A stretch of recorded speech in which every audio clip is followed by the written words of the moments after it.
Hello, and we're back. Temporary intermission as we are now doing more endings. I said I was going to finish this game, and by golly, I'll finish it. No matter how many streams it takes. But yes, welcome back, everybody. It is I, Pody T. I stream things. Unusually a lot today, because I just want to get this done, and I don't care how many times I need to stream in one day. This is what good games make me do. I just get obsessed, and I just can't stop until I see it all. That is what I want to do. I'm gonna start next week fresh, with some new beauties to sink my big teeth into. But yes, now, let's see here.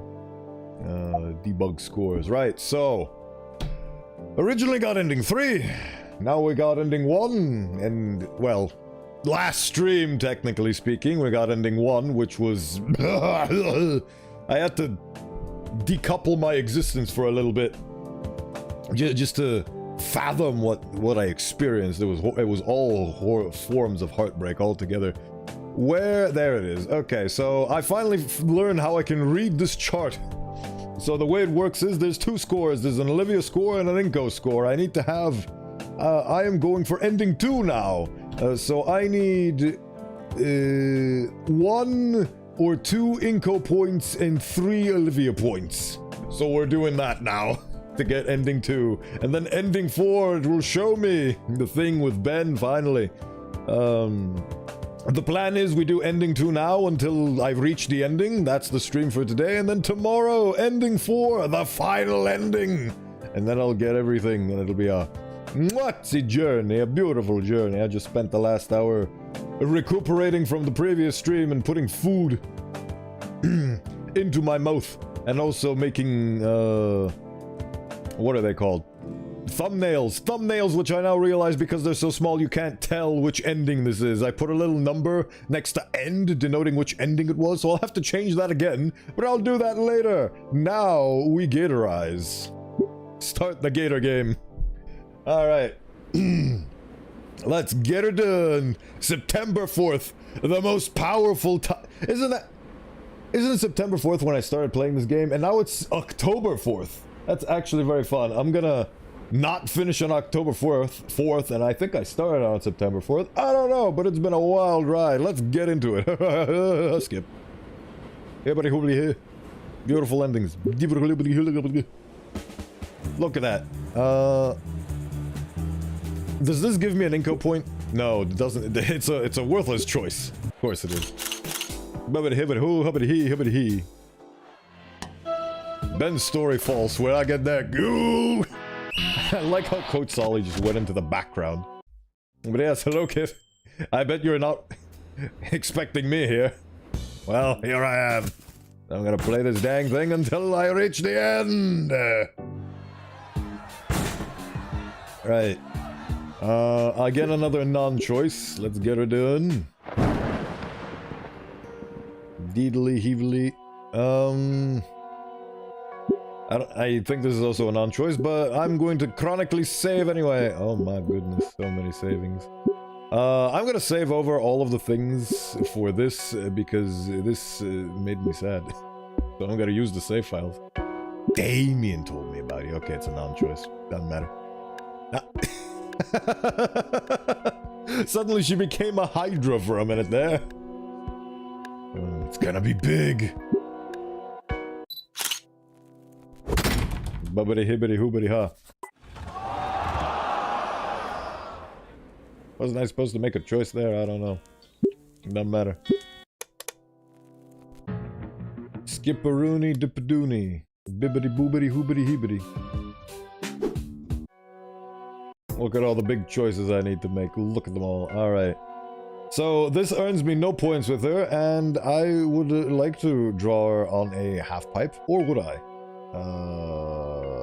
3, 1, 2, so... You are at class!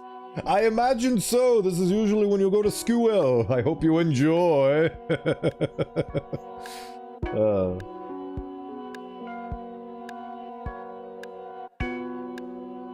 Might have to change classes. Don't do it on my account. This is an extracurricular thing on my part. I'm just doing it out of a love for the Gator girl.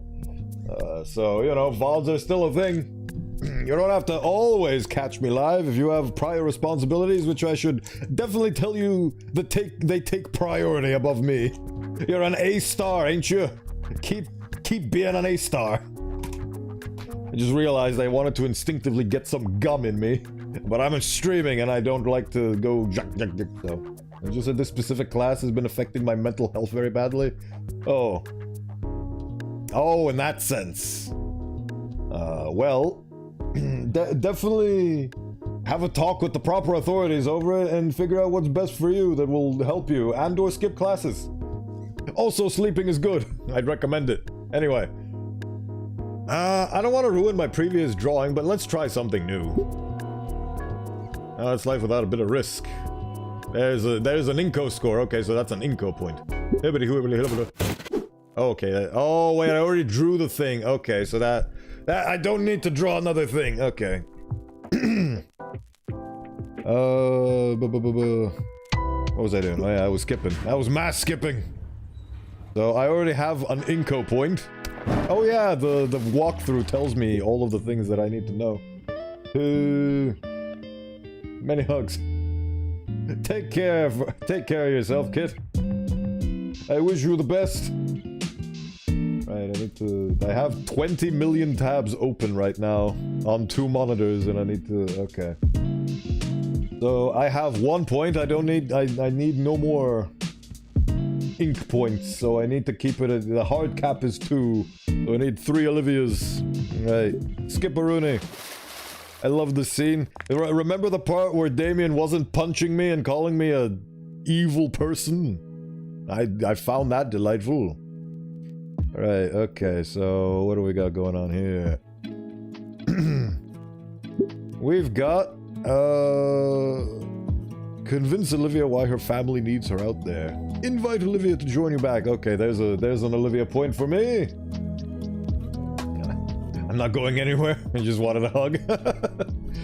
Oh, you can have it virtually, because I am a virtual tube of beers. I don't know where I was going with that. Oh. Skipping. Wait. Skipping. Good points are all around. I forgot they made it in that class at one point or another. Hey. Hey. This should be an Olivia point, right? Yep, there's an Olivia point. So there's an Olivia point. As much as I want to go off on Mia and her posse, Olivia wouldn't want me to try standing up for her again, not after how I tried to handle it with Ben. The game teaches you life lessons. Buh. I also Wani hug. Scene transition. We have to load parts of the game. Heedly hoodly hodly heedly. Terrible scene. And by terrible, I mean very well constructed and put together scene that invokes a lot of very strong feelings in me that makes me feel terrible. And that's what I meant. It is a scene that evokes me feeling terrible because it is so well constructed. Another Olivia. Nope, that. Oh, shit. Now we know. Now we know that actually makes a point for me. Alright, so let's... Well, what's the word? Let's do a cheeky bit of invalidation here because I need a specific amount of points. Heedle how. I don't know how long this stream is, but yeah. Ending 1 caught me off guard, so let's see what ending 2 has to offer me.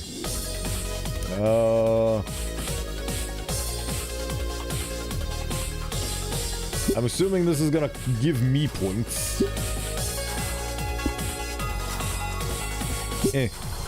Doesn't matter. Actually, I just realized that I wanted to put the other tab over there. God, this is loud.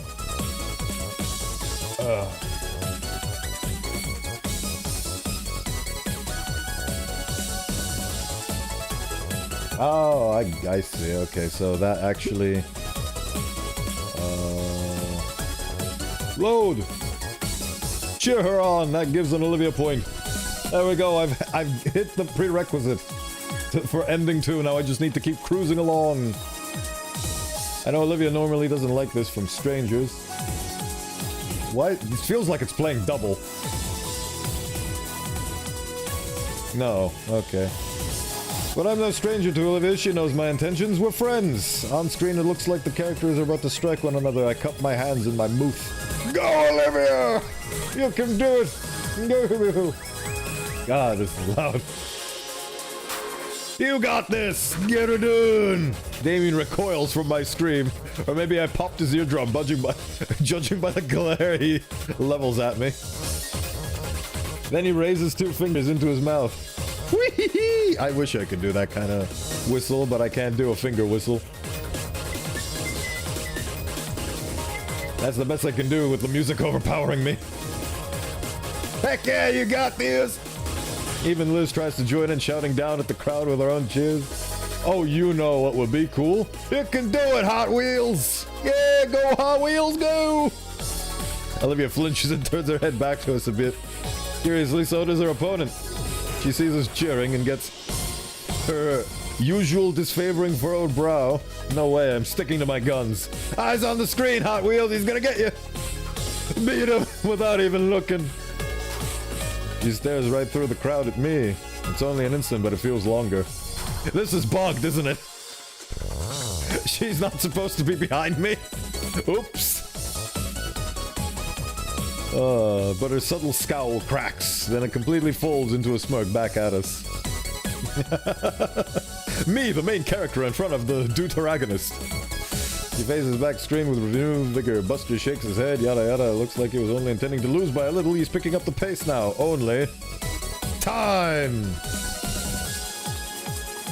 I also want a hug, Kit. Unfortunately, we're both in a predicament. But we carry on. Buster Scruggs has been defeated. Geography for one? People need a winner. Oh yeah. Actually, mind if I run to the restroom real fast? Sure, down that way. Olivia turns and smiles at me again. It's warm! And she goes off to the restroom. Buster waves for her to go out of earshot and scrambles to Damien and I. Hey, you two. You guys weren't serious, right? Oh. We were saying Hot Wheels. That's not really her, right? Well, Hot Wheels from a decade ago? Yep, it's her. Why? Damn, I feel like a jackass now. You were throwing for her, weren't you? A little. Your buddy Finhead gave me some sob story about her during our match, and I felt bad, okay? Wants to be known as the asshole that picks on cripples, lol. Oh, Buster was being hospitable to the young lady. Who the fuck shut the fuck? Yo, Buster, you stepping? Piss off. But yeah, I don't mean any disrespect or anything. I want to hug that booty. Someday. At a Connor 12, I don't know. I don't know what the future holds. For now, I'm virtual. We'll see. Hey, I like being a VTuber. Funny avatars and all that, innit? I really enjoyed face syncing my 1.0. I really liked making the little... I forgot what the word was. Not lip syncs, but there's like a specific term for it. Facial flexes? Sure, let's go with that. Crap, I didn't know she had history. I should have got more respect than that. He sighs. Hey, what are you doing now? I'll play for real.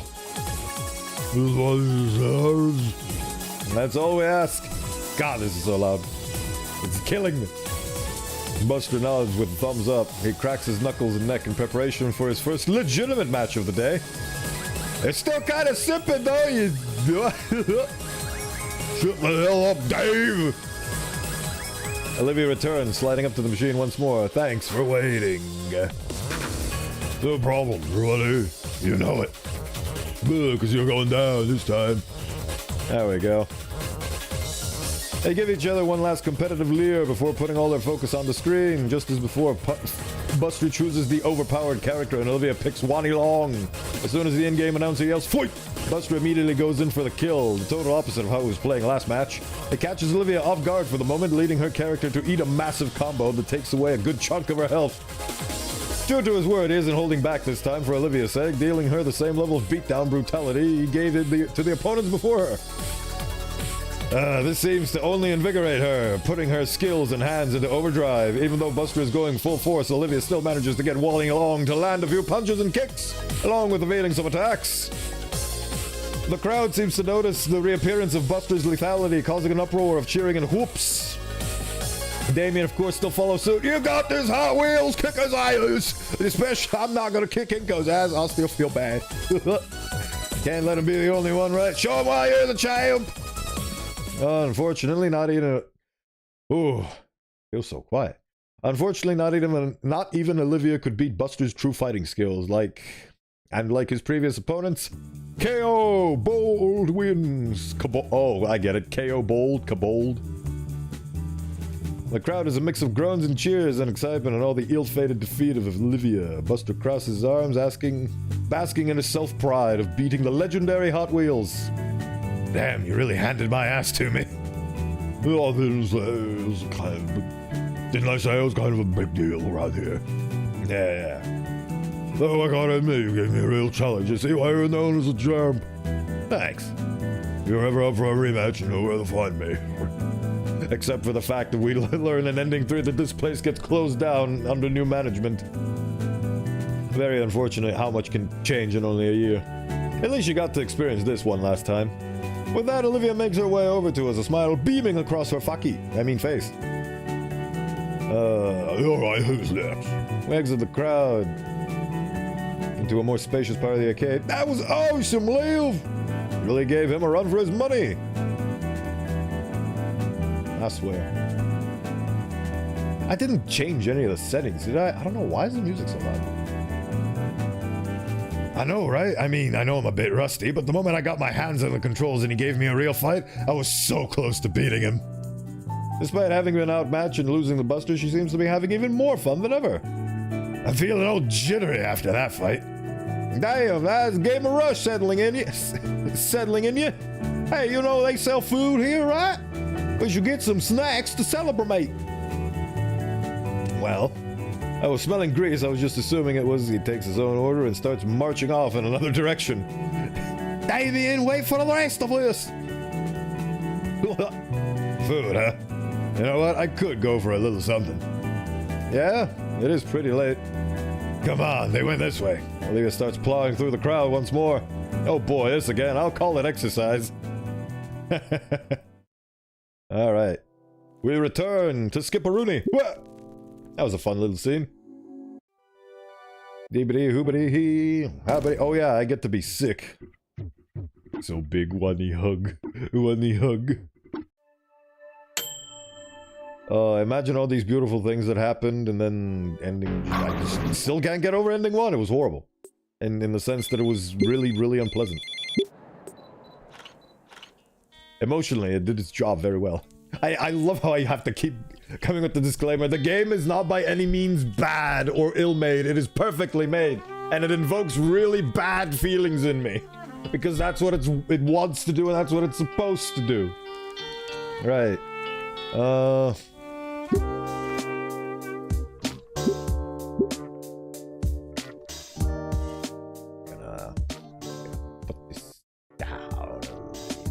Gonna put that down a little bit. I feel like I've earned a little bit of optimization. Right. So score Inco support. Oh,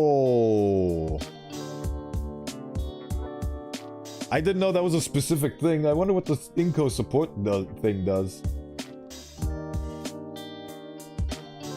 I didn't know. Score Inco support. I wonder what that does. I don't want to find out. I know I'm asking the question, but I don't want to find out unless it... If it doesn't tell me naturally, I'll guess I'll Google it, but... Right.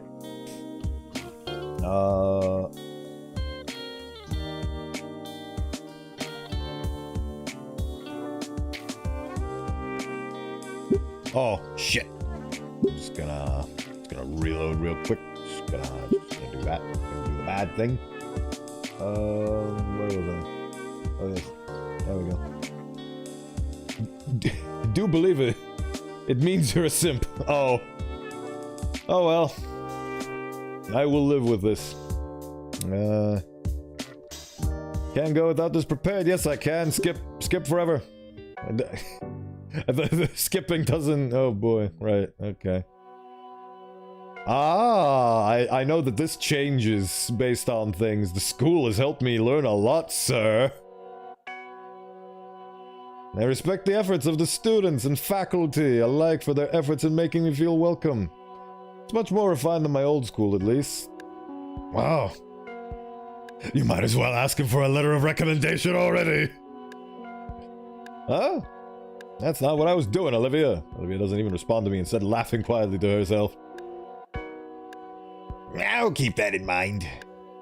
The Leviathan finishes jot... Wait. I thought it was Scalar talking. I can't read. I'll keep that in mind. There we go. I'm a voice actor. The Leviathan finishes jotting down something on his clipboard, finally turning to Principal Scalar. I think I have everything I need for the time being. So, Mr. Ferris, why don't we adjourn to the faculty lounge? Well, I adjourn to the skip button. Hugs. Oh yeah, death. I don't know what this does. I'm gonna take the key. Okay, yeah, that doesn't do anything, right? Edekin is doing madman things. Edekin, I love you. You were taken before your time. I want to find true love. It's a bit... you say that to everything, Olivia. Time to skip. Time to skip forever. For all eternity. Oh, yeah. Chicken pizza. You sure? With onion rings, please. If you want it, I'm buying. They serve breakfast all day, too. Hippity hoppity, hippity hoppity, hippity hoppity. I still feel bad for Vinny. No matter how many endings I go through, I cannot erase the knowledge of what happens to poor Vinny in ending 1. Oh my god, the torture in my soul. Oh. Right. Come on, Liz, help me out here. Dibbidi-boo. Can't decide. You're both my friends. I'm not taking a side, and I'm doing nothing to help anybody. The winter is here. The winter is coming. Death. This gives me an Olivia point, so just in case. Just in case. Alright. But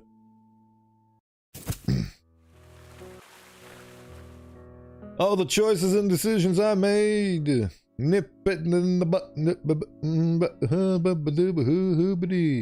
Alright. Skip. Skip. All of it. Skip it, skip it, skip it, go. Goobity goo. Is this actually? Staring at those soft-looking lips. Well, Draconi did say I am a simp after all. That is the role I will play for ending 2. I move to speak, but an overwhelming feeling of exhaustion falls over me as I recount the events of the last few days. While Mia was completely out of line the whole way through, it's true that we provoked her into doing what she did. If we had just come to scale her about this earlier, none of this would have happened. So doesn't that put some of the blame on us? I look over to Mia, who's currently staring at me with an intimidating glare. I quickly shift. See, I like her hair way better this way. Who seems to be offering me a supportive smile. Fine, I don't want to make this any bigger than it already is. I only blinded Mia with the camera flash because I thought she was hurting Olivia. We were scared, so she ran away, and there wasn't any time to explain the situation. It was just a big misunderstanding, Miss Scaler, that's all. Right. As Scaler considers my explanation, Bess shifts towards me and pats me on the back. His gesture of support is contrasted by the evil grin painted on the face of the Crimson Devil towering behind me. By the way, Bodhi, you're the only streamer I've seen that likes her hair this way. Seriously? Her hair is awesome this way. I get that she has like a pseudo bob thing going on that isn't great, but like, I don't know, the way her hair furls and is so wild in the back, I think that's really cool looking. I don't know what to tell you. I am unique. Welcome to the Bodhi T channel. I am unique in the sense that I like what most people would disagree on.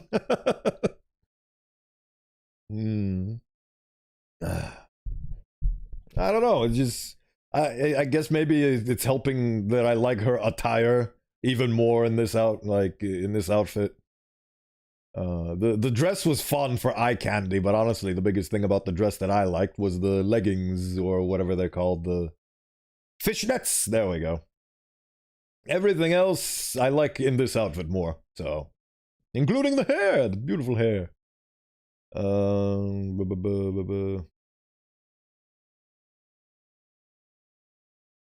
The other haircut feels it's like too proper and normal and official for somebody like her. She literally has spikes coming out of her, so it's because she's constantly being described as a punk girl, so this feels like it's way more fitting to her. And it is what she chose. Like, this is how she carries herself on the daily. We all stand in silence as we await a verdict. A principal stands directly in front of us now with an unreadable expression. In addition to the report itself, our Yeedikin left behind his account of what happened. In it, he describes me as actions as openly hostile and intentional. Could you blame her? She couldn't say anything and she was in a lot of pain. In either case, it seems both parties are in agreement as to what happened. Yeedikin didn't mention a motive in his report for some reason, but I suppose that clears it up. Besides, making a big deal out of this during the audit isn't such a good idea. Oh, he does this thing. Principal Scaly looks ready to object to the line of thinking, but ultimately says nothing. Oh, that's very interesting. The butterfly effect. Do you see the butterflies? In ending 3, she immediately contradicts the guy. Also, I just realized that we've locked in ending 2. So, might as well give it a funny little save. And turn off the debug scores. Thank you, debug scores. Right. So now we have finally reached ending 2, half an hour in. So let's see what the rest of it entails for us. Now, I would like to give the benefit of the doubt, especially at a time like this, but given the extent of the destruction, I don't feel I can do that. It would bring me no greater relief than to have you off my mind for a few days, Miss Moretti. Wait, so MRS is Miss and MS is Mrs.? Oh. Oh, I didn't know that. Oopsie. But given both of your classmates' statements, you may not be fully to blame. I think a week of Saturday detentions to assist with cleaning up in the hallways in order. Huh? Mrs. Scaler, if I may. The principal sighs and nods. I spoke with the janitors about it. They all agreed that it could be done in a single day if there were enough hands. And they all have plans for December. It wouldn't be fair to bring them in and cancel their leave. Mrs. Scaler growls and rubs her temples. Right. In that case. Oh. I am confused. I don't know how anything. Okay, so MS is Mrs. and MRS is... Wait. MS is Miss and MRS is Mrs. Okay, so I was right the first time. I don't know. This is like trying to tell my hands apart because I was constantly being told when I was growing up is, your dominant hand's the right one. And I look up to my left hand, it's like, oh, so this must be the right hand. Since this is my dominant. And then I learned left and right wrong for the rest of my life and I still have trouble. I need to consciously think when somebody says left, which direction they mean. Left-handed man living in a right-handed world. Never again. Which is good because you only live once. Where was I? Oh yeah. Right. In that case, Mia, Inko, you'll both get one Saturday detention to help repair the hallway. You are expected to arrive at 10 a.m. sharp and work on cleaning up the mess you made. Now, if the three of you don't mind, please leave me be, Wazowski. I have more important things to focus on. She doesn't even look up at any of us. I turn towards Ben, who looks absolutely relieved. And Mia, who looks positively overjoyed. Ah, so this is like the part where I don't get to sacrifice my dignity in order to go to detention with Mia. So maybe she's actually going to do some work rather than just boss me around and tell me to do all the work instead of her.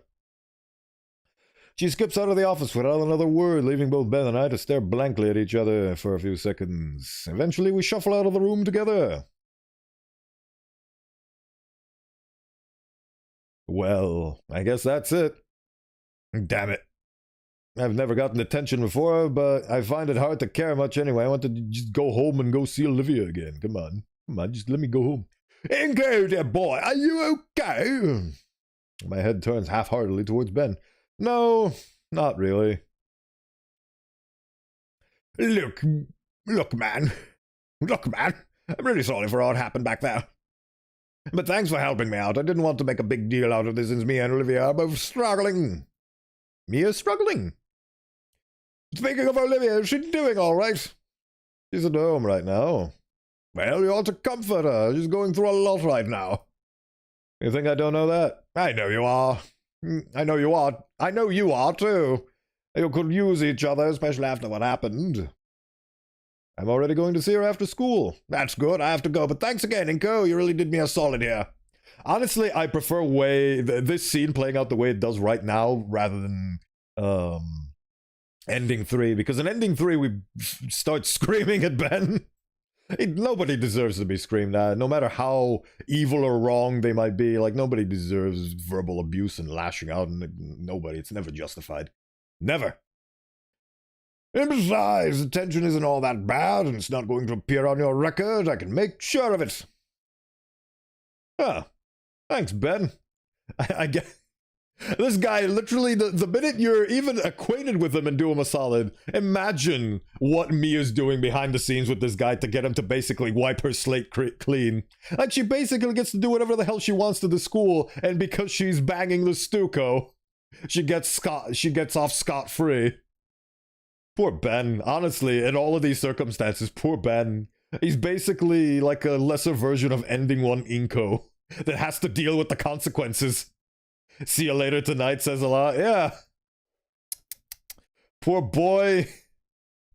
He's emotionally getting manipulated. I wish I could put my hand over his shoulder and just say, dude, we need to talk. This is no longer a game about Olivia and me. This is a game about you and whatever the fuck you're doing with Mia. Because I know what you think it is, but I can guarantee you that she doesn't see it that way, my guy. Oh. Did I mention I love this game? I Wani hug Ben. Oh, I feel like he's the most tragic. Well, that's actually unfair. We saw what happened in ending 1. But, like, if we exclude all of the variation and the endings and the paths and all that, like, as a basis, I think he's the most tragic out of everyone. So, like, before the game starts, before Mr. Ganito gets into the game, I think he's the most tragic one because he messes up with Olivia, he doesn't learn his lesson, he gets more set in his ways to be an ending 1 douche. And then Mia comes along and shanghais his heart emotionally and just... This poor boy. This poor boy. I can't wait to see his story in the next stream. I'm very much looking forward to that. Like, every single one of these characters is beautifully fleshed out and just... What? Right. Don't mention it, dear boy. With a smile, the student council president nods at me and turns to leave. Before long, it's just me standing in the empty hallway outside of the office. It's only lunch. And I already want to go home and fall asleep. At least Damien and Liz are probably waiting for me.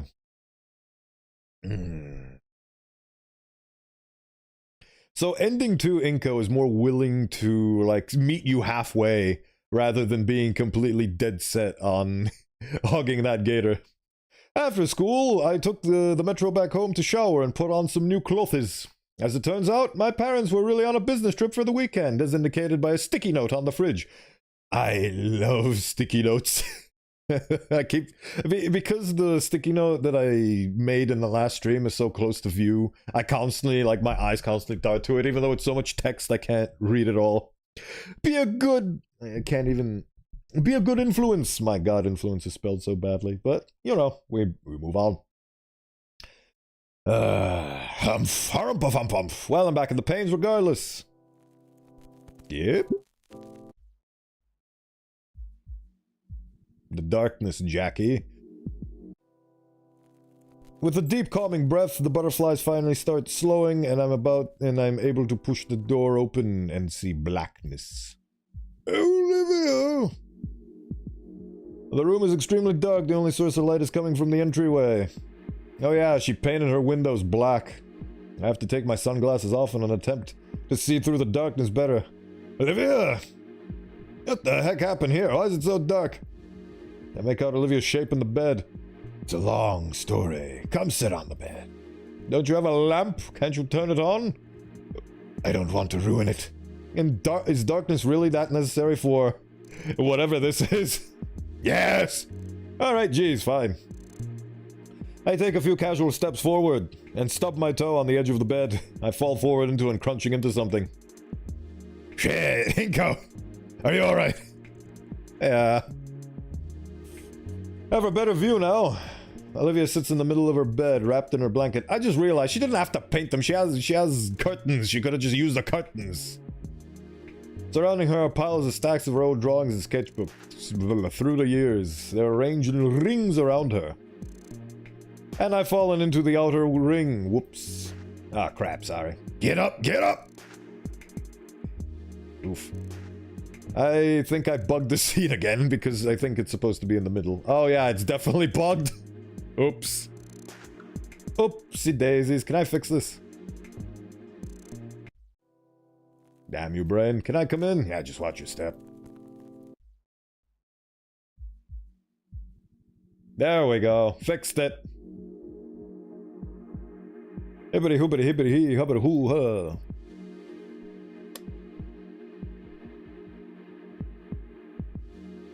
I carefully lift myself back up. There's not too much damage. Olivia shoos me off that part of the bed. What is all of this? As if I didn't know. Actually, how's it so dark to begin with? You don't have a window. I can explain. Please, do. Olivia inhales deeply.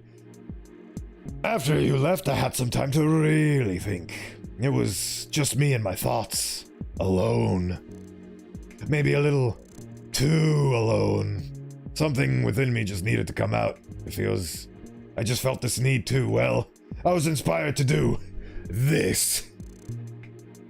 Some act of defiance against the world or something. I'm still figuring it all out. I feel kind of bad now just leaving you alone here. Sorry. Could have called out sick or something.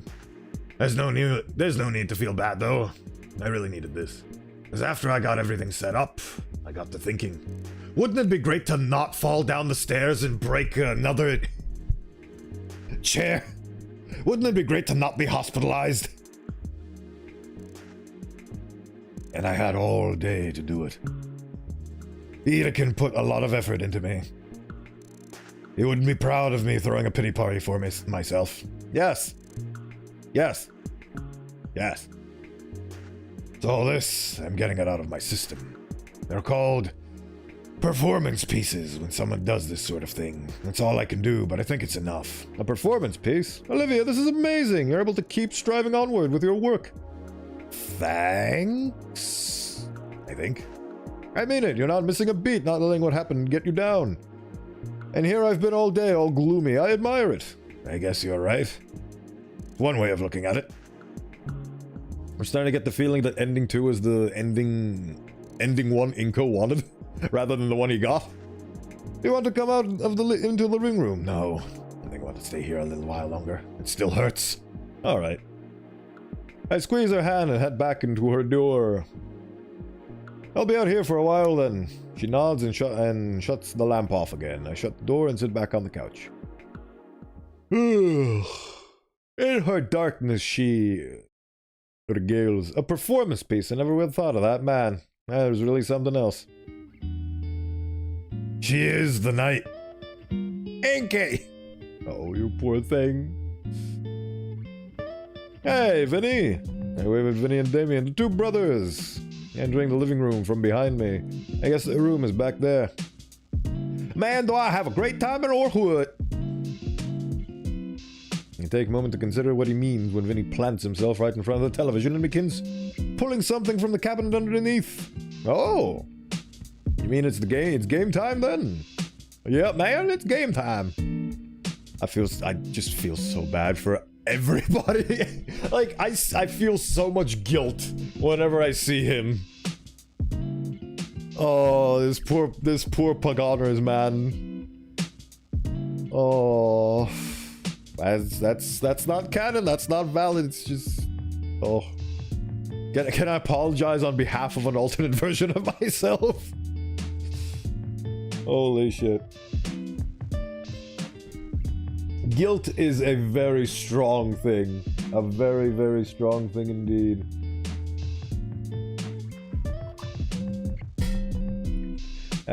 Sorry, I spilled my sardines again.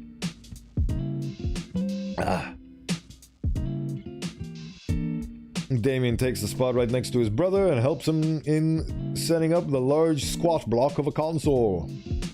Man, that thing looks pretty old and huge. Okay, we're all set. The controller is tossed into my lap and I marvel at just how large it is. Thanks, Damien. The guy in slippers. Hello.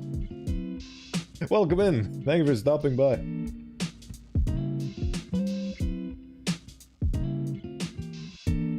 Have we met before?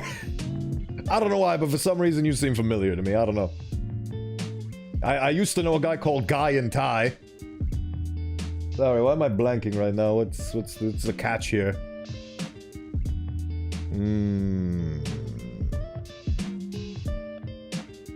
Refresh my poor dilapidated streamer. Oh, right. Now I know. Now I realize where I know you from. That's your tag on whatchamacallit on Twitchster. Right. Hold on. Let me just check to confirm with my own brain. Yeah, I know I recognize that somewhere. Hello, CW3D. I know this isn't your first stream. You mentioned you've been lurking here from time to time, but hello! I'm doing an impromptu thing because this game has 50 million endings, and I thought I'd be able to get through it in one session, but I can't! So I'm just going through. Just barreling through. Welcome in. This is a lovely colleague from Raising the Bar Redux, a project that we both share. We're both voice actors on it, and our boy is a bit more here and there in terms of additions as well. I wish I could shout out at Raising the... Actually, what happens when I do this?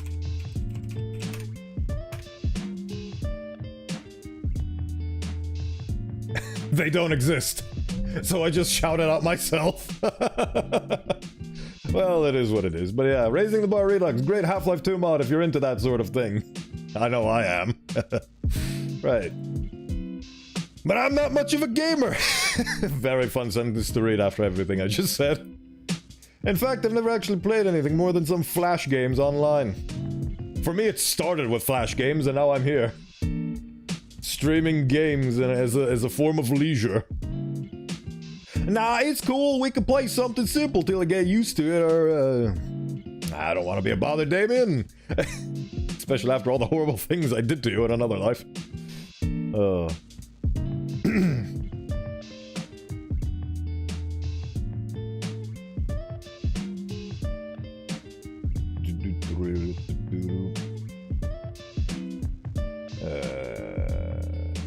I'll just be watching for now. That is weird, big ball daddy. You're weird daddy. Bro, chill. Give Inko some time. He'll be playing once he sees how awesome it is.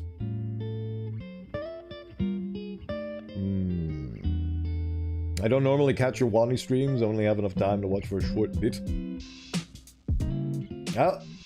That is perfectly valid. Whenever you have the time, that's perfectly nice. And I do have the VODs for a reason. They are both there as a catalog, and in case you miss something and you want to catch back up on, it's right there. I'm just checking if the live stream is still on the YouTube side of things, and it is. Good. Good. Speaking of catching and time and streams and all that, this is gonna be me finishing up on Gator, Huggery, Wani is gonna be me being done with streaming for this week, and then I'm gonna dedicate the remainder of this month to getting my 1.0 ready and releasing the 1.0 and dropping the original model that you see before you, 0.69 version, in favor of the 1.0 that has a fully articulated body. I'm waving my arms around like a... in case you can see them, which you can't. But I will have full articulation soon. So I'm gonna be working on that because I wanted to get it out in time for Spooky Month. Because I feel like Halloween is a very appropriate time to release this. So, yeah. Today, and if I don't finish it tomorrow, is gonna be my final scrimmage for this week, and then eventually the 1.0, so stay tuned. I can reveal to my lovely viewers, scions, all of them, that once I finish debuting and do my big special event debut stream, which is basically just gonna be a rehash of my original debut, Gonna redo the presentation and all that. I will be playing Elden Ring. That's the first game I'll be playing after my 1.0 debut, so if you're into Elden Ring plus the DLC, stay tuned for that. I've played Elden Ring before, but I've never played the DLC. I have been spoiled on some DLC things here and there, but overall I think it's gonna be a nice refresh for me, because it's not about how much you know in Elden Ring, it's how you play and how much you dodge and all that. So I think it's gonna be entertaining, even though it's not my first playthrough. I'm gonna have to remove the tag on that when I play that, but yes. Elden Ring! That's a special treat for everybody that's within earshot currently of this stream. Also VODs. Anyway.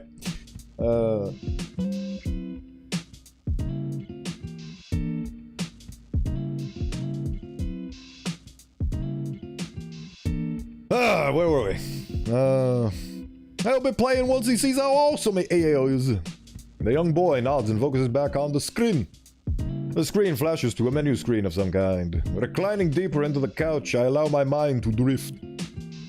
I fall asleep. I don't know how long my brain was off, only that I came back when I heard the telltale noise of a door hinge opening. Looking in the direction of the noise, I see Olivia on her knees, casually shuffling along the floor to the couch. Hey, Gator.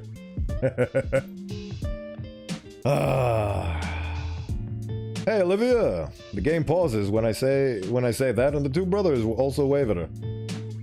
Hey guys, dinner ready yet? Dinner ready yet? What's the word I'm looking for? Oh yeah, it's not a word, it's an accent. And what is that accent? The accent is Damien but deeper. Almost, little ace! Good enough. Watches a ram skull juggles 12 million. Randy's shout came from the kitchen. When did he get there? Man, I must have been spaced out for a while. A quick check on my phone says I've been in deep thought for at least an hour. Oh man, imagine the gall to actually start napping when people are trying to get you invested in a social activity. So, which ending are you working towards here? I know you got ending 1 and 3. We're going in order now, so now this is ending 2.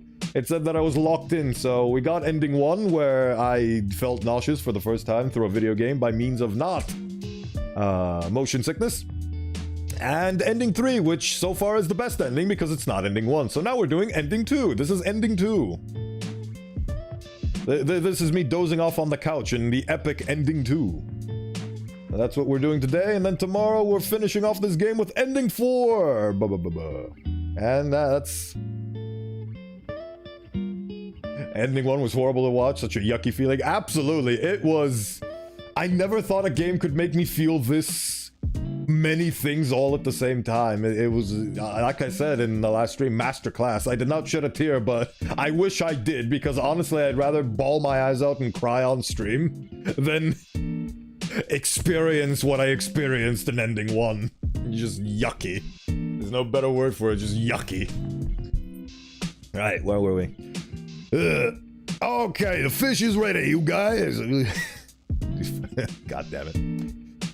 Well, I'm a southern boy. Well, okay, the fish is ready, you guys. The fish is ready, you guys. There we go. I can do it. I believe in myself. Didn't hear any cooking, and I don't smell anything. You kids coming? Just a sec. Ellis from Left 4 Dead. that is my inspiration behind Damien. Olivia and Vinny follow after Randy's voice without a word, while Damien quickly pauses his game and sets the controllers aside before motioning me to join them. I push myself up and trudge towards the kitchen. Inside, the Payne family is hurrying to sit at the dinner room table. Even Olivia is struggling to help herself onto a chair, but a hand from Damien pulls her up. On the dining room table sits a silver tray covered in raw fish. This one time, my buddy Keith pulled the gator up by his tail. The gator started snapping and tried to pull off his arm. He survived with his ninjutsu.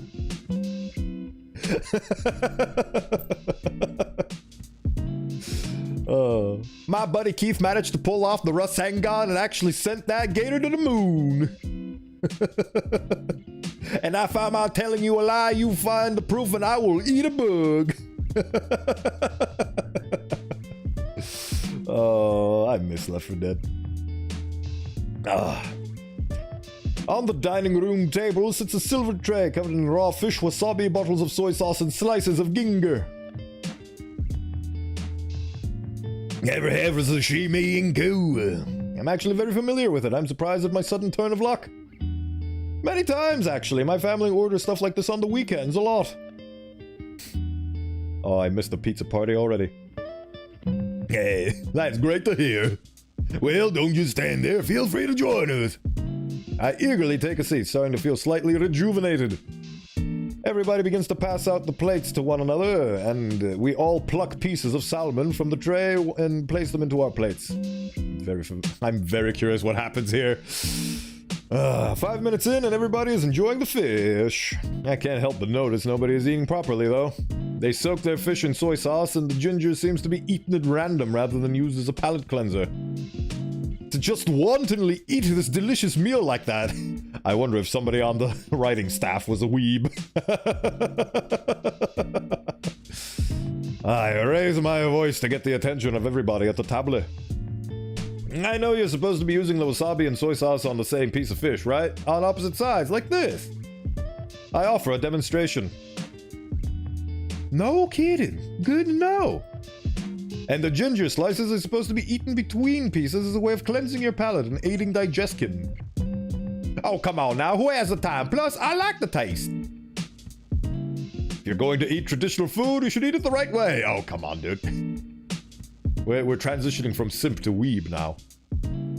Damien smirks at me, and I can tell neither he nor Vinny is bothered to listen to what I have to say. At least Randy and Sophia have at least tried out the technique, albeit sloppily. Yeah, because they're old enough to recognize that these things have value, because what's left behind after we leave this mortal coil, that's it. That's right. Tradition, culture, the things we leave behind. Because we are ephemeral beings in a world that will not remember us as we move forward into the next life. So, the more this comes into fruition, the older you get, I think. Here comes our tsundere. And Olivia's looking at me with a bit of pout on her face. What's wrong? We're not at a restaurant and go let them eat however they want. But the correct way ensures a balanced flavor. I'm doing the right thing for them. I'm forcing them to do the right thing. Maybe, but there's no accounting for taste, you know. You're trying to make them eat in a formulaic way, and words cannot. Inko, my boy. Taste is one of the most subjective things on the planet. Technique is the most important part of food, like this. In some cases, it's even deadly if you don't follow careful instructions. We are not here to eat tentacles, my guy. I'm not getting suction cups in my throat. I'm not eating puffer fish. So let me enjoy my meal. Ever heard of fugu sashimi? It's made of yep, there it is. It's made from puffer fish, and if you don't prepare it right, it can be deadly. This is why I personally haven't tried puffer fish. Good thing we're not eating puffer fish then. Well, yeah, but it's the idea behind it. You're welcome to eat it however you want, just let us enjoy the food, okay? Stop mansplaining to me, Inko, just let me eat. Oh.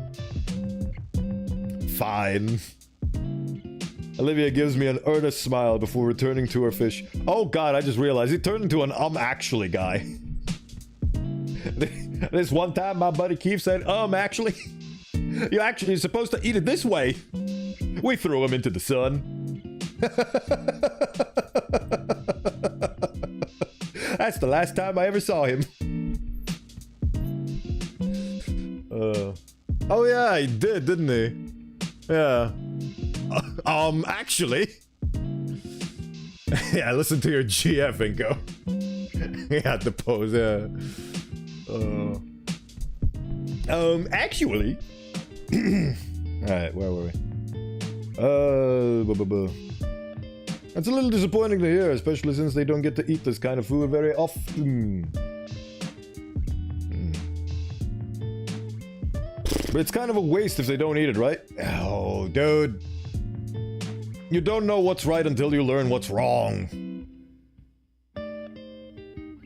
Give it a break. After dinner, thank you. The Payne brothers and I are back in the living room. On the TV screen, two large robot-looking figures fire at one another with automatic weapons. No one bothered to keep track of time. We're all too enraptured by the pixelated entertainment before us. Which is how I miss my last chance home. Mrs. Payne didn't look too upset, though. In fact, I think they expected me to spend the night again. Especially with how Randy has been so quick to pull out some blankets and pillows for me. Oh yeah, the scene is playing out the same way it did before, but because I guess I didn't save for ending 3, it thinks that this is new dialogue to me and doesn't let me skip. Oh well. Both of the parents insisted I say it's not like I could realistically walk home. Oh, believe me, brother, where there's a will, there's a way. I managed to realistically walk home 30 miles from 3 a.m. to 9 a.m. It wasn't the best choice I made. I think I permanently broke something with that stunt. I don't know. I'm not gonna dwell on it. But yeah, just because you can't realistically walk home doesn't mean that you can't. Blizzards are a bitch, but you do what you gotta do. Oh yeah, I didn't even think about it. My walk happened around April, so the weather was hospitable to walking outside. So, I guess one must consider the raging storm. This game does feature well, not multiple, but at least one big heavy monsoon. I cannot even imagine walking that early for that long. Well, I'm a stubborn boy, and I decided that, you know what? I'm not gonna pay for an Uber. I'm just gonna walk home. Where's home? Oh. Well, I've committed now. I had to take stops. I rested on the benches and fell asleep at like 6 a.m., but then I abruptly got woken up by the buses passing by. And you'd think to yourself, wait a minute, there's buses? You could have just used the bus. And, well, the 6 a.m. buses are very few and far between. So by the time I managed to see the bus, it was already gone. So I had no choice but to keep on walking. I was Johnny Walker for that day. Would not recommend. At 9 a.m. I just collapsed on the bed and slept until 7 p.m. I think it's the most I ever slept in one sitting. I was just destroyed. And all because I didn't want to pay for Uber. Probably never gonna do that again. Probably. I don't know. I have very strange brain chemistry. Especially considering the lore that I won't bore you with now. Considering I have a presentation to do on it soon. Anyway. Once Olivia... Thanks, game. Thanks me. Thanks, brain. So, once again, I'm staying over and currently sat at the foot of the couch with Olivia, and we're both bundled up to stave off the chilly winter night. The soft, growing purr that Olivia makes when she's content has become almost therapeutic to me. So, how are you feeling? I really enjoy spending time with everyone like this. Thank you for being here, Inko. I feel a lot better knowing you're with me. See, these are things that you need to hear from your significant other rather than, I hate you. Christ. I feel like I'm developing PTSD from that ending. It was just so well done. To make me feel the only time I've ever felt this bad is in real life via other people. Never has a game managed to instill this in me, this dread that I feel. Same here. Her palm wraps around my left hand and I give her a reassuring smile. In all honesty, I should probably go to bed now. My bed is this couch and you're in it. Don't want to be tired and sad, you know?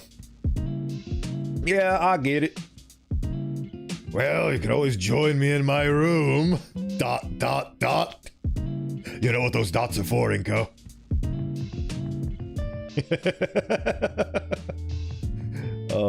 I didn't know they served an extra ounce of spice on the dinner table.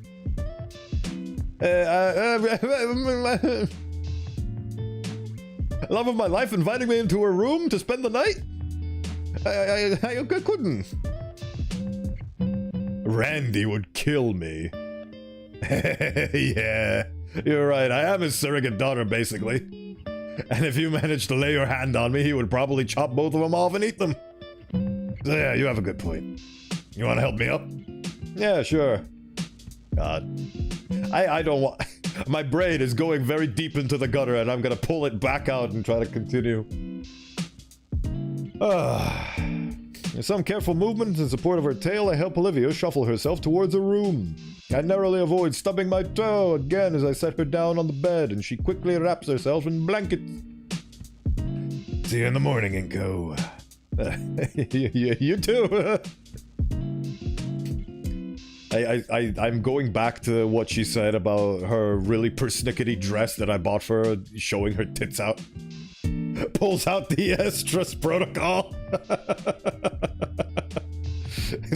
Is that the I Want to Hug That Gator patented anti-horny stick? Considering in real life it's basically the same thing to keep the cows in line. A cattle prod would be very fitting as an anti-horny stick. Right. I quickly make my exit and close the door behind me, eager to hide the growing blush upon my face. At this rate, I don't think I'll ever get used to this whole romance thing. Either way, I head back to the living room and fall on the couch, getting ready to pass out. All in all, today was pretty good. Mornings in the Payne residence were lively, to say the least. Or maybe it's because it's a Saturday. That is to say, my weekend sleep schedule was cut far shorter than I would have liked. Your sleep schedule is garbage, Ingo Canito. Ingo Canito. Mostly by Damien's little brother, landing feet first on my chest and knocking the air out of my lungs. Ah, I can skip again. Okay, so... Oh, never mind. That was a very short skip. Always is the top-of-the-line content. It's simply great how much can be done with social networks. Okay, I just might as well, it's not even worth it to skip. I sputtered to get some precious oxygen. Morning, Vinny. Few hours TV flickers. Sorry, about the wake-up call. Vinny's favorite season. Cheers loudly. Ah, is Olivia up yet? Damien shrugs. Probably not. You guys were up pretty late last night. Plus, it's the weekend. Best to just let her sleep off the food coma. Oh. The gears just started turning in my head. How the hell did he get that pizza coupon anyway? I forgot. But it's something to do with ending 3. So, in ending 3, we got a pizza coupon, and we got to save Randy the trouble of cooking the sashimi. Fucking... The art... Wait. My gears are rusted and they're refusing to turn properly. The hamster wheel in my head is currently broken. Okay, remind me again, so...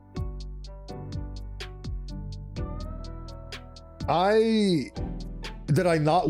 It skipped that part, so I assumed it was already dialogue that I knew. I guess I just didn't share with them the pizza coupon in this ending? I guess I just kept the pizza coupon, but I didn't share them with it in that circumstance, so Randy had to cook.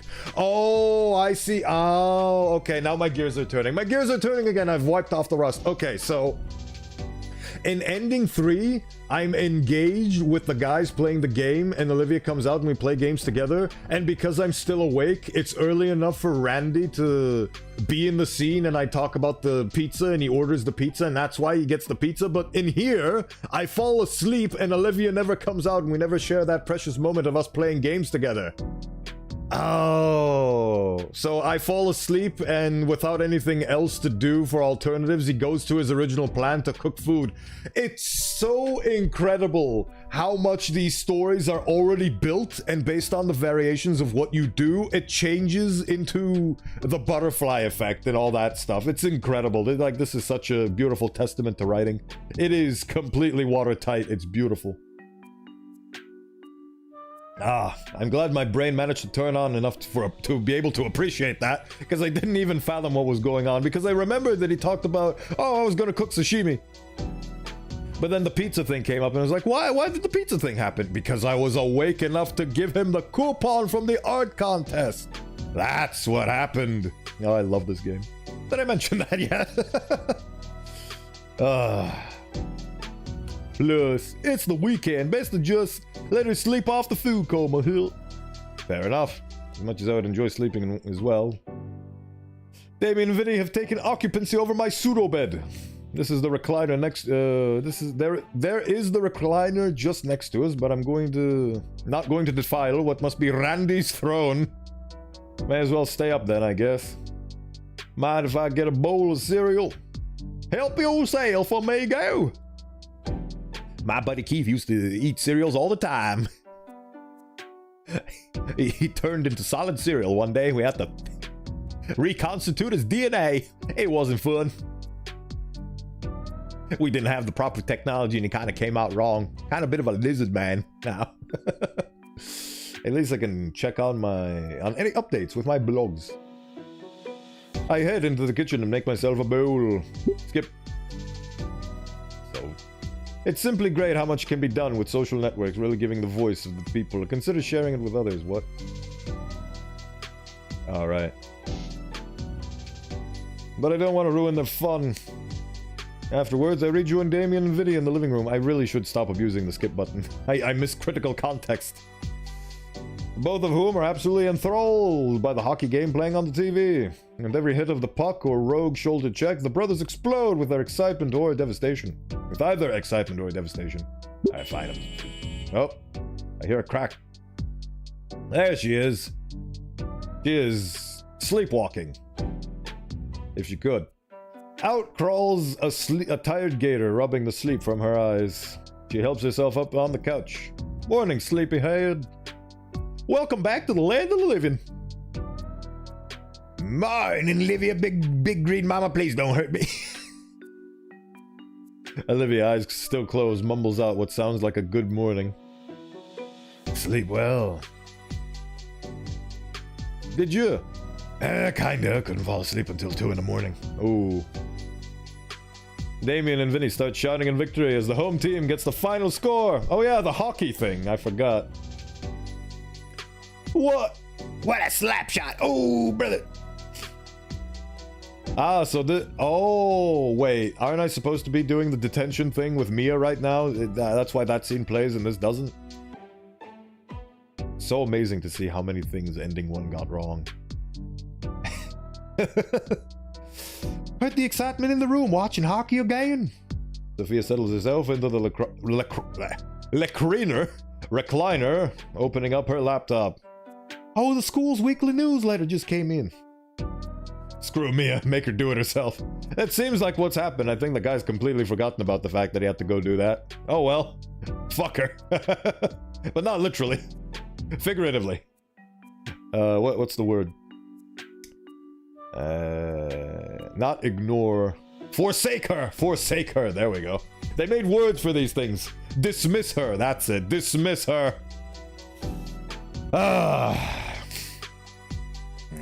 What was I doing? Oh yeah. Oh, the school's weekly newsletter. Mia the Forsaken. The 5 spoken. The first quadruple A game. Can you tell I watch video game donkey? I love that man. Turn down the volume, Damien.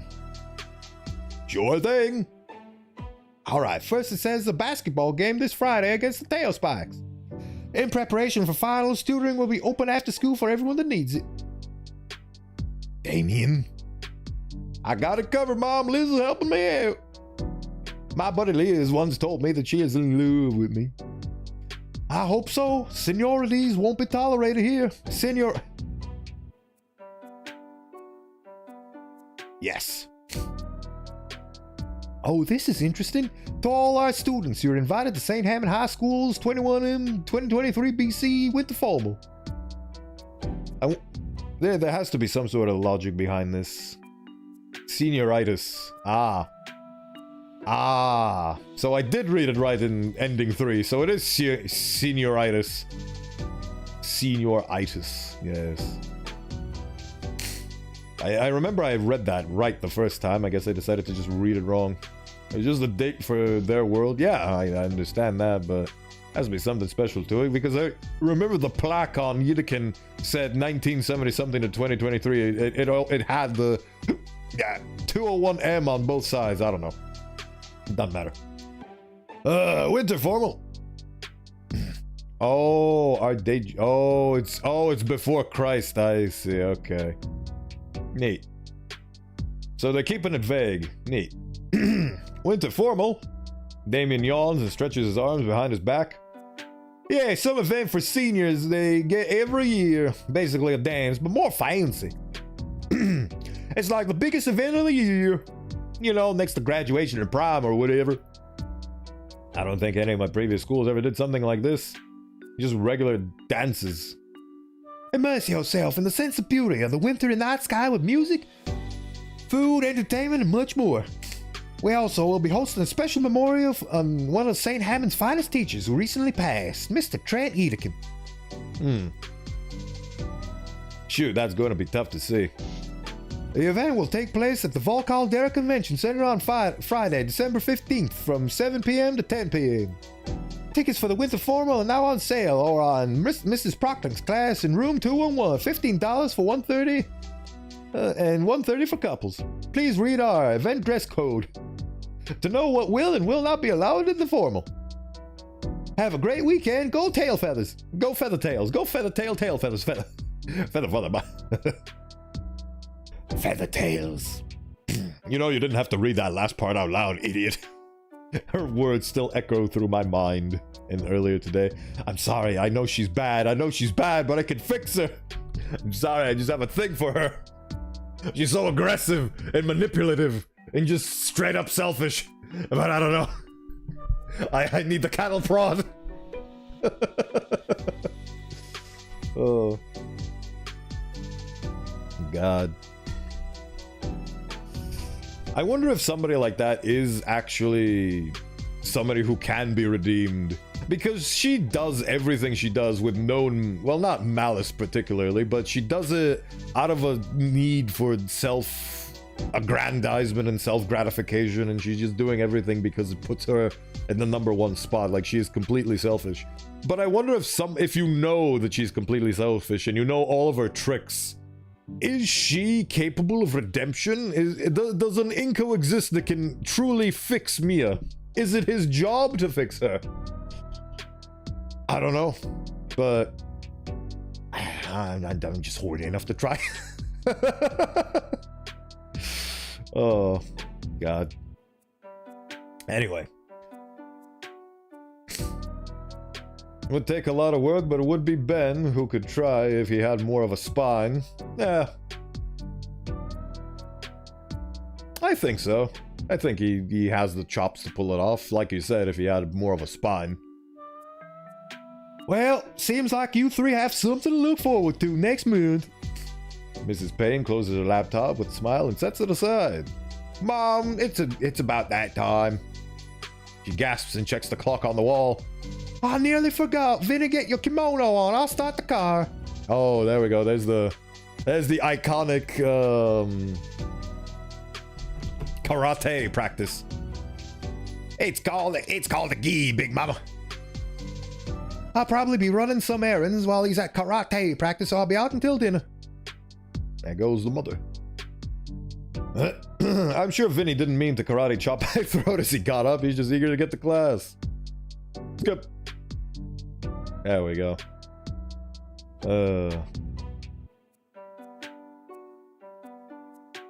Actually, I turn to Olivia and give her my undivided attention, as you should. Yes? Well, I was thinking, you and me and all. My head tilts in confusion. Yes? A frustrated growl emanates from her clenched maw. You, me, somewhere, together, a date. I'm asking you out on a date. What? As her annoyance grows visibly on her face, I can't help but shy away. I fear she's gonna snap. She pounced on me like a gator. My back hits the rug on the floor roughly as Olivia hovers over me on her hands and knees.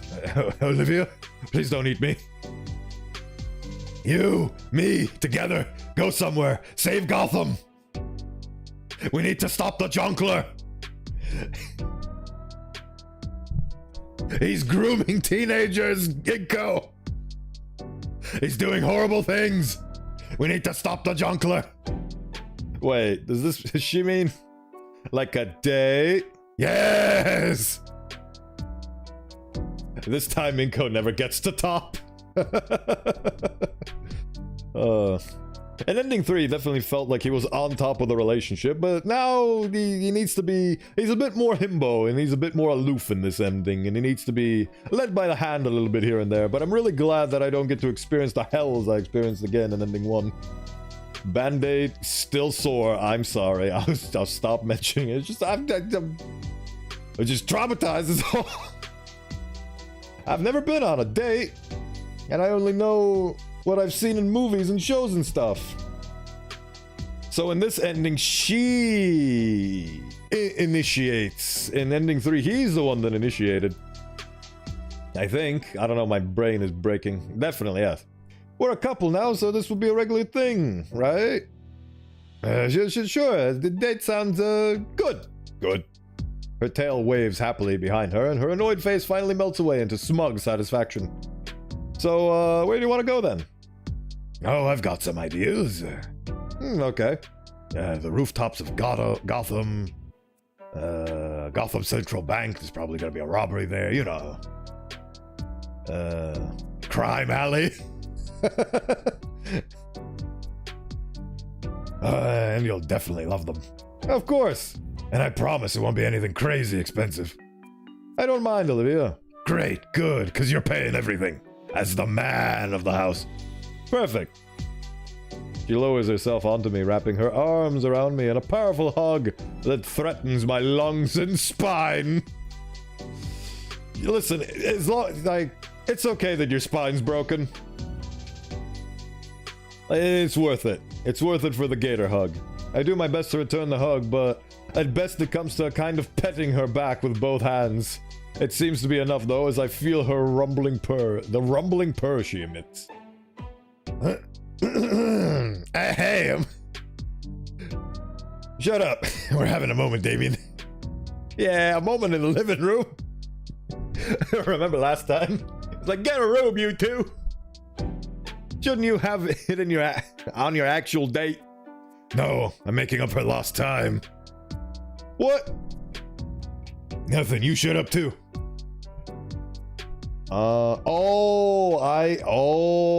My brain is turning because she feels bad that she didn't. Yeah, when I in this ending, when I asked her to come out, she said no, and I dozed off, and that's why the pizza thing happened. But here, she she threw herself her pity party, and now she feels bad about it. So this is her initiating is her way of saying she's sorry about last night.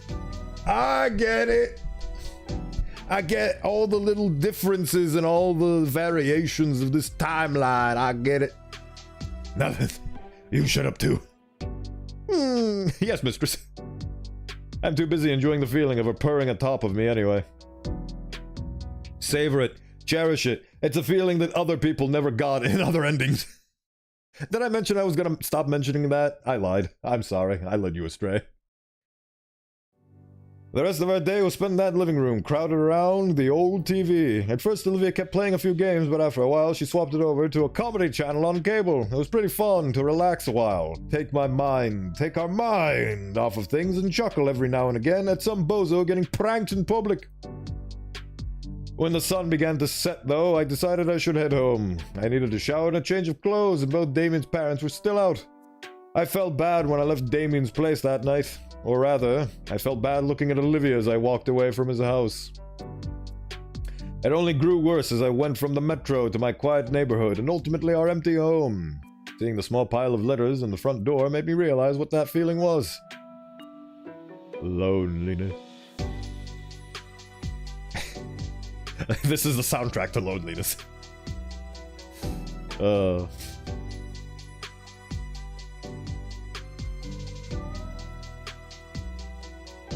Maybe I should have just waited to ask the Paynes if I could spend the entire weekend. If I did that, would I be overstepping my welcome? I don't want to abuse their hospitality after all. Bing! Withdrawing my phone from my pocket, I see that Olivia just sent me a new doodle. Gaze upon it in all of its majesty. It's nice having you over. Despite the coldness in the house, Olivia's message brings some warmth to my heart. Also the hand with the phone. You dunce. Physics, my guy, physics. I know nothing of them. Ooh, I had fun. Hopefully I can come over again soon. Still figuring out where we can go for our date. Take your time. We have at least a week.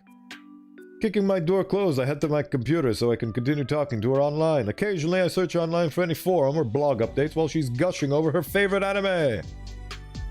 I lose track of how much time we spent instant messaging and sharing videos, but by the time I check my computer's clock, I realize it's past midnight. Shoot, I'm gonna be exhausted tomorrow. Totally worth it. The next few days went by without much fanfare. By the time I knew it, the weekend was already past, and I was back to my usual weekday routine. Go to school, do the work, hang out with Olivia, and then head back home. As much as I felt compelled to check in on her after school, I didn't want to become intrusive.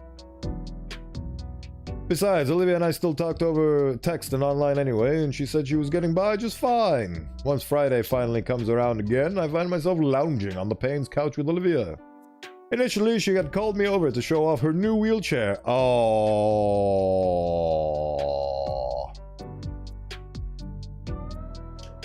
I see what's happening here.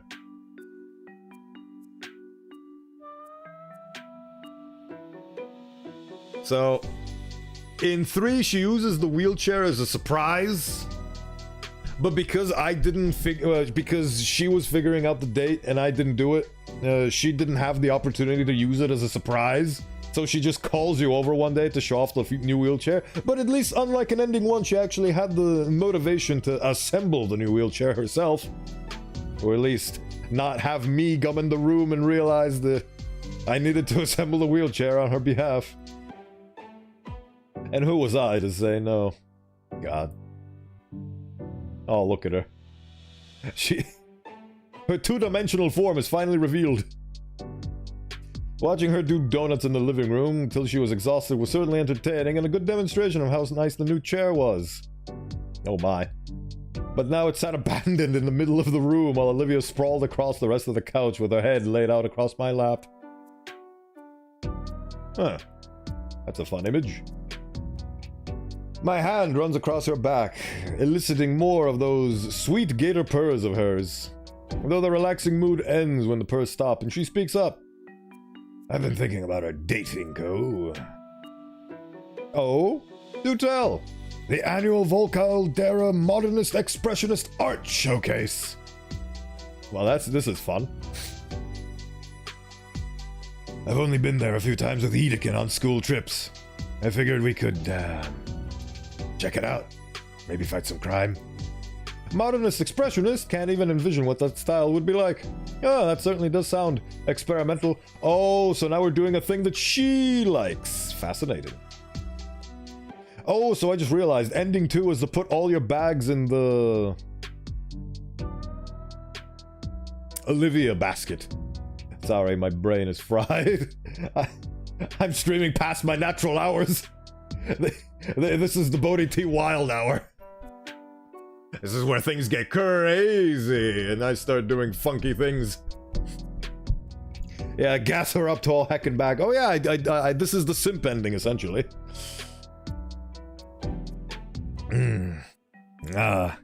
I know. Can't wait to see what new ways people have to express it. I know! I can't wait to see what new ways people have to express their ideas. I'd love to see it if I could meld it into my... I'd love to see if I could meld it into my own work. Her thirst for artistic knowledge is certainly commendable. Commendable notion. Yeah, sure, that sounds like fun. Perfect. Trust me, Inko. It'll be a great experience for the both of us. I'm excited to see it. At least this is a bit more middle of the ground than what Inko's decision was in the first ending, because he had a good idea and then he forsook it. Forsook it for a convention with a fat, smelly nerd. I forgot. Hankin Tai, I think that's what his name was. Disgusting. Disgusting. For the rest of the afternoon, Olivia shows off more of her video game collection. She even convinces me to play a few rounds of one of her favorite party games. I still suck pretty bad at all of this, but it was fun. Saturday morning, the big day is here. Olivia started sending me restless text after midnight. Honestly, I was pretty excited too, so I stayed up for with her for a while. She sent excited ideas and doodles of her plans for the day, and they became increasingly unhinged and wobbly until I had to convince her to go to bed. Man, she's a cutie. Anyway, it's about 10 in the morning. I'm left sorting through a dozen or so reminder texts from Olivia like she's afraid I'll forget. I realize too late that I don't have much time to get ready, so I skip breakfast, get dressed, and head out the door.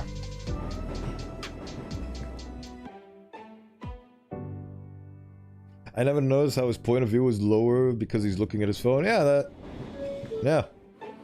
It is a very subtle change, so I don't blame you for not noticing it, but it's there. Apparently Olivia studied the metro schedule, so she'll be in the same cabin that comes to pick me up. It's a pretty nice day out, especially for a trip to the city.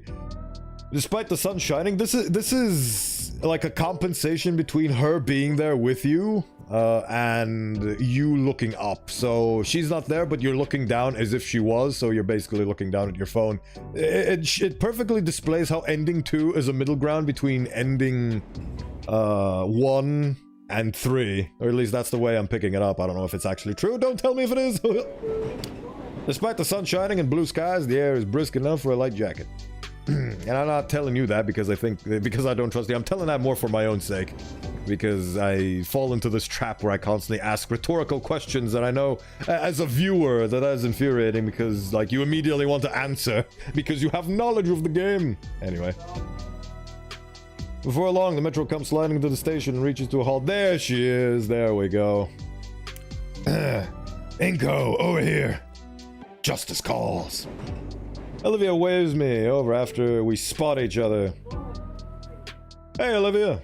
Inko, did you get my text? Yes, all 50 of them. You already know which stop we're getting off at? Oh, lips are sealed in for the ride, my dude. I appreciate that. Thank you. Ah, right. And speaking of rides, I have gotten on the hydration station again and I need to make a pit stop, so I will be right back. Enjoy.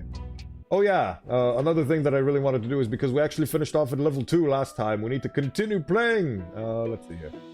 BRB.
I got lost in the sauce for a minute there.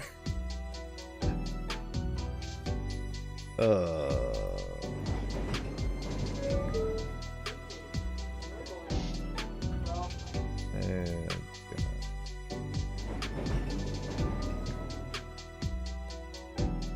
I got... Oh no, you got one? Well, I did play them specifically, so I guess they do play every now and then. But yeah, well, I don't know if it's unfortunate, but starting next era of my VTubing career, I will be going back to the playing ads once every 60 minutes for 3 minutes, because that way I get to skip pre-rolls and I get to control where the ads happen, so you don't get to miss out on anything. I've kind of been going hard and loose, but yeah, it's really frustrating how they do things, because I feel like every 3 minutes per hour is a bit too soon. Just give me 2 hours and I'd be absolutely fine, but no, it has to be every 1 hour, so very unfortunate.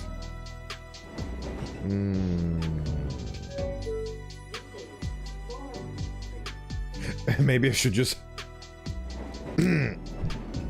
become an epic demonetized YouTube streamer where I don't have to have ad considerations like I do for Twitch. I don't know. But yeah, that's the thing that I need to do, so anyway. I hope that nobody's ever had to click off a stream or miss anything important due to ads. I try to be a bit on top of that. It's okay, a short ad break is worth. I very much appreciate that statement, thank you. Hopefully it'll get better moving forward. Anyway, I do like Seribot, so I will definitely be keeping Seribot. I need to see what Mix It Up has to offer me. Anyway, I have it memorized. I scouted out the whole place online. It's not far from South Vol Caldera Central. Heck yeah. Anything in particular you're looking forward to seeing? Yeah. I said this place has a whole section dedicated to expressionism. Uh-huh. You don't know what that means, do you? Nope, I just click pretty pictures with my magic expensive talent box. Alright, I'll tell you the absolute basics. So you see, there's this voice in your head that you hear, and if you are chosen by the voice, you become one of her disciples. And she's this really cool voice of a goddess. They are genres for dummy, goofy, silly little billies.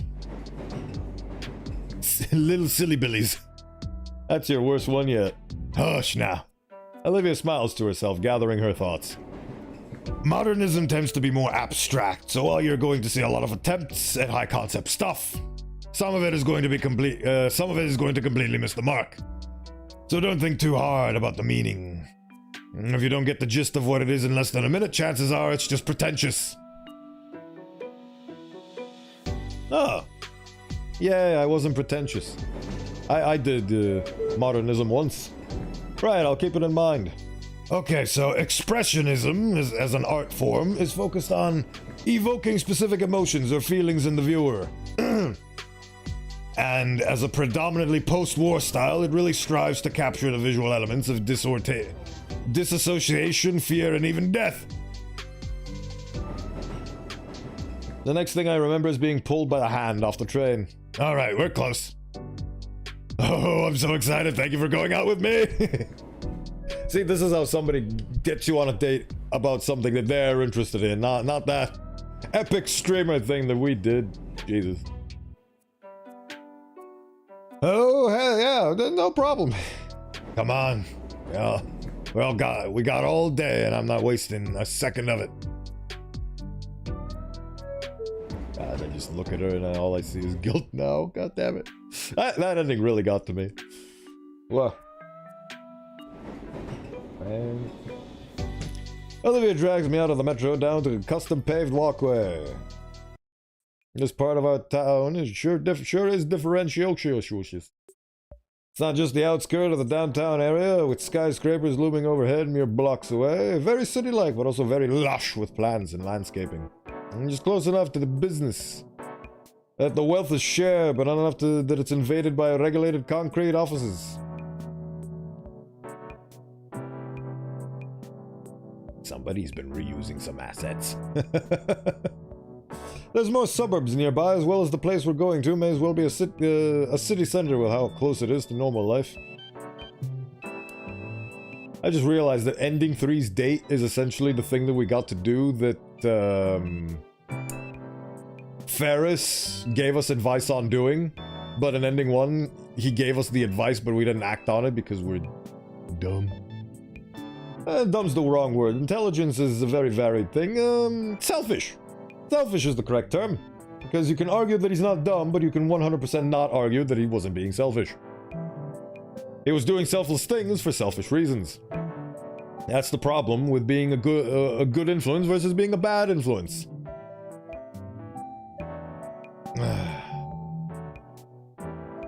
It's a standard of living I could certainly get used to. The McMansion we live in is fine, but this sort of thing really appeals to me. I'm imagining starting a family here. Ooh, that's cute. Inko. Oops, did you say something?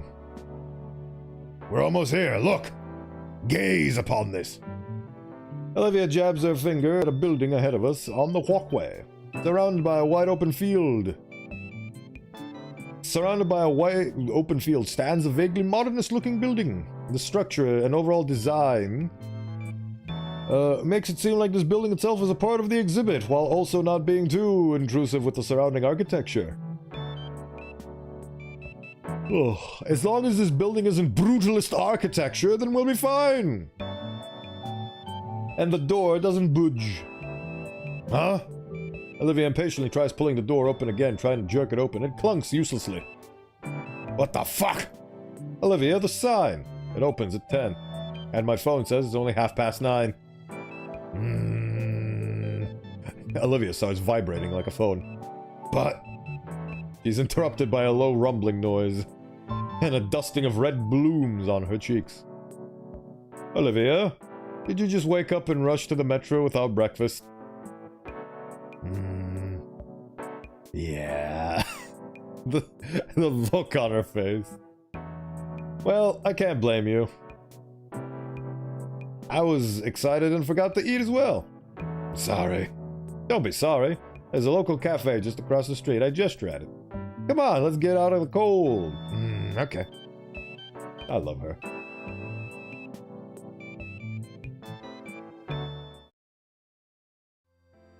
Olivia was doing a good job of ignoring the chills, but she gave a deep sigh of relief once we entered the warm cafe. We ordered breakfasts and hot chocolate and take a seat at the near window. Olivia takes her first warm-up and melts into the chair. For a while, we just rest quietly. She looks back to the gallery building. One other reason I wanted to go here. I need to give a speech at the formal. For Edekin. Something that'll make him proud. Something that just do him justice. Oh. I heard some of his earlier work ended up here. I wanted to see it. Sorry, I was lost in thought there for a minute.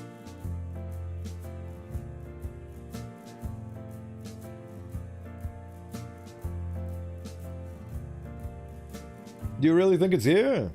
It better be. It better be. Olivia blows into her hot chocolate, and then takes a deep, careful sip. With the early morning lighting and the building in the back, it sets a delicately somber mood. A young lady taking a moment to herself from the elements outside. No,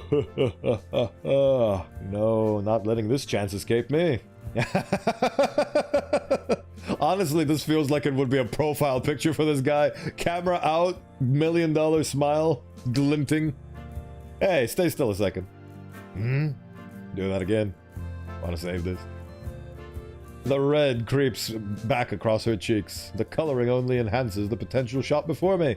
I lift my camera and carefully back away from Olivia, surveying the shot from all angles. Will you hurry up? Shh. Just go back to being natural. I'm not forcing you to be a happy model. I'm not doing that thing I did in an alternate timeline anymore. Shh. Quiet, Puffin. It's weird, Inko. You're being weird. Though she said that, Olivia returns to savoring the warm drink slowly. It's as her lips finally touch against the cup that the shot is perfect. Camera clicks in rapid succession, capturing the entire moment of her delicate sip. It really puts into perspective how things don't matter the moment something more important happens. Like, remember when Inko's camera broke? He didn't care at all. It didn't even matter to him anymore. The real shame, isn't it? Even her soft sigh after, and the scarlet on her cheeks growing more and more, and... Inko! Oh, sorry, got the shot. Returning to the table, I turned the display her way so she could see the best of the 15 shots. Her face practically explodes with embarrassment as she draws her hoodie up to hide it. You look great, Olivia. Shut it. Do you really think so? Absolutely. You're more photogenic than you think, Olivia. With an annoyed huff, she pulls her hoodie back. You suck at compliments, Inko. You suck. Even as she said that, her smile speaks even louder. Olivia looks back again.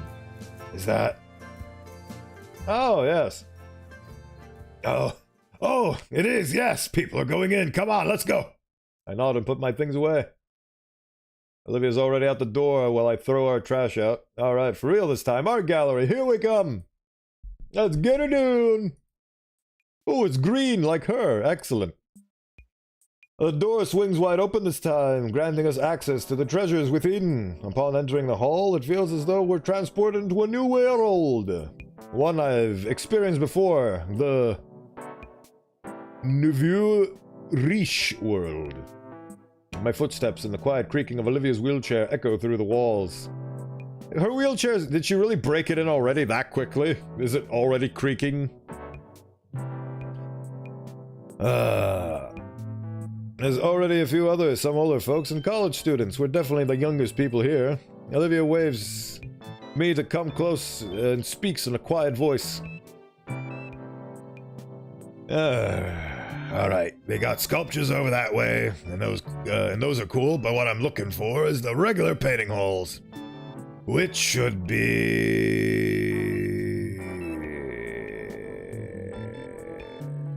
I've figured out a corridor. That way! Got it.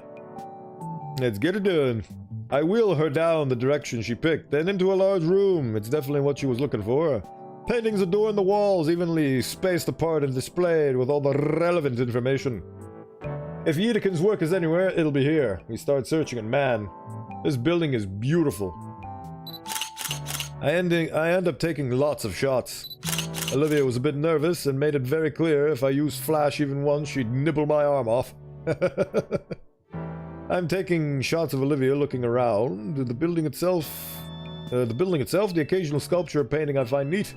This is really fun. We definitely got to make the... Oh my god, the irony. Because he said the same thing in ending one. Maybe walking across the mall, we can make it a reoccurring thing. Ugh. At some points, Olivia stops and talks with one of the other visitors. She's actually hitting it off pretty good, introducing herself. She even gets to make a couple of connections to local artists. A few even give her a business card. Didn't know artists use those. Check out that beautiful egg coating palette color scheme. The beautiful font. It's exactly 14 by 14. I don't know what any of that means. I'm just quoting American Psycho. And the art itself, some of the paintings are beautiful landscapes, some more abstract. Might be that modernism thing that Olivia bum-rushed me on the way here.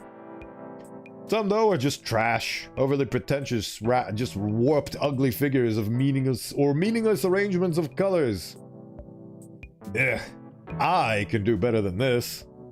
Olivia stares a bit at some of them, don't know what for. As far as I know, probably to spit at them. As far as I know, a lot of this stuff is just used in money laundering. Ugh. We search on, but none of the paintings we see are by Edekin. Even after an hour, even after splitting up to check some of the similar rooms, we find nothing. Some of the smaller rooms, I mean. Eventually, we take a break in the main hall. Even the benches here are sleek. So far, all the modern art stuff has been... To be honest, they feel like absurd jokes. Between very questionably shaped statues to just objects glued into the hanging canvases. All just bizarre to me. So... No luck? Nope. Hey. The skibbity toilet is here. Somebody must have spent a whole hour doing that in Blender. I tell you what. The sheen on it is beautiful. We watch a small group bickering before a stone relief of a toilet. That's stone? A very nice toilet, but still. My foot jostles Olivia. This empty chair before us, which we use as a makeshift table for all our stuff. Say, Inko. There's a glint of mischief in her silver eyes.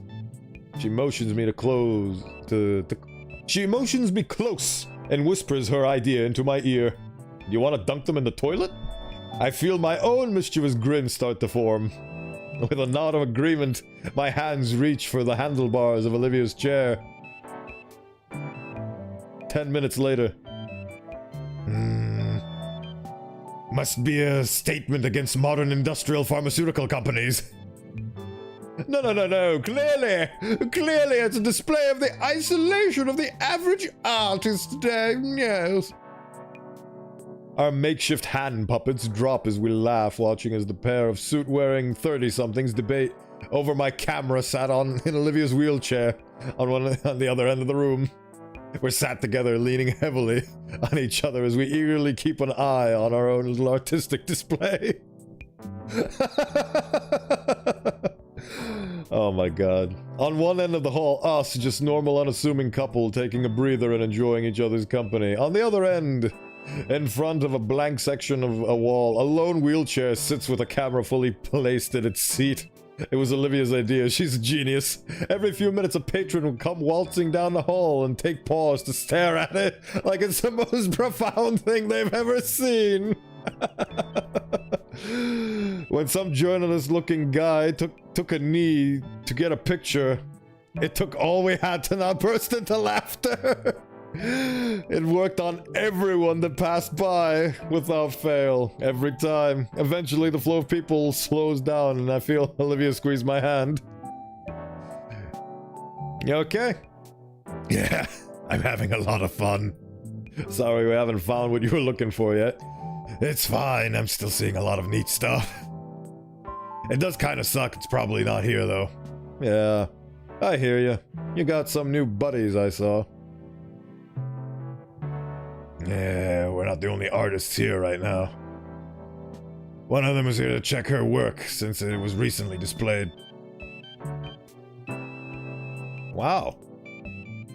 There's a lot of great stuff here. Nice, I'm glad. I really like the... Oh, she is fully drawn. She is fully drawn, and she is purple. What the hell is she supposed to be?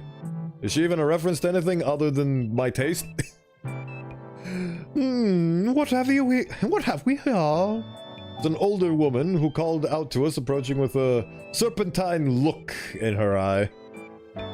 What even? I think she's supposed to be a snake. It does say serpentine. So, very fascinating. She must be the curator of this place. From her elegant sequin dress to her bright golden heels that click with each step, I can only guess that's some sort of important figure here. Wait, man, would you be... Olivia's excited words are cut off by the well-dressed woman now standing right before us and sporting a simple smile. Yes, Alina Scarborough. I own and operate this gallery. Guessed it immediately. Yep. It's a pleasure to make your acquaintance, Miss Scarborough. The rehearsed words come out so easily. All those garden parties I'd attended having helped me learn the proper etiquette. I'm Incognito, and she's Olivia Halford. You two are awfully young. Are you two on a date? Yes, ma'am. Olivia blushes a bit at how confidently I say it. Why here, of all places? What piqued your curiosity, if I may ask? I'm working towards becoming a photographer myself, and today was all Olivia's idea. I can see that DSLR you have certainly brings back some memories. Olivia straightens her posture with confidence. I'm an aspiring artist, Miss Scarborough. Please, Alina is just fine. Right, Alina. I wanted to learn some more about the current art world. And there's a particular art piece I'd like to see here. Alina nods. Is there anything here by Trent Edekin? Edekin. That's definitely a unique name. One I haven't heard in a long time. And one I couldn't possibly forget. You mean? Yes, I'm certain we have some work from him still around. Would you like to lead the way? Yes, please, yes. This is what I'm here for. I'm glad you showed up. I believe it's a bit far on the other end of the facility. I can see how it'd be easy to miss. It's a bit hidden away in one of the smaller rooms. Yes. Come. She stops mid-turn. Huh. I don't remember that being installed. Interesting. Hey. Well, aren't you two rambunctious? Well played. I'm sorry, Alina. Don't be sorry. Being a little rascal is what a lot of art is all about. Come, it's this way. I like that she's able to take a joke. Very nice. The difference between good and bad influence is being able to take a joke. Because that's what it is. Unless a joke goes too far, the jokes also need to have limits and breaks. So can't be like, for my latest YouTube prank video, I kidnapped this man's entire family and forced him to eat gruel for an entire week while explaining to him that his family would be killed if he didn't. Haha, what a sick prank. No. I start pushing Olivia, following the gallery owner. Olivia motions to come closer and whispers in my ear. I like her. She's fun, yeah. Alina rounds... They're like an old married couple. Alina rounds the corner and clears her throat again. So, Olivia. Yes, ma'am. You say you're looking for to be a better artist. Do you mean professionally? Yes, actually. That's wonderful. I'd love to see your work sometime. If it's good enough, we can even feature it here someday. Really? Are you serious? Oh, yes. This place is a great way for our local artists to be supported. Why is that? The building in my business is a non-profit, yes. But artists can choose to display their work for commercial purposes. A substantial amount here is for sale, and all the money goes to the artists. A substantial amount? Maybe Olivia would appreciate some memorabilia for today. Wow. You just have to be at the right place at the right time and say the right words. She knows Edekin, and that struck a chord with her, so she is immediately extending that. This is how you form connections. This is a natural way to form connections and network. This is what natural networking looks like. It's beautiful. Like, she wasn't there to network. She didn't even know. She was just there to pay homage to her dear departed teacher, and this is where it got her. It's beautiful. Good things come to those who aren't seeking them. It's a very strange thing, isn't it? Wow. That's amazing. I'm definitely interested. Great. I didn't even know there was a place like this. Do you know of the other advantages that could work for you then? Advantages? No. Sorry for that cough there. No, I don't. Oh, she even has a... Oh, that's adorable. The gallery owner takes out a small tablet, tapping lightly on the display until she presents a digital flyer to Olivia. Yes, there's several dozen organizations that support disabled artists, from simple connections up to running their own exclusive events. Oh, immediately. If you want, I could pass your name around to some busybodies that tend to show up to poach up-and-coming artists. I can't help but cock an eyebrow at her tone or how she used the word poach. Olivia must have thought similarly as she shook her head. No, thank you. No, thank you. I need to be an artist that's good enough on my own. And I need to be an artist that Yeetikin would be proud of. Without any crutches. I'd be a terrible student if I did. Oh, you knew Yeetikin? I should have figured. How is he doing the... Oh.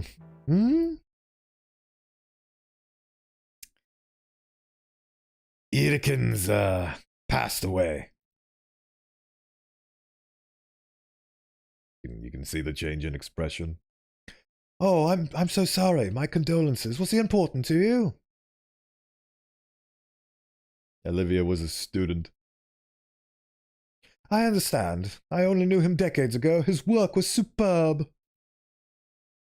But I didn't know he had an apprentice.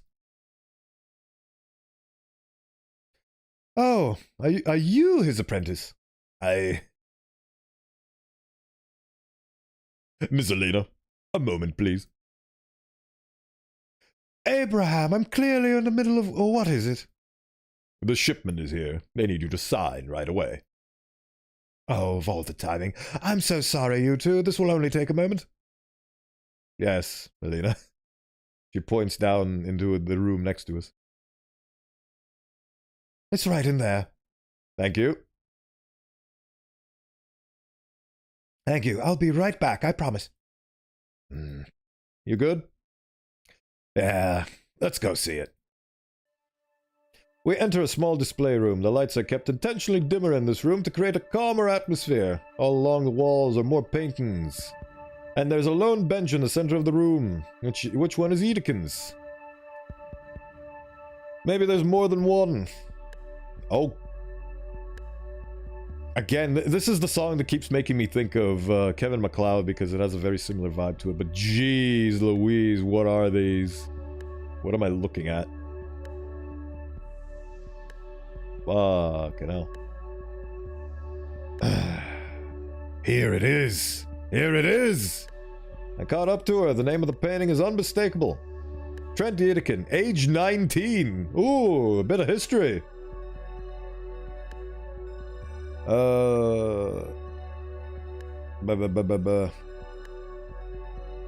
was I? Alma Mater, St. Hammond High School. And then the painting itself. An elaborate depiction of a dino twisted and warped stylistically. I can't tell if it's mocking or what. And it's a part of a set.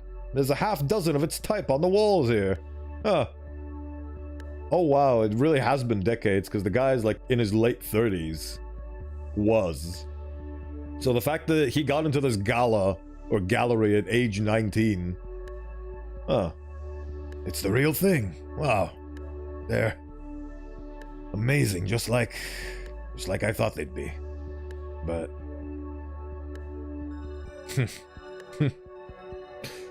what is it? Didn't I tell you on the way over? Yeetikin's early work was expressionist portraits. He made sense when he was just a year older than I am now. He made these when he was just an older... Okay, let me try again. He made these when he was just a year older than I am now. There we go. Some of these are historical figures. Some of these are people he knew personally. A few are just everyman.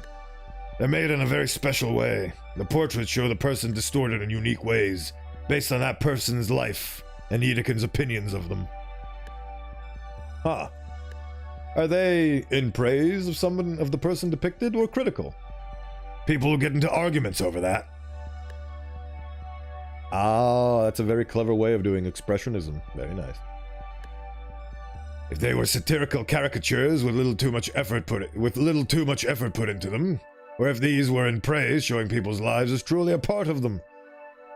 Through the brilliant brushwork. But he never said. I wonder why. If you ask me, I think it's both. It's not about how good or bad he wanted to depict people. It's a brutal sincerity, an urge to embrace your flaws and strengths together. People either disregarded one or the other in their interpretations. It's like he recreated a proverbial half glass of water. Amazing, right? I think. Honestly, to me, it just looks like ironically ugly distortions of characters painted in a very skilled way. I like your interpretation. It's really deep. Thanks. I wish Yedikin was here to appreciate his own work, because clearly my significant other can't. In all honesty, I don't understand what the purpose of these paintings are. Oh my god, dude. Okay, let me explain it for the people in the audience. Like I'm an authority on the matter. I'm not, I really am not. But my thoughts on the matter are that this is important because this was Yedikin's perception of the person. He accepted them both with their strengths and their flaws and saw them as they were. Like, because just drawing a portrait of somebody and just copying what they are on the outside does them a great disservice to the personality that they cultivate inside their fleshy confines. So he tried to draw a realistic portrait of who they are to him. So each and every single one of these paintings was incredibly personal to the guy because he drew them with what perceptions he had of the people, with their flaws and their shortcomings and their successes and their virtues and everything. And that's what these paintings are. They're just an expression of what each and every single one of these people meant to him. And that is really special and really deep. And I am going to suppress the urge of doing that thing I did in Ending 3 a lot. Anyway. Swirling some colors around a person's head doesn't do much to express their personality. This man is upgraded from himbo to full-on bimbo. I wonder what people would say about Olivia's paintings if they were hung up here. Will she even get a chance? Will she even get that chance? It's a lot harder to get into the mainstream nowadays than it was when Yedikin was her age. Speaking of... Hey, Olivia. Why did you reject Alina's offer earlier? I said already, I want to be good enough artist without that stuff. If I'm Yedikin's legacy, I need to live up to his accomplishments. Yedikin didn't need any benefits to get to where he was, so I shouldn't either. Are you sure? Olivia cocks an eyebrow. Well, actually, it's just to kickstart your career. It's a safety net. It's a gesture that later you can live up to his skill. That's a better chance to even surpass his acclaim. But it's not one I want. Yedikin passed on what he knew to me. It's not right to take the easy way up. Besides, I don't want to be shoehorned into some niche category simply because I was born into it. And one of your own legacy eventually. What happens if you can't just find another big break like that? You wouldn't be able to pass on what you taught to someone else. Isn't that scary? It's terrifying. Her words shook as she said that. You make a good point, but if I did that, I wouldn't be true to myself. Olivia's eyes look at Yedikin's name on the wall, which seems to fill her with courage. For now, I'll just think about it, alright? A loud clicking of heels causes Olivia and I to look towards the entrance of the room. Did you find it? Oh, excellent. Yes, Alina, we found it. I just love this set. Who doesn't love a good bit of critical analysis? Did you get what you wanted? Yes, I think I did. I need to see the real thing. I needed to see the real thing. Thanks, Alina. Of course.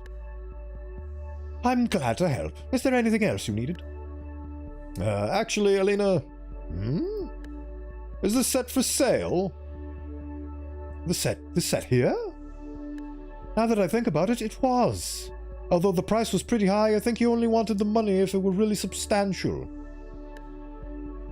If you two know him, I could lower it for you to be something more reasonable. I think he would want that. I think it'd be nice to get at least one for Olivia. Inko. Huh? She tugs at my sleeve. No, please don't. They're right where they need to be. But you just said everyone else doesn't get it. Even so, I wanted to stay here where everyone can see it. I could never keep it to myself. It's some kind of personal keepsake. See, she is such a she has her selfish moments, but deep down, you can bring out the best of her. Like in this circumstance. Please, Inko, don't. Okay, sorry, just thought you'd appreciate it.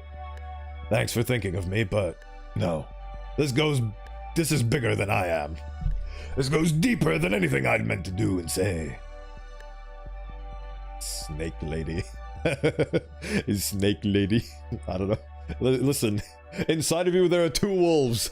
One appreciates the deep understanding and nature of this expressionist art, and the other one goes, "Ooh, snake lady."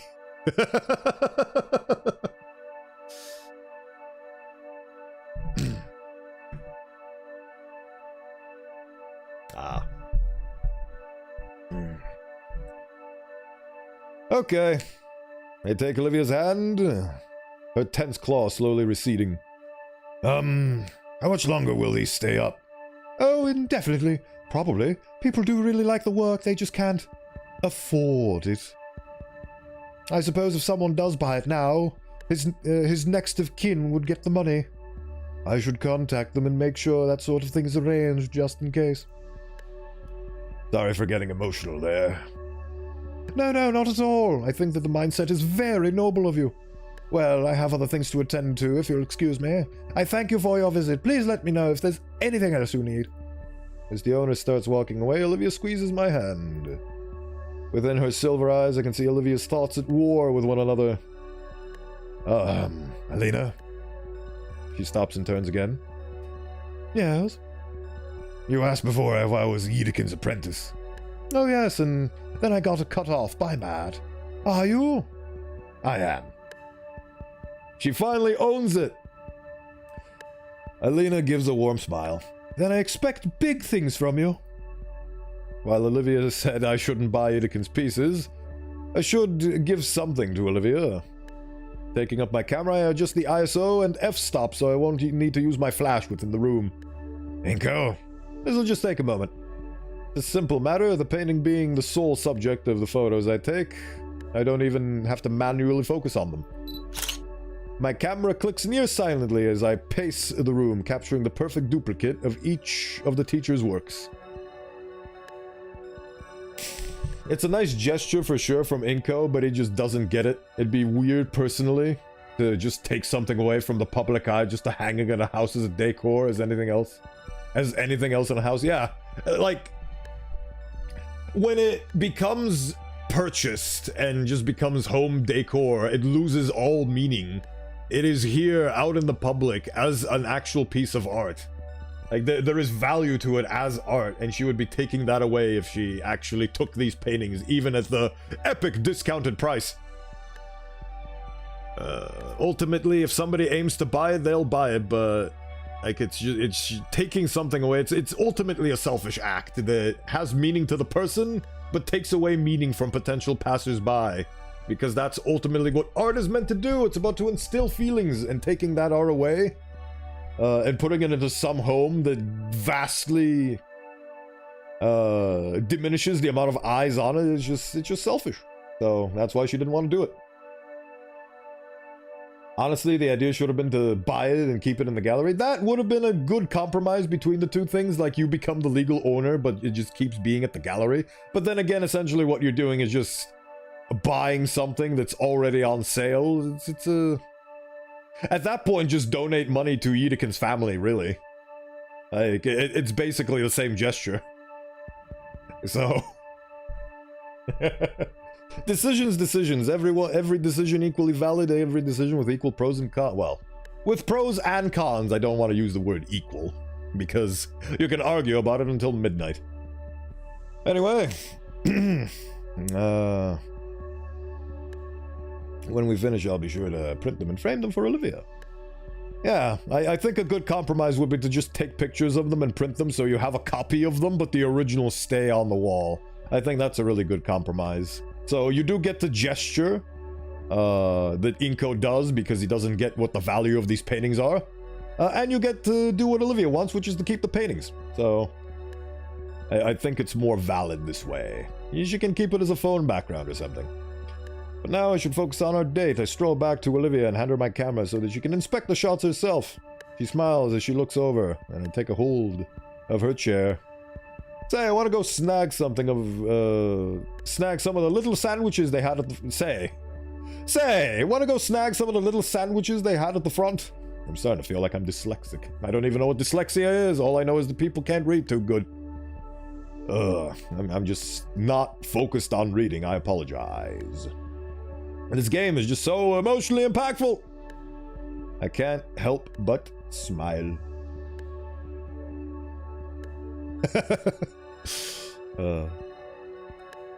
Sure, you drive. Yoink. With a nod, we exit the room and start heading back to the main hall of the gallery. Oh, it's night now. The green has turned into blue.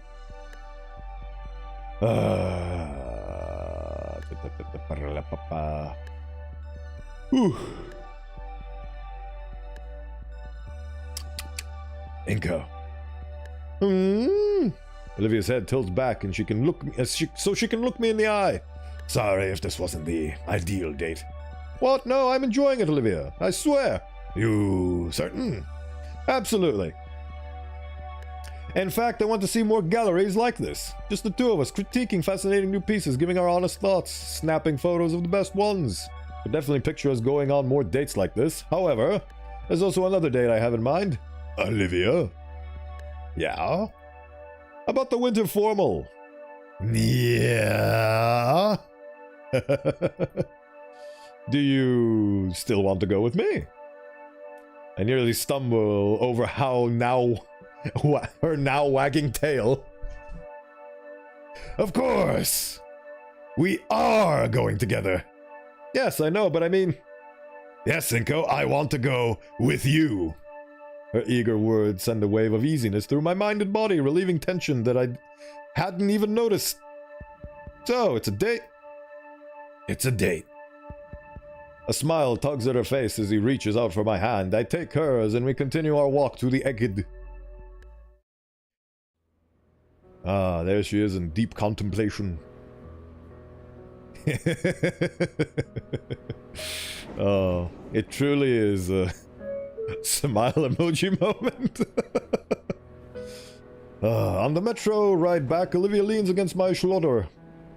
Her eyes follow landmarks out the window on the other side, so...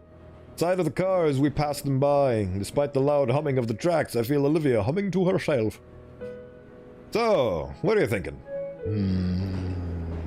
I'm trying to put my thoughts together. What I'm going to say for Yedekin's memorial. I definitely have all the pieces I need. Just having a hard time stringing them together. I really wish in this moment in time I remember what she said at his grave in ending 3. So I could compare it to the speech he's gonna give in this ending. Oh, well.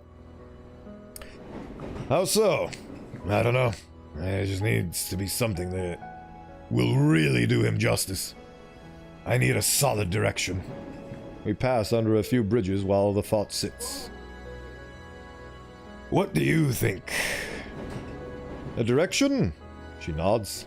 In that case, I can think of a few ideas. What I saw today, I saw a lot of you. How Yedekin affected you. How Yedekin affected you. How his teaching shaped who you are now. That story is amazing. And I know everyone else will love it as much as I do. There's your angle. It is a fair and valid point what he brings up, but it cheapens the... It cheapens the feelings and the emotions and the genuine nature of what she said, because now she's gonna repackage it and sell it to the masses. And that will immediately just lose some of the importance and value of the message she wrote, because she's now gonna have to regurgitate it to a live studio audience, which takes away from the point. But gotta pay bills. Gotta like... that's the problem with true art, that The true meaning behind it is best left up to interpretation.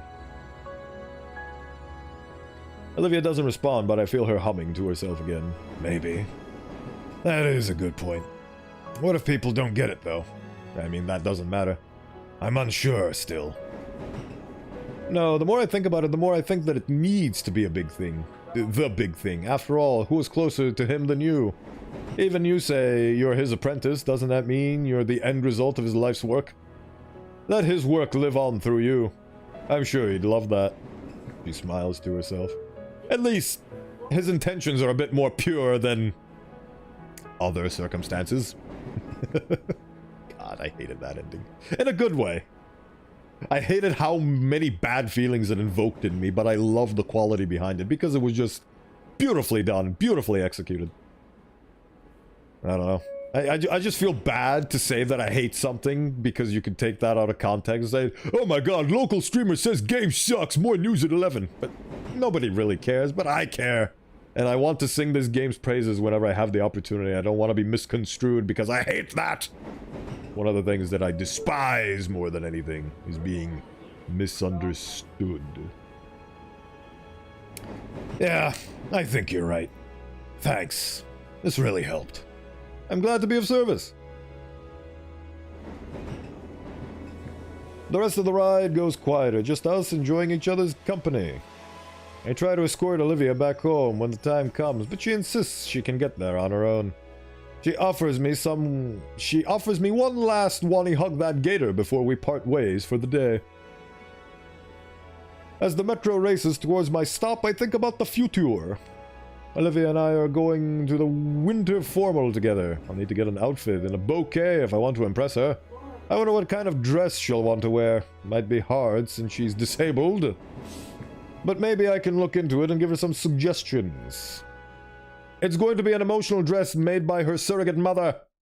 Because she values things that have meaning and emotion behind them. She's not about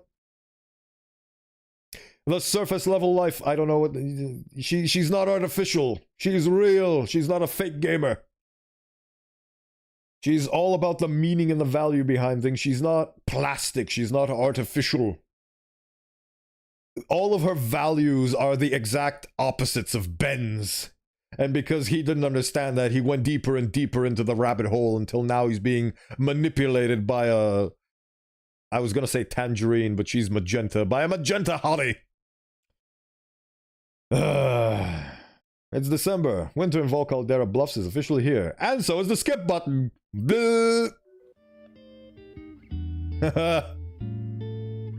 She worked on her dress for the whole week for it to look perfect. Oh, sorry.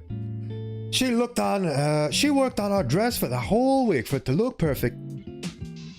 Worked? Sorry, my voice. Work? Yes. For some reason, my brain is broken. Scottish accent.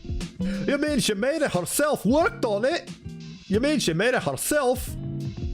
More like she helped me in making it for her. Even added her own personal flair to it. A homemade dress? Oh wow, and if Olivia helped... This is exactly what I value as well, because I'm a homemade VTuber. This thing that you're seeing right here. This is my dress. It's homemade. I stitched it together myself. Sorry, I hit the microphone there. Oh, I just realized. I didn't even notice that. It's glitch sewing. Let's fix that, shall we? There we go. Damien sniffles dramatically. There we go. It's fixed now. Did you get help from a mother dino? Honestly, I did for the 1.0. I got a base model that I used because I was making the model from scratch all the way myself. And I got up to the upper body and I got to the armpits. And then I realized I have no idea how to topologize this. I have no idea what I'm doing. So I kept looking at models to get inspiration from, and then I just found a model that was just so perfect in every way. I felt like just remodeling it would be a waste of time, so I just took the upper body of it and just molded it into my model. And now I feel bad because I can't claim that my model is 100% self-made, because I used a basis. And I struggled with that a lot, actually. I thought about redoing the model. I thought about not crediting the person and just being it's like a little white lie. Nobody's gonna find out if I use the base model, all that crap. But I realized that would be completely disingenuous, and that would just be wrong from a moral standpoint. And I want to stand up for some values that claim do not steal. Original content, do not steal. So I'm gonna swallow my pride and I'm gonna bite the bullet, and I'm just gonna put the guy's credits, because his art is free to use under Creative Commons if you just credit the guy. So I'm just gonna credit the guy because that's the right thing to do, and that's what I want to do. But the thoughts had crossed me on how to deal with the situation. I'm very much looking forward to the 2.0, which I will hopefully make all by myself from scratch on my own. And that's gonna be a few decades from now. But yeah, I didn't have help with the ram skull. I made this all on my own. I did use a lot of reference material, and I did literally have a guy's picture in front so I could just copy it visually, but I modeled the whole thing myself. 1.0 though, yeah, use a base model for that. Unfortunate, but sacrifices must be made.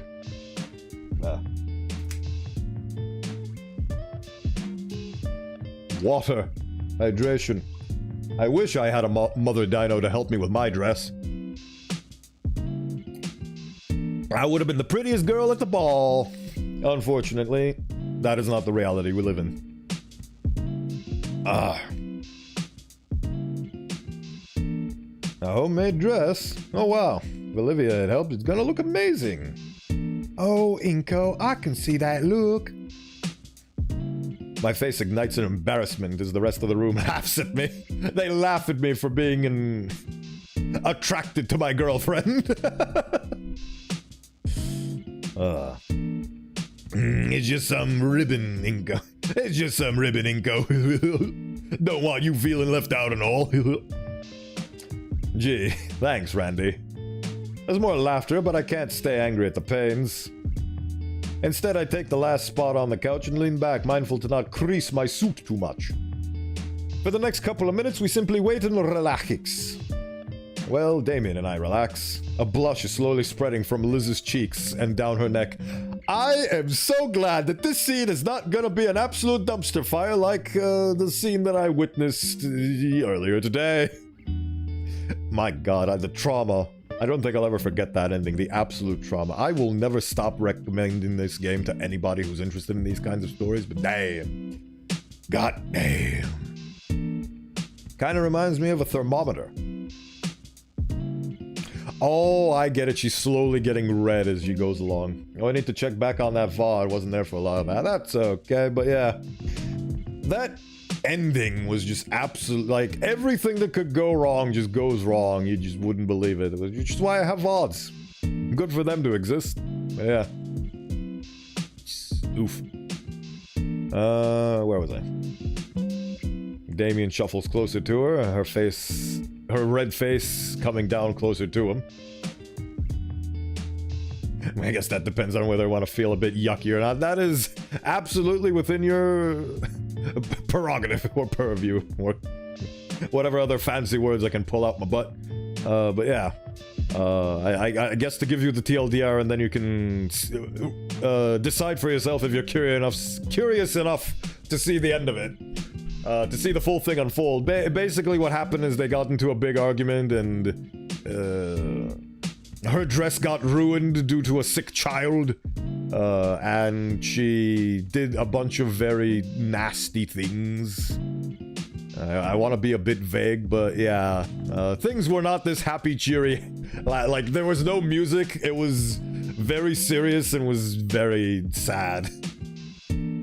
It's worth to see the full thing. It's build up to a payoff. Yeah, that's true. This scene, the way it happens in the first ending in my last VOD or my last recording or my last stream or whatever you have, is a build up to the eventual climax of what happens in ending 1, which is terrible, but in a good way. Like, terrible in a empathetic sense and not in a quality sense.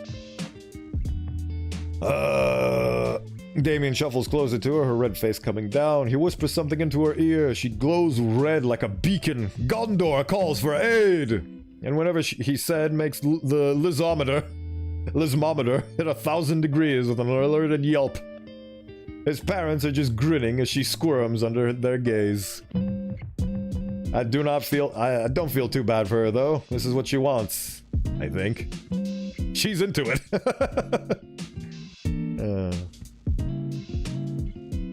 Still, what the heck did Damien tell her?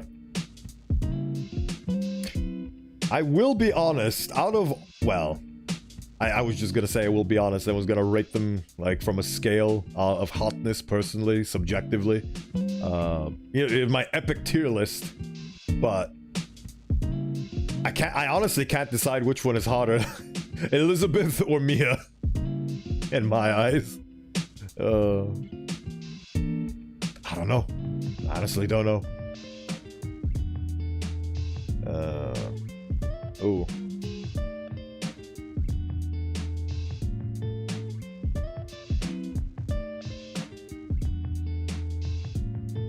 It is hard. Damien, is that confirmed? Is that sweet lore that he's into bondage? That's fun. Neck will do wonders for him. I'm being thrown into the gutter. I want to pull myself out of there. Oh, just a thought. Fair enough. Oh. Why are you all staring at the red garden hose?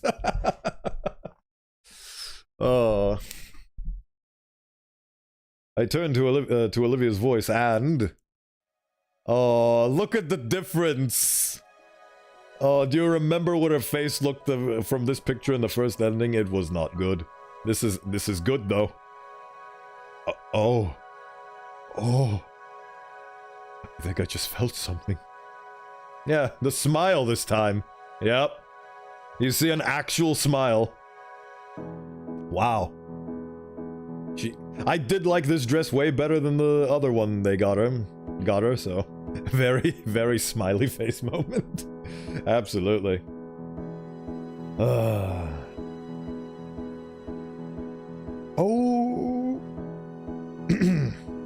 I knew you'd look amazing, Olivia, but to go that far. A hand slaps my back hard enough to make me stand up and yelp.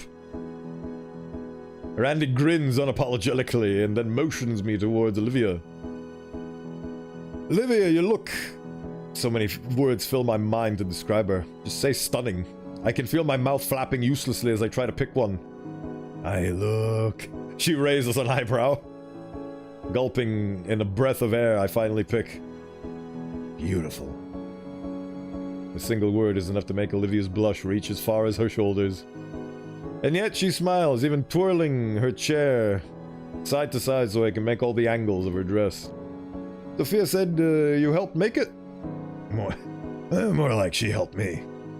Quite vibrant in color, something that I've come to realize when it comes to any work Olivia does. Wait, where's her... Oh, she doesn't wear a hairpin in this ending. So, what are we waiting for? Traffic's gonna suck like hell. Shouldn't we be getting into Liz's car now? He's very proud of himself because he gets to pull something off successfully for once. About that. Honk honk. What the? Honk. That'll be our cue. Thank you again for having me, Sophia, Randy. And we get off. If my hands weren't preoccupied with rolling my confused date to the door, I would have waved back to Damien's parents. Damien holds the door open so Olivia's able to see our ride for the night.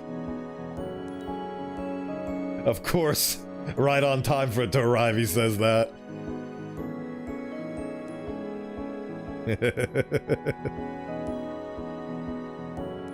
Oh... I'm starting to feel like ending 2 is more balanced than ending 3, because in ending 3 we basically got to give her everything she ever wanted in terms of pity parties. But ending 2 is more balanced, where she chooses responsibility and her feelings in equal measure, I think. So let's see where this continues. Whoa, awesome. The pristine white limousine. White? Oh, they didn't even describe it in the last ending. The pristine white limousine parked out front, idles waiting for us. Our chauffeur exits his seat and rounds the car to hold the door open for us. Mindful of him, I wheel Olivia as close to the entryway. The driver moves to assist Olivia, but I hold my hand out to stop him. I'll help her. Could you handle her chair? Of course, sir. He holds the chair in place. If I may. Yeah, I get it. With all the care necessary, one arm shakes behind Olivia's knees and the other around her back. I lift Olivia from her chair. In a princess carry! Yay! They finally mentioned it! They finally acknowledged it immediately. Yes, the princess carry! The iconic princess carry! Feeling my legs shaking as I take the final 2 steps, Olivia tucks her head against my neck. Her hot breath making my skin tingle pleasantly.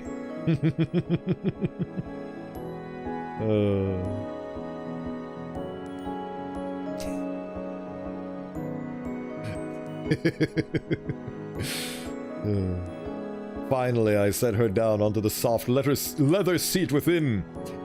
Right next to the tiny fridge and bar. Finally, she's here and she's smiling. And she's not being forced to against her will. And also a child did not vomit on her dress, destroying it. Oh. The dress being destroyed in the first ending was really a symbolic showcase of how her hopes and dreams and her emotional value and values were just completely tarnished. The driver's finished securing her wheelchair in the trunk. He gives me a nod and returns back to the passenger door while Damien is guiding Liz in. Like I said, this is the ending that Ending 1 Inko wanted, but he didn't get it. Remember how in Ending 3 Liz says she doesn't want to spit on her dress?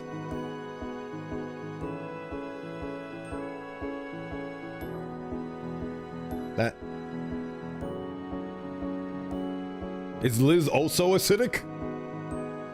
I remember what you're talking about with the karate lessons and how they wanted they wanted the child to be away, which is why in Ending 1 the child wasn't away because the child was sick, so we had to skip karate lessons. I get the divergence. Oh, it's foreshadowing for Ending 1. I think the way I've made these endings come about is really good. 3, 1, 2, 4. Seems like a really good way to go about this. So if anybody wants to go, well, if you're watching this, you've basically forsaken playing this on your own. So I hope you've enjoyed my take of this. The way I would go about these endings. My god. E1. That's very much appreciated, CW, thank you. It's good! Oh, thank you. Thank you for being here. Thank you for stopping by. He gives me a nod and returns back to the passenger door where Damien is guiding Liz in. Oh, and we get to see this! We actually get to see this as opposed to... You know the meme from The Incredibles where in one he's looking perfectly fine and then in the other one it's really darkened? This is how I feel right now. Oh wow! It looks even nice. It looks even nicer on the website. Hey, Inky, the bar's free game, right? I throw Damien a thumbs up. All paid for. Inko, we didn't agree. It's fine, Liz. I covered the extra cost. Awesome. Damien's already pulled. This is the smile I want to see on this man's face. I cherish this smile because I got to see a sprite of this man that I wish I never saw in my life. You should never see this man angry. Cherish this man. He is a beautiful cherub and we must be protected at all costs. Her smile takes top priority, but his is a close second.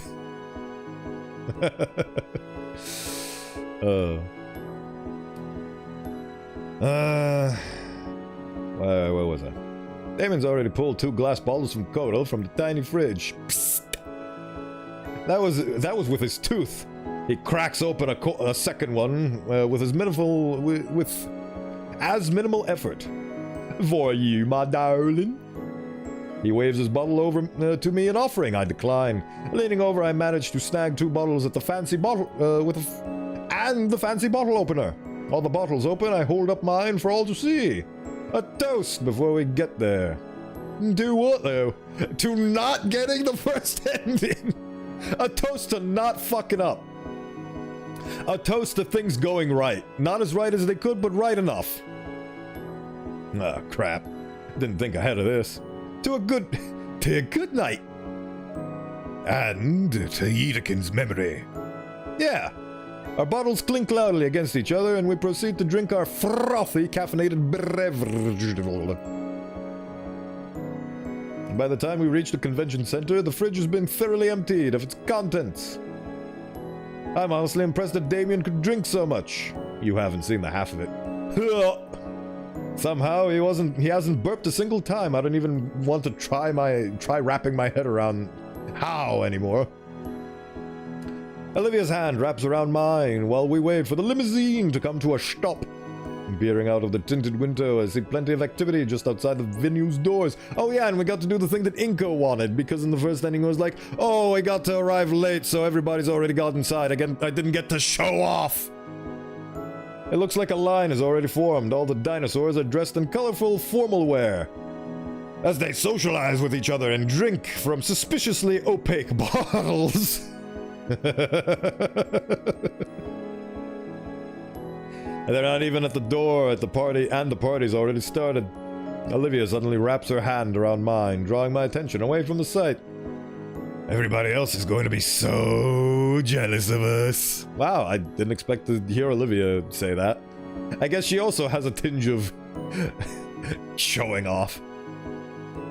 That was the intention. I smile and squeeze Olivia's hand. She squeezes back. This is the good song. This is the full moon. The shining moment finally comes as our limousine pulls into the open carport in front of the venue, quieting the crowd down to just murmurs. We wait in deafening silence for another minute or so before the passenger door opens wide. Taking initiative, I step out into the open as the driver sets up the wheelchair with a flourish. Wait, because we're at the party, does this mean that Mia's gonna try to mess it up and I have to stop her? But then again, this ending is set in stone, so I guess there's nothing she can do to derail this situation. She didn't even derail the situation all that much. It was all of my own making in the first ending. I am so excited to see where this goes. Alright, makes a great set piece and naturally draws the attention of everyone nearby as I ease Olivia into her prison gently.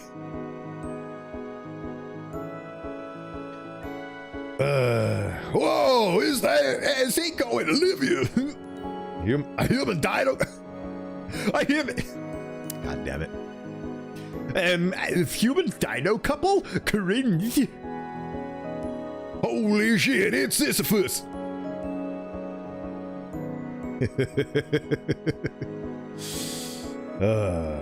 I bask in my peers' admiration as Damien and Liz follow after us. There's a figurative red carpet stretching from our limousine to the entrance of the venue.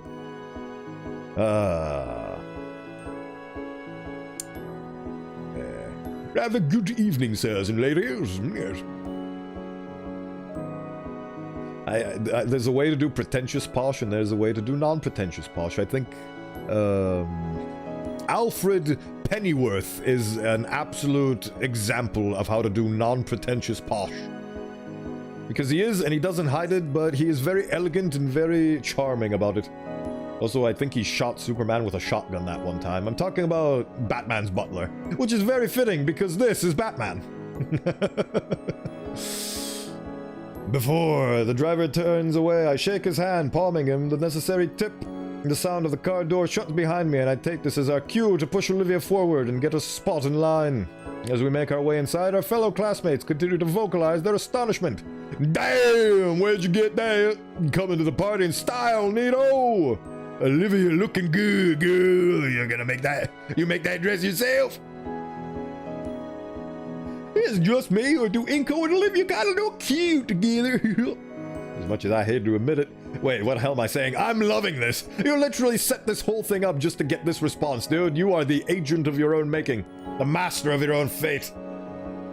After months of feeling regarded as the school's outcast, the spotlight's finally shining on me and I'm reveling in it. And it feels good knowing that Olivia was getting the attention she rightfully deserves. Me and my cadre slowly move past the crowd and heads held high. Held high, huh? I'm pretty sure the thermometer is a very held high head. We approach the sign-in table where more people look in line and look our way. Oh yeah, and Ben is manning this table. Figures. Think we could cut them? Wait, why would you be allowed to? Let's go, Inko. With a nod, I push Olivia around the line and head directly for the table. Looking back, Liz frowns, but Damien simply nods in understanding. My peers in line beside us are watching as we casually roll up to the table where Ben is waiting. Olivia! Inko, you made it! Hey. Ignoring Olivia's clipped tone, I smile back at Ben. Of course we would. In a limo, no less. What better way to start off the night? Don't you agree, you silly Billy? Ben moves a clipper to Olivia as she quickly fills in her name. I lean over her shoulder and sign myself in too. Alright, you guys are good to go. What about Yedekin's moral? I wasn't even told when I'd be speaking. He hands over a slip of paper to Olivia. We'll be doing it at the end. We want everyone to enjoy their night first. Figured he would have liked it that way. God damn it, Ben. Every time you speak, dude. Looking at the sheet over Olivia's shoulder, I see that it's a collection of bullet points related to Yedekin's eulogy. Olivia scowls and crumples the sheet into a tiny ball between her palms. Olivia! I have a speech ready, Ben. Look, I know, it's just backup. Just in case, alright? Nothing can go wrong. Nothing can go wrong!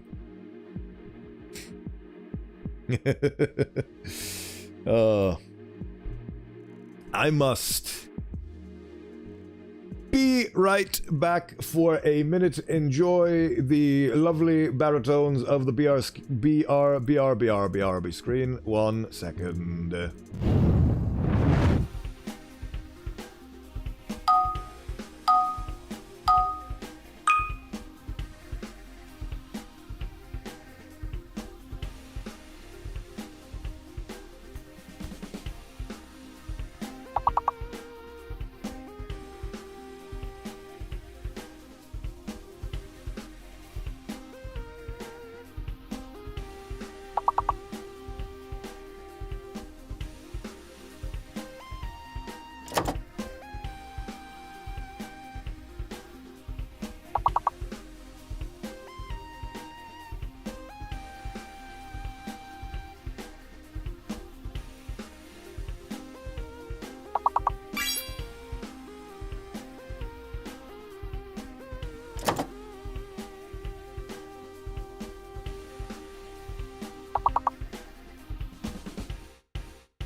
Well, we gave it our best shot.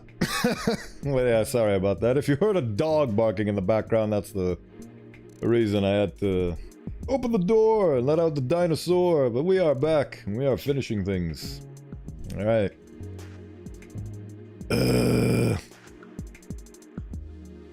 She tosses the balled up paper into her wheelchair compartment. Let's go, Inko. Right. See you inside, Ben. At least I'm not as openly hostile to Ben as I am in the other game. In the other ending. It feels like a whole different game I played. Oh, that's how insanely different and amazing these endings are in comparison. Below her breath, Olivia mutters. I hope not. Damn. Giving her... He has things to warm his shoulders, but she doesn't, and she's giving him the cold shoulder. Oh, we made it. We move past the check-in, venturing deeper into the halls. I just realized that Mia's gonna cause a stink because I skipped her on Saturday. Or maybe it just happened and I didn't even... The game didn't even acknowledge it? I don't know. Ahead of us, open set of double doors. Near the slide went to several rows of neat round tables. The other half is reserved for the dance floor. And on the far side, a large stage for live performances. Dun dun dun dun dun dun. It's goddamn October. Stop it now, please. I beg of you. Oh my God! Just like Die Hard, this is also a Christmas game. This is the Die Hard of visual novels. Oh.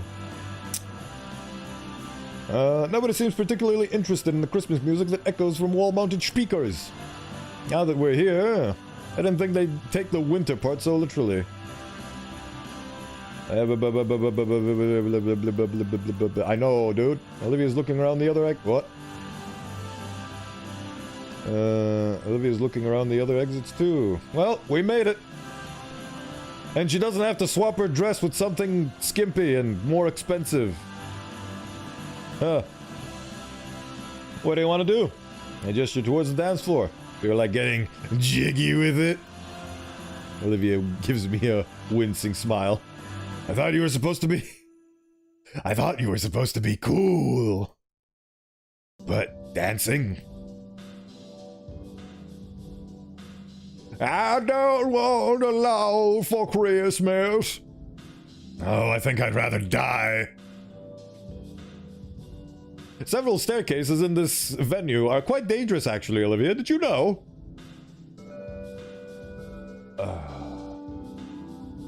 Besides, somewhere around here is a room they set up for a Yedekin. Right, yeah, we should pay respects to him before doing anything else. Alright. Hey. Olivia's tail guides my wrist as I push towards one of the exits. The memorial room isn't hard to find. It's a smaller room, well lit and with little furniture. On the far end, the framed picture of Yedekin and some of his old pictures from his classroom. Oh yeah, it's one of the paintings. Some are from him, some from his students. This one's from him, these are from his students. Presumably. Maybe this one's from him as well. There's a few other students here paying their respects. Olivia taps my wrist with her tail and I let go. I walk alongside her as I approach the portrait. I wonder when this was taken. Can't have been that long ago. It just looks like he did earlier this year. Olivia doesn't seem like she's ready just yet. I'll give her a bit of privacy. Oh, this is... Ah, I see. I wait outside the memorial room, leaning against the wall. I can see a bit into the main hall from here. The music swapped from festive to proper upbeat dance music. In fact, I'm pretty sure I see... Yep, Liz's head towers over the rest of the students, spinning and bouncing rhythmically, just like a metal spring. I'm sure Damien's doing his best to keep up. I love how her body is not moving, but her head is bouncing.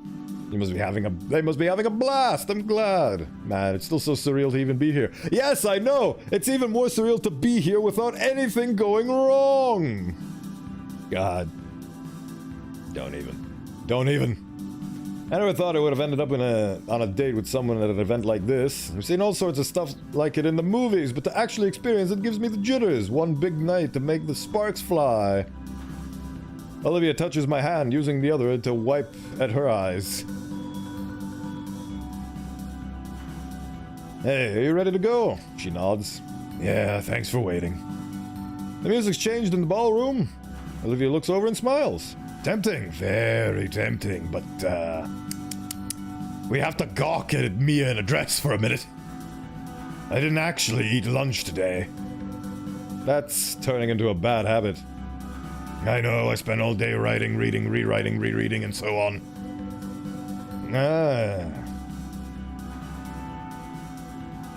So in Ending 3, she basically gets to get out of her malaise, and here she basically sucks it up, essentially. She basically puts Yidekin's memory above her own pity party, rather than what happened in Ending 3. For the better good, which is a more responsible thing to do, which means that I kind of appreciate this ending more. We shall move on. I get you. Come on, I think I saw what they were serving food. Yeet. Passing through the main hall once more, Olivia's hunched over something. Her pahone. I craned my neck around her shoulder to get a better look. She's carefully studying pictures she's taken of her written speechy. I wonder if she has guts with her. She definitely must have the guts if she's here. Seeing the room must have renewed her drive. You'll do great, Olivia.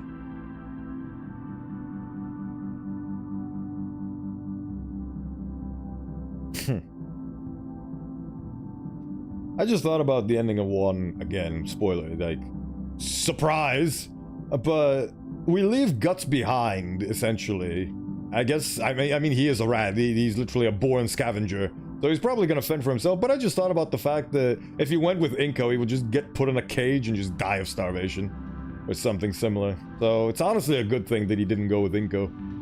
He's thinking about it out loud. He'll do great, Olivia! I hope so. I have to get this right. If you want, we can come find a table first. Then I can get us dinner and give you a bit extra time if you want. Would you? Yeah, no problem. Thanks.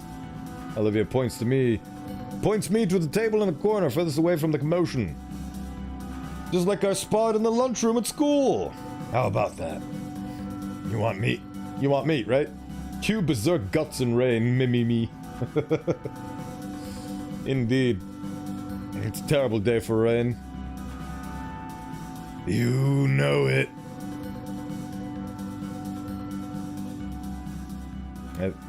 At these types of events, they would either have catering or meal tickets. At least when I attended with my parents. But judging by the sight of my peers carrying small plates of food, it's a simple buffet. Of course, catering with some 100 active seniors is bound to go wrong. The scent of spiced meat wafts through the spacious hallway. I can only imagine how Damien would feel right about now. I follow the movement of the crowd, letting the finer-nosed dinosaurs pinpoint the location of the buffet for me.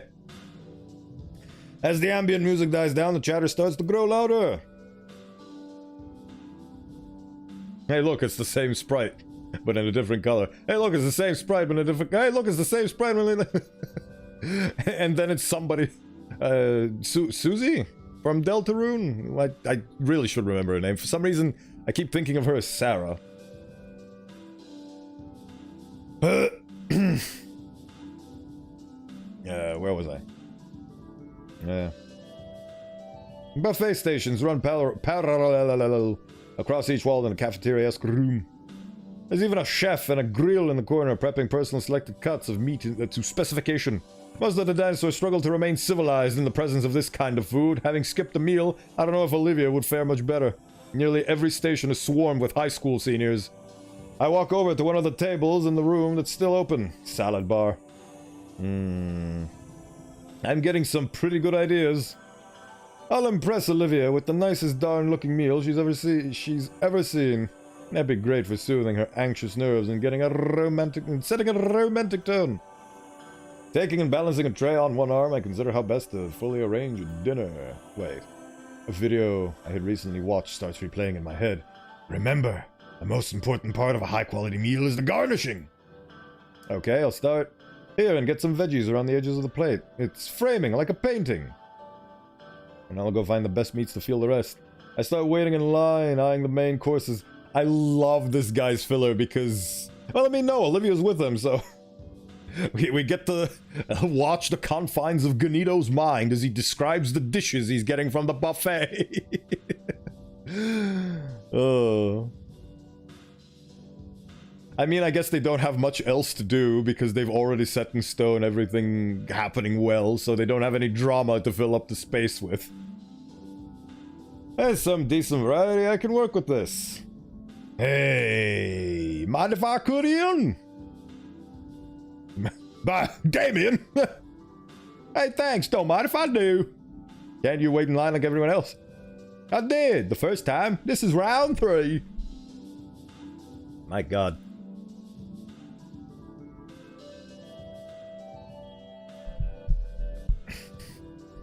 They are also not set on how food looks being dined. Oh yeah, having your cuisine look pretty like in Ratatouille is more of a human thing than anything else. So you just give them a cut of meat and they just devour the thing wholesale.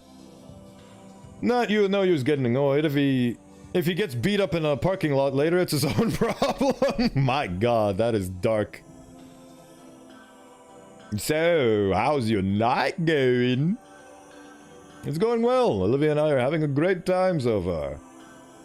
Hey, that's great. Liz and I have been dancing like crazy. It's a blast. I was gonna say if he keeps this up, he's gonna pack on a few pounds, but I realized that he's burning all of it immediately by going insane on the dance floor. So it balances. He's a fully complete balanced breakfast, and I can respect that. And gotta say, I'm happy for you. I am really glad. Last time we were here, you were threatening violence on me. Sorry for being unsure earlier when you two first became an item. Looks like I was completely off the mark.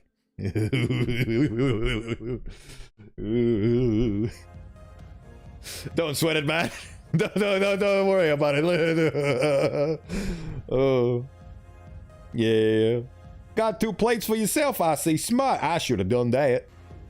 No, this one's for Olivia. He cocks an eyebrow. You sure? Yeah, I'm gonna put everything into prettying it up.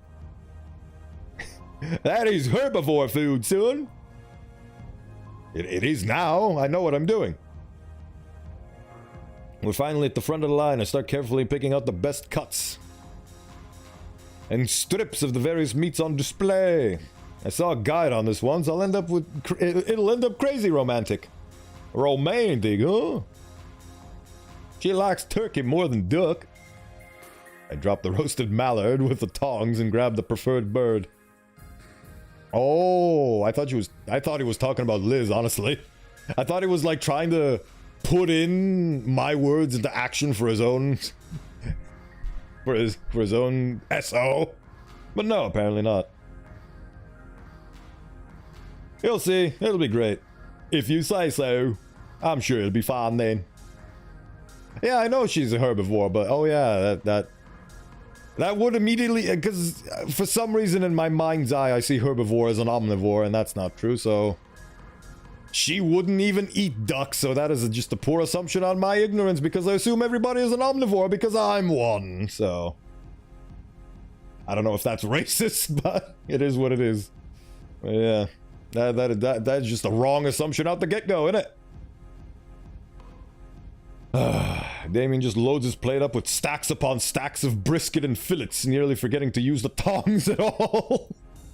Once he has his plate stacked up, he gives me a salute and slinks back out of the room. I, however, still have a mission to do. There's a few more lines of things like side dishes. This is gonna be perfect. Can we at least even see what he did, or we just gotta have it described to us? 20 minutes later, and 2 trays of perfectly picked meals are balanced precariously in my hands. It came out pretty great, I think. I even used the condiments to my advantage, leaving perfect dots of flavor where they'll be most effective. Nope, gotta be tossed in the bin.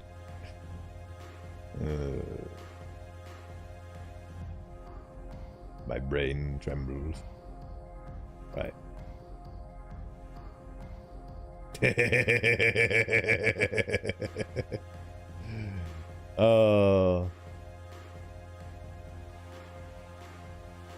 I am definitely keeping Seribot. You are doing wonders, my friend. Mwatzi, mwatzi.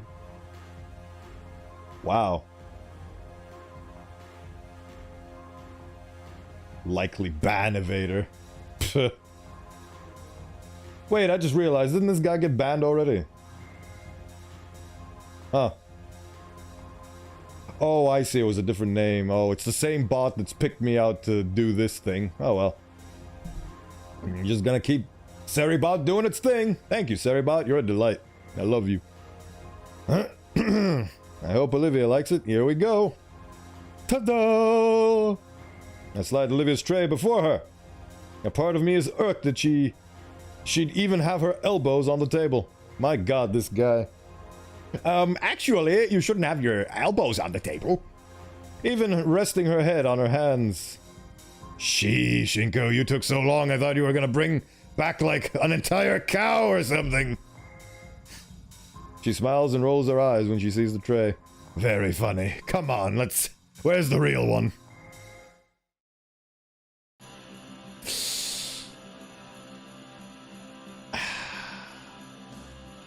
Her smile fades. This is it? Is it? Were the lines really that bad? What do you mean? Like, were there a lot of people? There's barely anything on the plate. What's she talking about? That's a cut of rare cooked filet mignon and turkey breast with scallions and asparagus, plus some slices of salmon sashimi on the side. All properly garnished, of course. My plate is exactly the same, and while it looks and smells delicious... Did I mess up? Yeah, the line's out the door. I'll run back for seconds, hopefully it'll clear up when we finish this. I'm sorry, I tried to arrange it nice, like we were at a fancy restaurant. She nods and stabs a fork through a piece of salmon. Well, I appreciate the thought. It does look pretty. But this is food. Food is for eating, not for admiring. I am not an Instagram influencer. I don't even have Instagram. I wonder if I should do that, because a lot of people use Instagram, but there's so much social media and I hate it. It's not that I hate it, it's just that it's not for me. I don't want to constantly go, look at me, everyone, I'm so petite and fancy and special, please give me your attention in this attention economy. I just want to do things that make me happy. And networking is not one of those things. It's unfortunate. Because it is a necessary evil.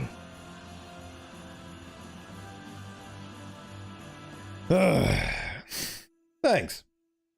Once more recalling proper etiquette, I slice my own steak into tiny morsels, savoring each small bite of succulent meat. Olivia doesn't look as enthusiastic about the meal as I do. I always believe that presentation helps elevate the flavor of the food, but the sight of Olivia picking hers apart like a look with a look of disinterest leaves a sour taste in my mouth. Yeah, you were just... You had the wrong audience, my guy. As we continue eating, I notice the cola in my glass begins to ripple and fizz a lot more than usual. Is this an earthquake? No. It's probably... Oh, no. Oh, thank God, honestly. Hey, is he wearing gloves? I'm gonna assume he's wearing gloves. Good evening, you two. Mr. Ferris, oh wow. Haven't seen him since he gave me the bad news. He glances over at Olivia. Remember when I called this man an idiot? That's right, he had to tell her too, so he's probably here to check up on us. He's seated down with a heaping plate of dinner. Olivia looks up from her plate lovingly at it. Oh, hey, Mr. Ferris. Dang, nice outfit. Thank you, I actually picked it out myself. Oh, I messed up those two things immediately. Let's try again. Oh, hey, Mr. Ferris. Dang, nice outfit, dude. Thank you, I actually picked it out myself. Oh, wow, you're getting this. You're getting some fine taste. That means a lot, thank you. Are you chaperoning? I am. Although it'd be more accurate to say ATF. No. Knock, maybe. Turns out when you organize an event with 100 teenagers, some of them decide it's not enough to try to bring their own fun. I've lost count of how many brand new flasks I've confiscated. Between you and I, the other staff plan on making sure it all doesn't go to waste after the party's over. Oh, brother. Taking a short break for my own meal, and I saw you two hidden away here in the corner. So how goes? Is the night treating you well? Yeah, we're having fun. It's going good. I'm just trying to memorize my memorial speech for later. Of course, I should have guessed. The whale man proceeds to bite into... Oh yeah! I never actually thought about whale teeth. He's scary. Oh, Damien was right, it's hard to watch. Last I saw you two, it was a terrible occasion, so I'm glad to see both of you have bounced back. Thanks. That's a pretty stern look you have, Olivia. It's nothing. Listen, don't worry about your speech. I'm sure it will be great. No need to overwork yourself, relax a little. It should be a fun night, not a stressful one. You're right. Yeah, Olivia, don't worry too much about memorizing a script. You should speak from the heart. I'm sorry, Mr. Ferris, this is just my resting bitch face. You should speak from the heart. If anybody knows how to pay respects to Yedekin, it's you. Yeah, that's kind of the problem. Nobody else would understand most of what I wanted to say. They don't know Yedekin like I did. How am I supposed to summarize everything he meant to me in 5 minutes? Have some faith, Olivia. People will understand when you speak from the heart. Oof. Yeah, sure. Inko's right, Olivia. People are genuinely empathetic after all. Huh? Oh. Let me try that again. Inko's right, Olivia. People are genuinely empathetic after all. Here's Slickback McGee. I follow the source of the voice, spotting Ben as he approaches the table with a wide smile. Everybody's experienced loss, Olivia. You'll be surprised just how much they'll understand. As Ben takes a seat, Olivia doesn't look happy. In fact, she looks noticeably more upset than she did 5 minutes ago. Oh, brother. Oh, brother. Good evening, Benjamin. You've done a bang-up job organizing tonight. The design of it wasn't all me. The student council all worked together. Of course, a lot of the decorations are just reused from year to year as well. Ben skillfully forks several vegetables together into one bite. He seems content that Olivia's actually tolerating his presence. If I may be a bit more open here, I want to thank you guys for being here. I'm so relieved this is all going off without a hitch. I've been crazy nervous myself that things wouldn't go well. Like, if I mess up, I may as well spit it onto his grave, too. Those kind of thoughts plagued me the entire time as I worked on this. Why is that? And because Mr. Yedekin was the best teacher. The table is shaking under my wrists. Looking over, I notice how Olivia's free hand clutches the edge of the table tightly. Honestly, I loved his classes the most.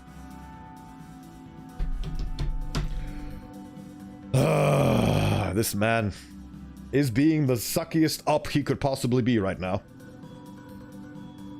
He really had a way with teaching. It's something in his tone. I can't help but note how all of his words of praise for our teacher simply angered Olivia.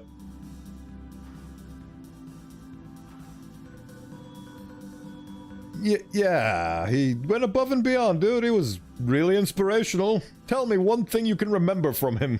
What is his first name? Olivia grunts her own agreement. She's really gripping the table's edge like she's trying to snap it in two. I'm just so glad I'm doing Eden proud. I feel like I really got him, you know? Oh my god. She is actually going to snap. She's actually going to snap any minute now. God, you know what? I'm not doing this. Inko, we're dancing. My girlfriend grabs my arm and starts dragging me from the table. Olivia! Olivia, what's wrong?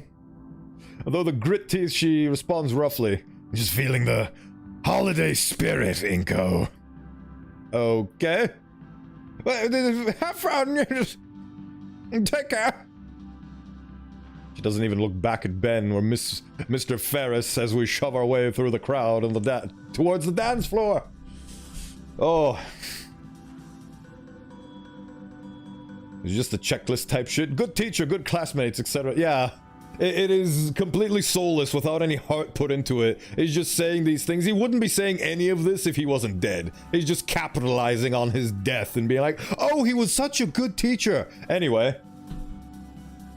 Like, he had absolutely no emotional attachment to the guy whatsoever. He's just doing this because of a eulogy. He's doing this because it's trendy. He's a trend chaser.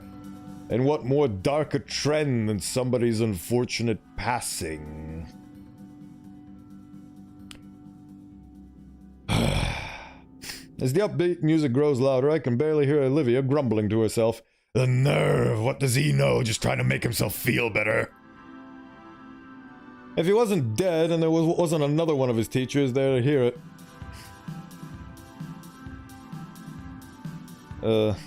Basically, yeah, those are actually the two components. One is the trend, and two is the people to chase, to show off how cool you are, to perk up your feathers and be like, oh, I am so emotionally distraught over this. Oh, and he wouldn't do any of this without an audience. You are absolutely on the money.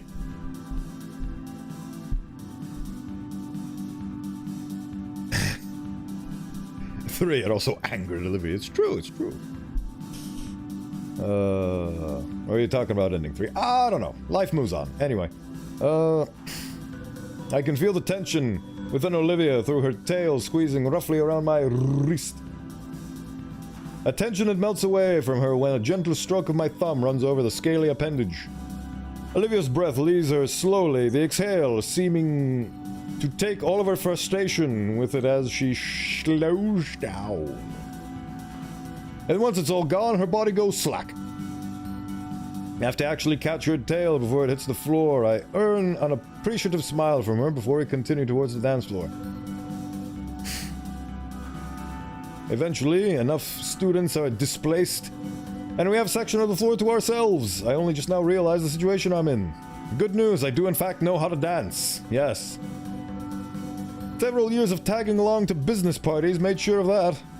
Even then, I actually looked up some guides yesterday to keep myself refreshed, just in case. Bad news, I do not know how to bust it down Epic style.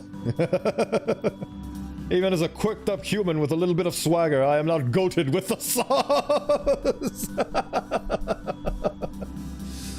Oh my god. I love how it's not even been a year when this came out, and already this is dated. Oh my god, the popular Riz nowadays is getting skibbity, my guy. Yeah, they do this a lot every now and then. It's very appreciative when they sneak in modern culture into it. I feel like I'm actually a part of the generation that this was written for. I'm not skibbity with the Riz. Even as a quirked up white boy with a little bit of Riz, I'm not goated with the sauce. Oh, I love this game. The very concept of busting a move is foreign to me. Just copy a Fortnite dance, dude. I've only ever seen it in shows and occasionally from game characters during a live stream. Exactly, just do a Fortnite dance. I've never seen Fortnite, but I I've never played Fortnite or watched Fortnite, but I know the Fortnite dances are sick.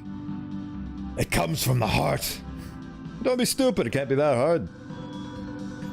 Proceeds to Gmod dance. What would a Gmod dance even be if my limbs just wildly spin and my head does 360 degrees like an owl? Oh wait, no, you'd probably do like the spastic ragdolling, wouldn't you? The main character from Snoot Game does things in his dance. Since he's a gamer, 4chaner. That is very understandable. I mean, everything we do and everything we create has an echo of who we are as a person etched inside, no matter how much we try to dissect and disconnect ourselves from who we are. It is embroidered in us.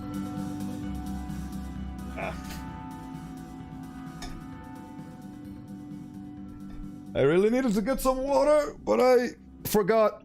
Now I'm gonna have to live on these morsels of hydration that I have with me.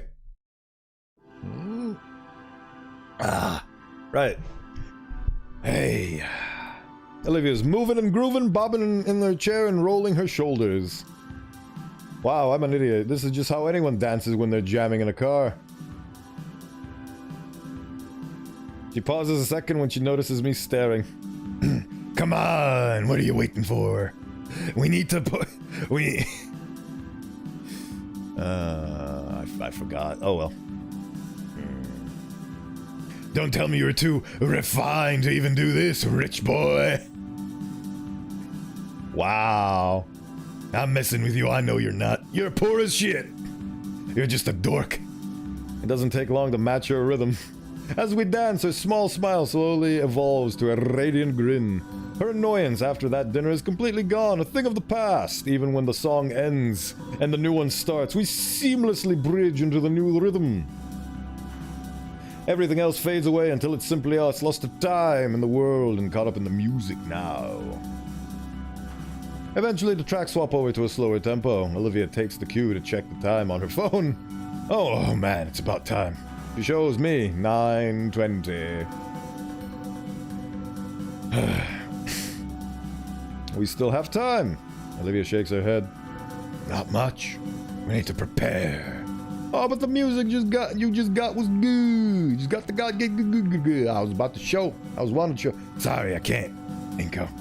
I really need to make sure it goes well. Be here for me, please. Okay, I understand. Thank you.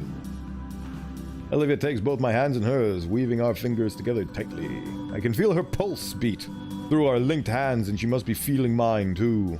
Her eyes slowly close, and I can feel her heartbeat slowly fall in line with mine.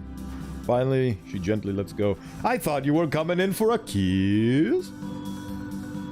She turns her wheelchair and starts off in another direction, not breaking eye contact. She's nearly lost in the crowd. Well, that was it. That was amazing. A shame we couldn't go for a proper slow dance, though. Yeah, a shame. At least you didn't get punched in the face by an acid-spitting guzzler, dude. A few people glance my way. Get stood up? Oh crap, I'm just standing here on the dance floor like a chump. I cut through the crowd and reach the sidelines. There's chairs set up along the walls to rest in. Am I just being selfish? We just danced for like, what, an hour? It's not like we could ever dance again. It's not like we can't ever dance again. Olivia has a responsibility. She has to take, and she takes them seriously. Uh-huh. That's what makes her so great. In this time, anyway. She wasn't like that at all at the start of the year, was she? No, she wasn't. Across the dance floor, I catch a sight of Damien with his date. The two sway along, carefully stepping around each other. Damien's actually struggling, but Liz holds him tight, taking him through the motions. While the song goes on, he gets more confident in his strides. What's more impressive is how he seems to handle her neck, which makes the girl's head swoon and melt in his embrace. Ooh. By the end of it, it almost looks like he was the one teaching her. That's fun. After a few songs, the lights fade out more. Looks like I was right in my guess earlier. This must be the last song. Fireworks above the building burst into bright flashes of color. The iridescent sparks fall away with each cacophonous bloom. Boom, boom, boom, boom, boom. Some into colored shapes, but most just a kaleidoscope of fading embers. While the song is eclipsed by the blasts of the fireworks, I still see couples lost within the gentle melody. Even Liz and Damien are still dancing, ignorant of the fiery display overhead. And the last song fades out, and the lights start getting warmer. It stings a little. On stage, Principal Scalar steps up to the lone microphone and gives a thumbs up to have it turned on. Ooh! Now that's a sick outfit. Oh, and she's holding a wine glass too. Oh, that's delightful. Beautiful dress, Scalar. Beautiful dress. I love... just show me familiar and beloved characters in different outfits now. Just swoon. It's familiar, yet different. Good evening, everyone. I hope you've all had a wonderful night. The remaining chatter gets quieter. Thank you all for coming to tonight's event.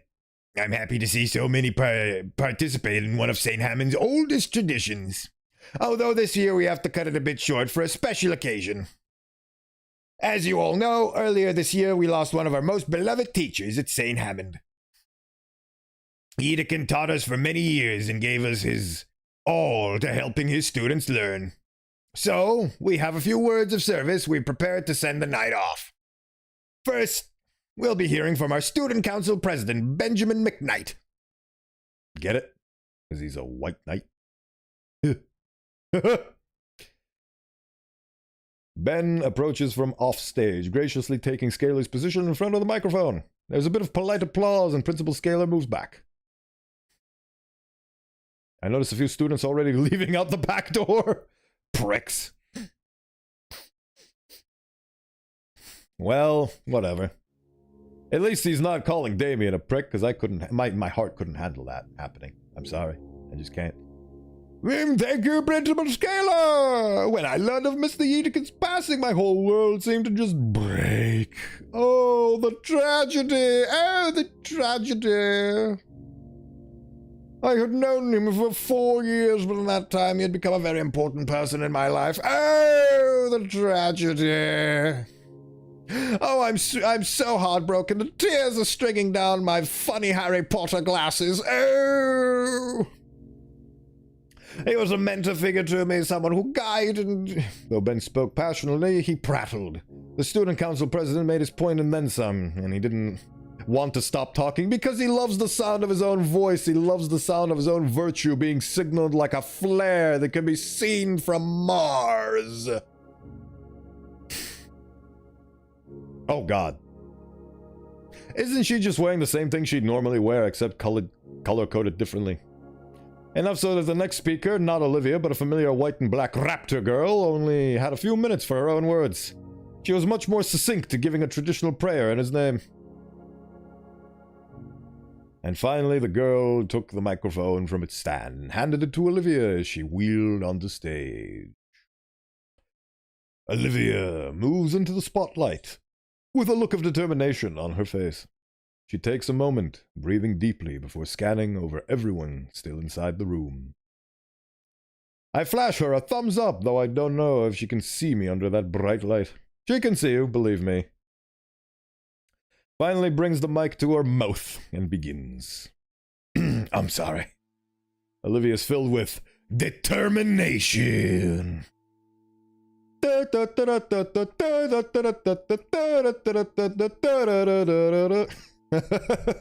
Can you tell who my favorite character from Undertale was? Sorry. I'm a little nervous. Hello, my name is Olivia Halford. Many of you know of me, the quiet girl in a wheelchair at school. But for the longest time, Edekin was the only person to actually show he cared. The only teacher to truly teach me, the only one to really reach out. In a dark, lonely world where I thought I was all alone, he was there for me. I nod along as Olivia talks, absorbing her genuine words. That's part of why I was asked to talk today. I can't hope to say I was his favorite student, but he was definitely my favorite teacher. From a child, I always had a passion for art.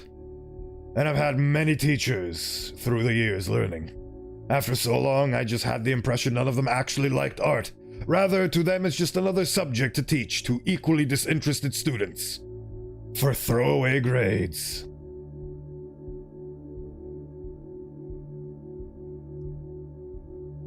And I can say, none of them went above and beyond the way he did for his students.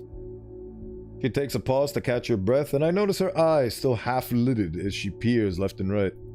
That spotlight must be poorly aligned. It looks to be aimed right at her eyes. Edekin was one of the best, and he was taken from us too soon. But he does live on, through the students that he really did teach. That's how he taught, giving it his all.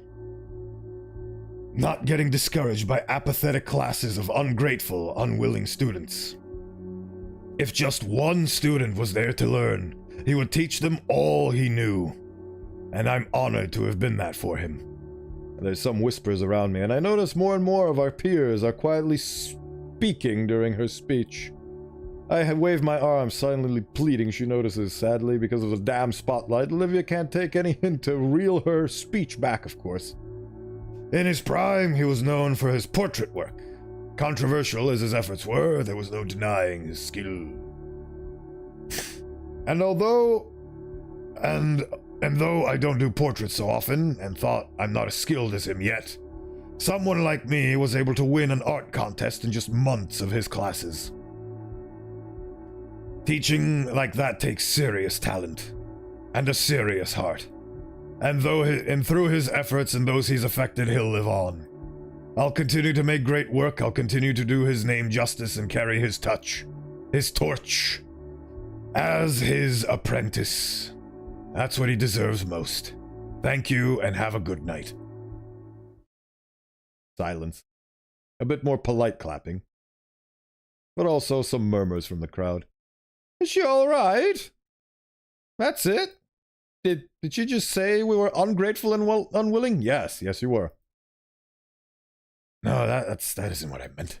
Murmurs grow into chatter. Olivia looks my way, confusion etched in her features. That's it? That's the whole speech? I mean... What were you expecting? I don't know who said it, but it was said with an angry tone. That was just a cheap puff piece about yourself. Ooh.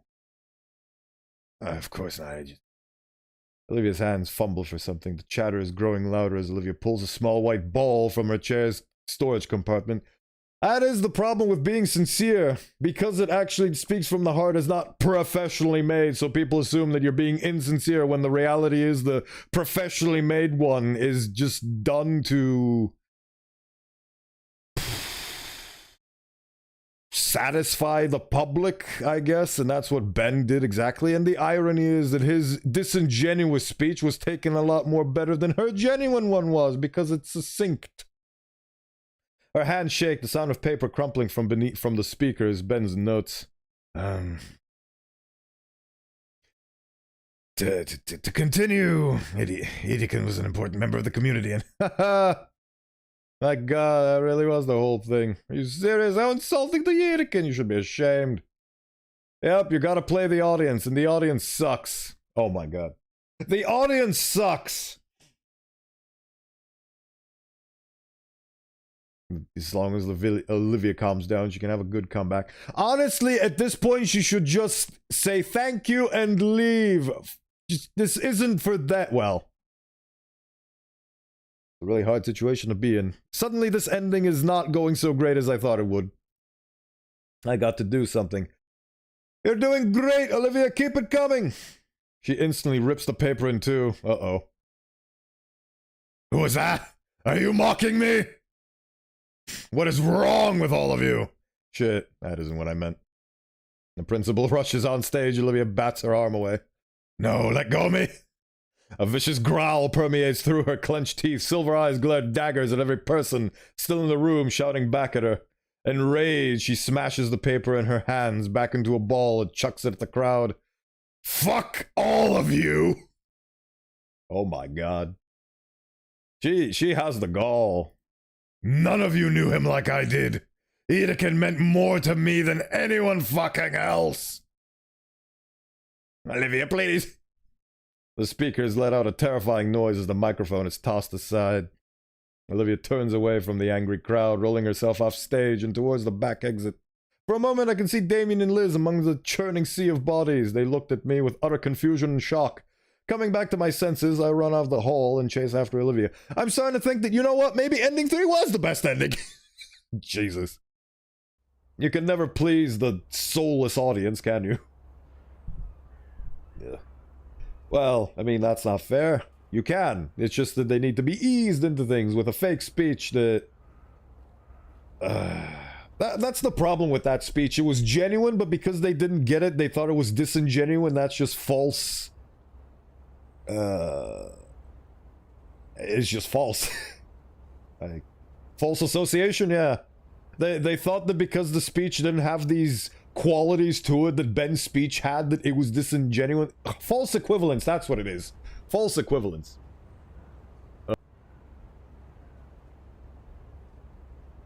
You hate to see it, honestly. You hate to see it. Pushing past the side exit open, the frigid breeze of outside air hits my face. Where'd you go? I catch a glimpse of her turning the corner of the building. Olivia, wait up! Olivia, wait, fucking hell, hold on, woman! Woman moment. God, I hate that guy. They knew what they were doing. They did that on purpose. God. It takes me a moment to catch my breath. What the hell happened back there? We're by the carport. There's crowds of people exiting the building. Some are waiting by the curb, probably the valet or some other transportation.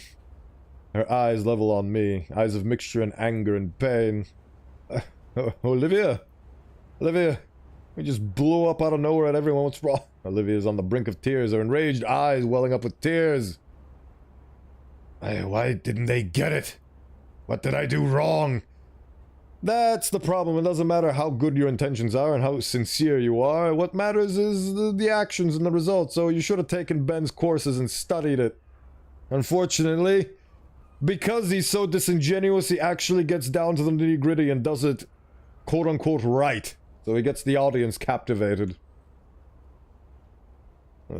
That is the problem with being genuine. Just because it's genuine doesn't mean it's quality. And people don't care about genuine, they care about quality. Which is really sad. And depressing, but... life commentary aside, my teeth rattle painfully as I close my mouth. I poured my heart and soul out to those assholes. And look what happened. Boo! Show your tits! Is what happened. Ugh. It was all for nothing. Those freaks. You get it, right, Inko? Yeah, I do. Listen, it's not over. Of course it is. Edekin deserves better than this. What a disgrace. Look, there's a way to make it up. Olivia turns and sniffles a little bit. She's listening. Right, now things seem really down, I know, but the stage is probably still open. I'm sure if I just give the word with Ben or Scalar, they'll let you continue, and you can apologize. Oh my god, shut up! That's the last thing she wants to hear, dude. Edekin was wrong, all those assholes, even you, Inko. All they cared about was themselves. Well, I mean, your speech... I took your advice, Inko. Hey, I said tell your story to them. I don't recall saying make it all about yourself. Oh. So sorry on my part. Maybe you should go back and apologize too. Fuck them! Why should I? Because it'll make you look bad if you don't. Like I should give 2 shits about what they think of me. Well, I give 2 shits because it's gonna... Oh, okay, so... Ending 2 had it coming up for a minute there. It had it going, and then it does this. And then it does this. Well, I give 2 shits because it's going to make me look bad. Ooh, brother. Brother, what did you just say, brother? I really shouldn't. Yes, you really shouldn't have said that. But oh, brother. My brother in Christ. If you're young and impressionable, learn this lesson. Learn it well. Just because you're right doesn't mean you're justified. Being right is not the same as being justified. You might be right, and I don't argue that he's not, but he is not justified in lashing out like that. That is a lesson I had to learn the very hard way. I do not recommend it to anybody else. Learn this lesson while you can before you make something that you're going to regret. Just because you're right doesn't mean you're justified. Are you seriously making this about you? It's not about me, but I'm trying to help you so it affects me. He tries to yell something, but her voice cracks and breaks into a miserable growl. I watch his tears begin to stream from his still, vicious eyes. Come on, Olivia, that's all I ever wanted to do. Well, maybe I don't want you to help. Her voice is deep and stern. You don't really want that, do you? How do you know? You think you understand me? That you have me all figured out? That you know what I want? Fuck you, Inko.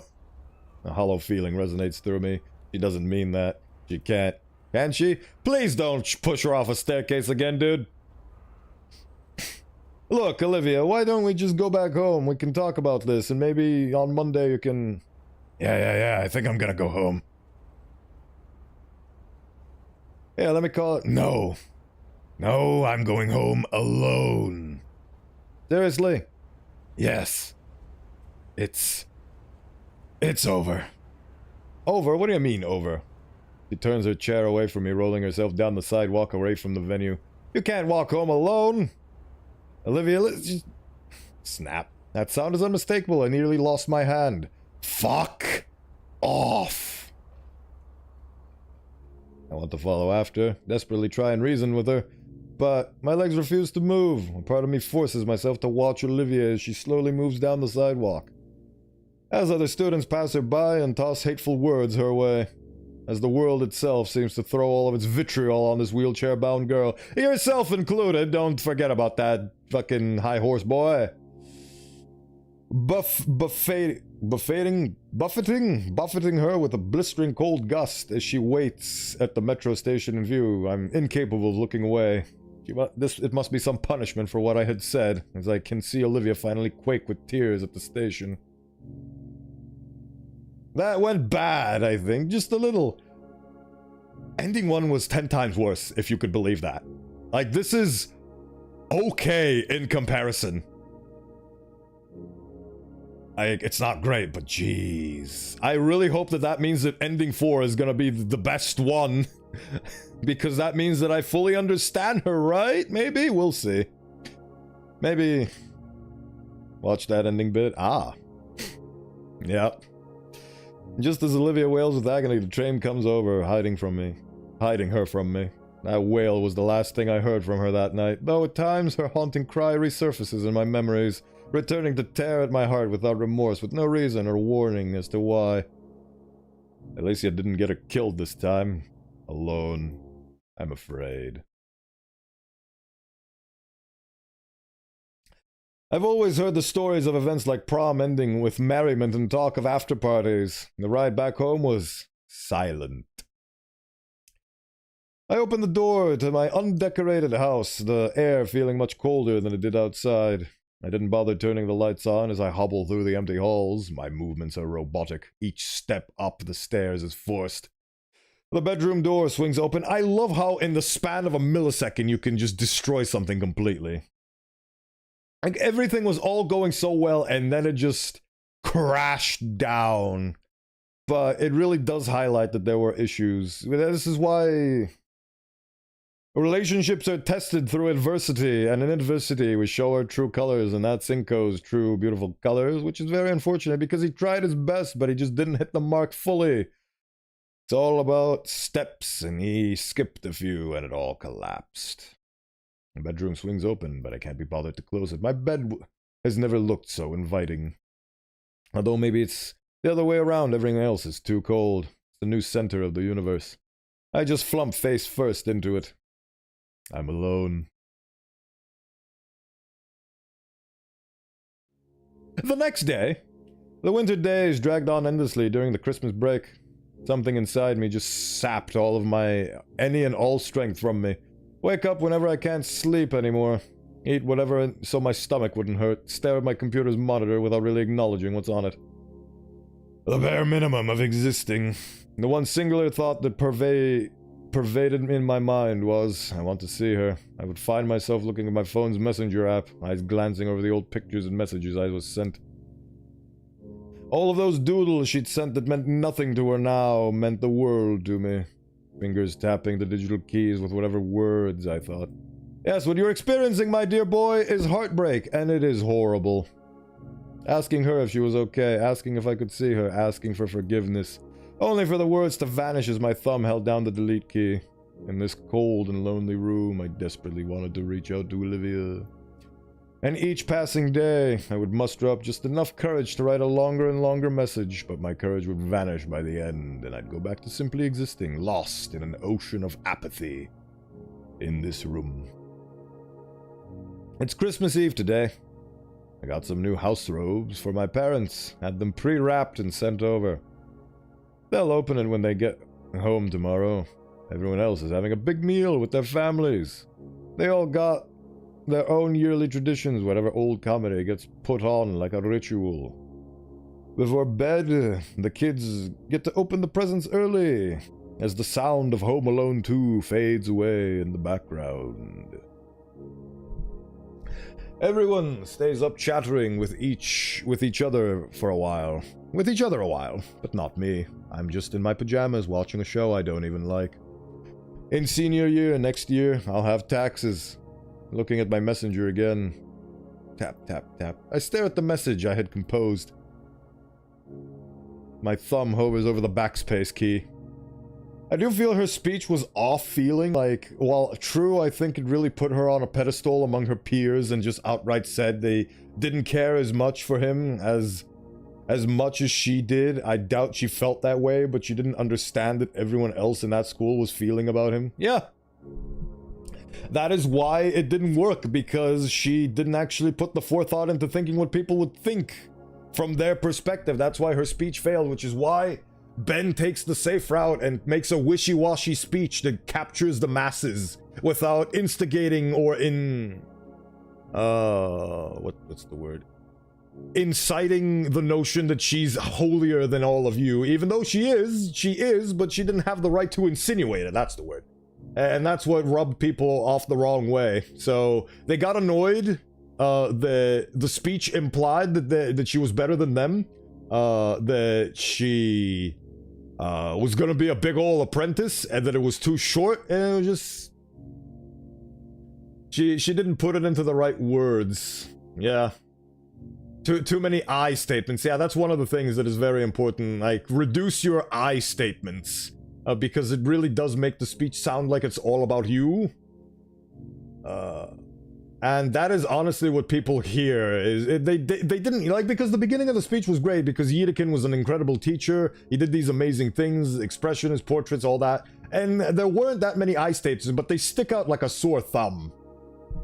So, while her speech was genuine, the thing that matters to an audience is the quality, and Ben's quality, while completely disingenuous and fabricated, is just that. It's fabricated, it is well put together, it is thought of.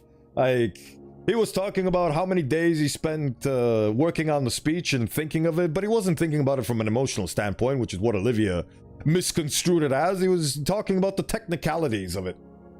It put everyone else down and put herself up. Basically, yeah, which is why people threw slurs at her at the end of that.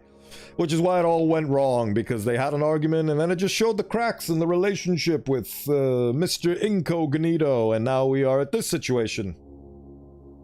Ben waffled on too much. Scalar had to pull him off stage. Yeah.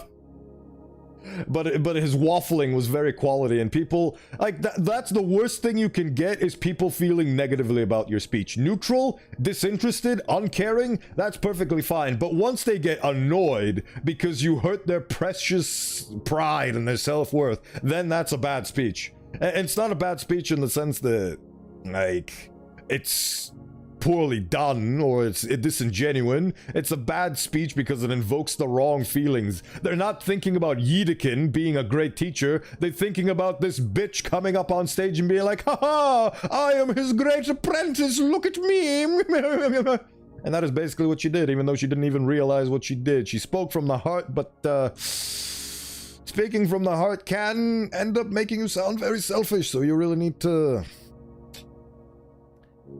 temper. And also the big misunderstanding where she thought that she was being mocked because she didn't recognize that it was Inko and that was a genuine thing. Like, it all just went down, like, it just all collapsed. The Jenga tower just fell apart.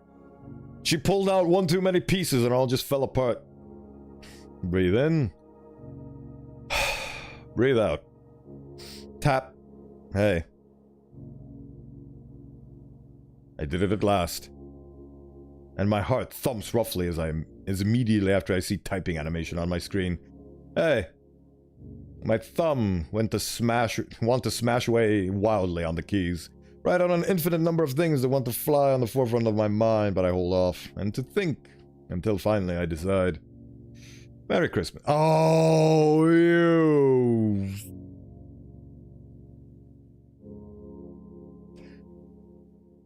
I just realized that I did the exact same thing.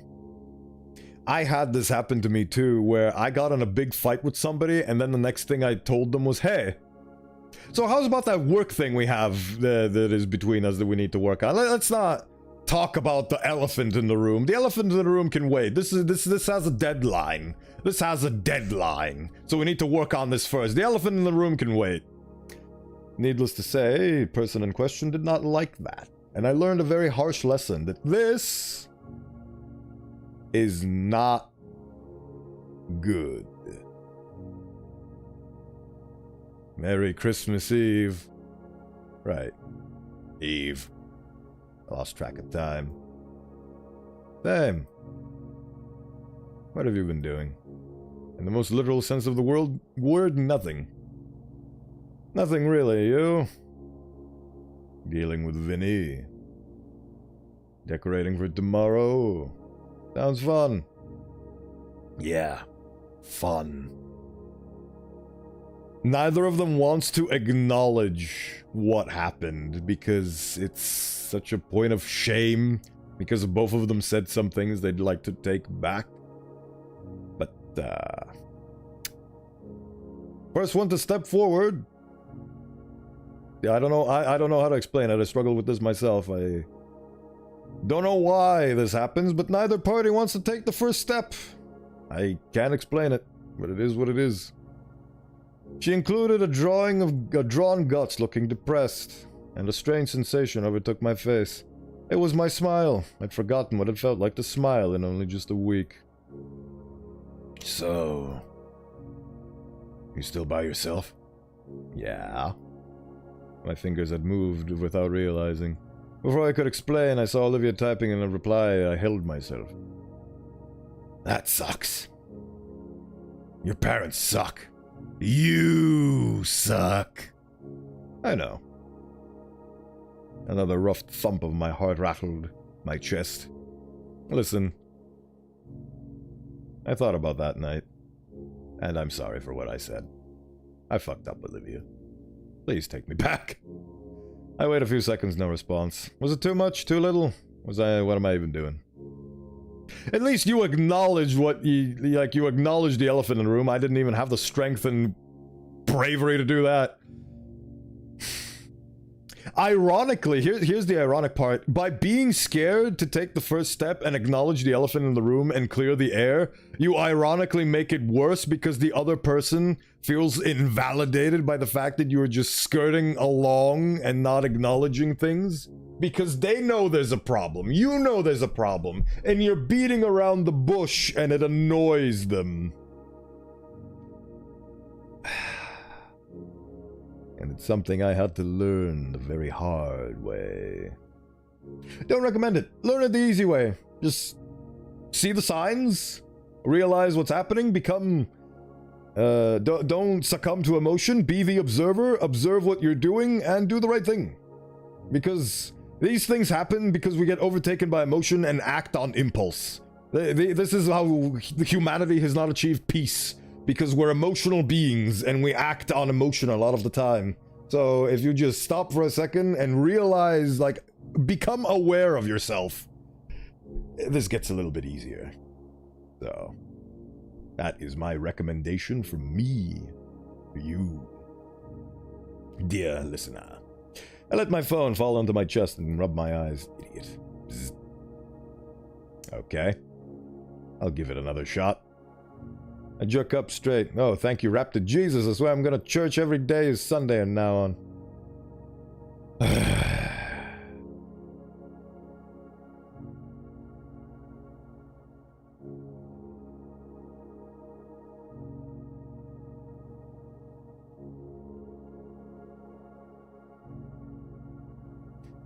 I feel for the guy. Honestly, dude, this is a great textbook for you to study social relations with. What to do, what not to do. Can I come over tomorrow? There's no one here. No. You probably shouldn't. There's a pause between her replies. Time during which I feel my breath leaving me and my heart slow in its beating. That came out bad. Look, it's mostly over what happened between us. Uh-oh. Look, I'm mostly over what happened between us. But it still hurt. I need some extra time. Don't want to make things awkward. You know? Some of that squeezing feeling is back. I really jacked myself, didn't I? I guess I deserve it. This is my price to pay. Okay. Sure. See you at school? Sure. I decided to flip on an old Christmas movie. Some of it's meant for kids, but I remember watching it once with my family. As I doze off, it's just a little less bitter. We texted more and more over the winter break. By the time I saw Olivia again at school, it almost felt like how things used to be. Almost. I had a lot to make up for, after all. But I was back in her good graces. It's more than I could have asked for, honestly. The rest of the school year seemed like a formality, and instead I'd put my efforts onto just being there for Olivia. I hope he actually did learn his lesson from that. After all, it was just the two of us versus the world once we graduated. Ooh! Oh my god, he is a sexy man. Look at him. That is hot. Look at the stubble showing age. The bigger your beard, the more old you are. Another day of work, another walk home through the shit show that was an urban rush hour. I sigh as several car horns continue to blare at each other with reckless abandon. Look at this guy. Look at this guy. This is how I want to appear in public. This is so suave. This is so good. I sigh as several car horns continue to blare at each other with reckless abandon. At least it's Friday. He cleaned up. He's a beautiful man. My words linger in the air as a faint evening breeze washes over me. Experience has taught me that walking home from my office building is faster than trying to drive through this mess. It's the same apartments as in Ending 3. I briefly stopped to observe the source of the massive buildup. They've been doing construction in this intersection for the last 3 months. Damn it. I'm off to work early today. Something about the corporate reorganization, though that's usually code for downsizing. At least I'll get to see Olivia in her prime. We're always so busy these days. But tonight can be special. Oh god, they've grown further apart in this. Oh, they're together but begrudgingly. Oh god. This is the future some adults get to live through that don't even realize it until they're in their late 50s. Ooh. I don't even remember the last time we went out together for a date night. This is not a healthy relationship, and she just... Oh. I don't know what's worse. Throwing her down the stairs or making her live an unfulfilled and unhappy life. I honestly don't know what's worse. I guess the death, because death is final, and in this at least she has the chance to make do. God, this game, it tears me apart, but I love it. Tears me to shreds, but I love it. So, she sure to... So she sure to love a nice dinner date. It'll be like old times. Uh-huh. After another 15 minutes of dodging cars and hopeless people. Hopeless people? Homeless people. I'm finally at my destination. The Volcaldera Gallery of Arts. Well, kinda wrong. It's not her that's living the unfulfilled life. Inko has no camera. Well, I mean, they're both... Like, a relationship is a mutual beneficiary thing of compromises.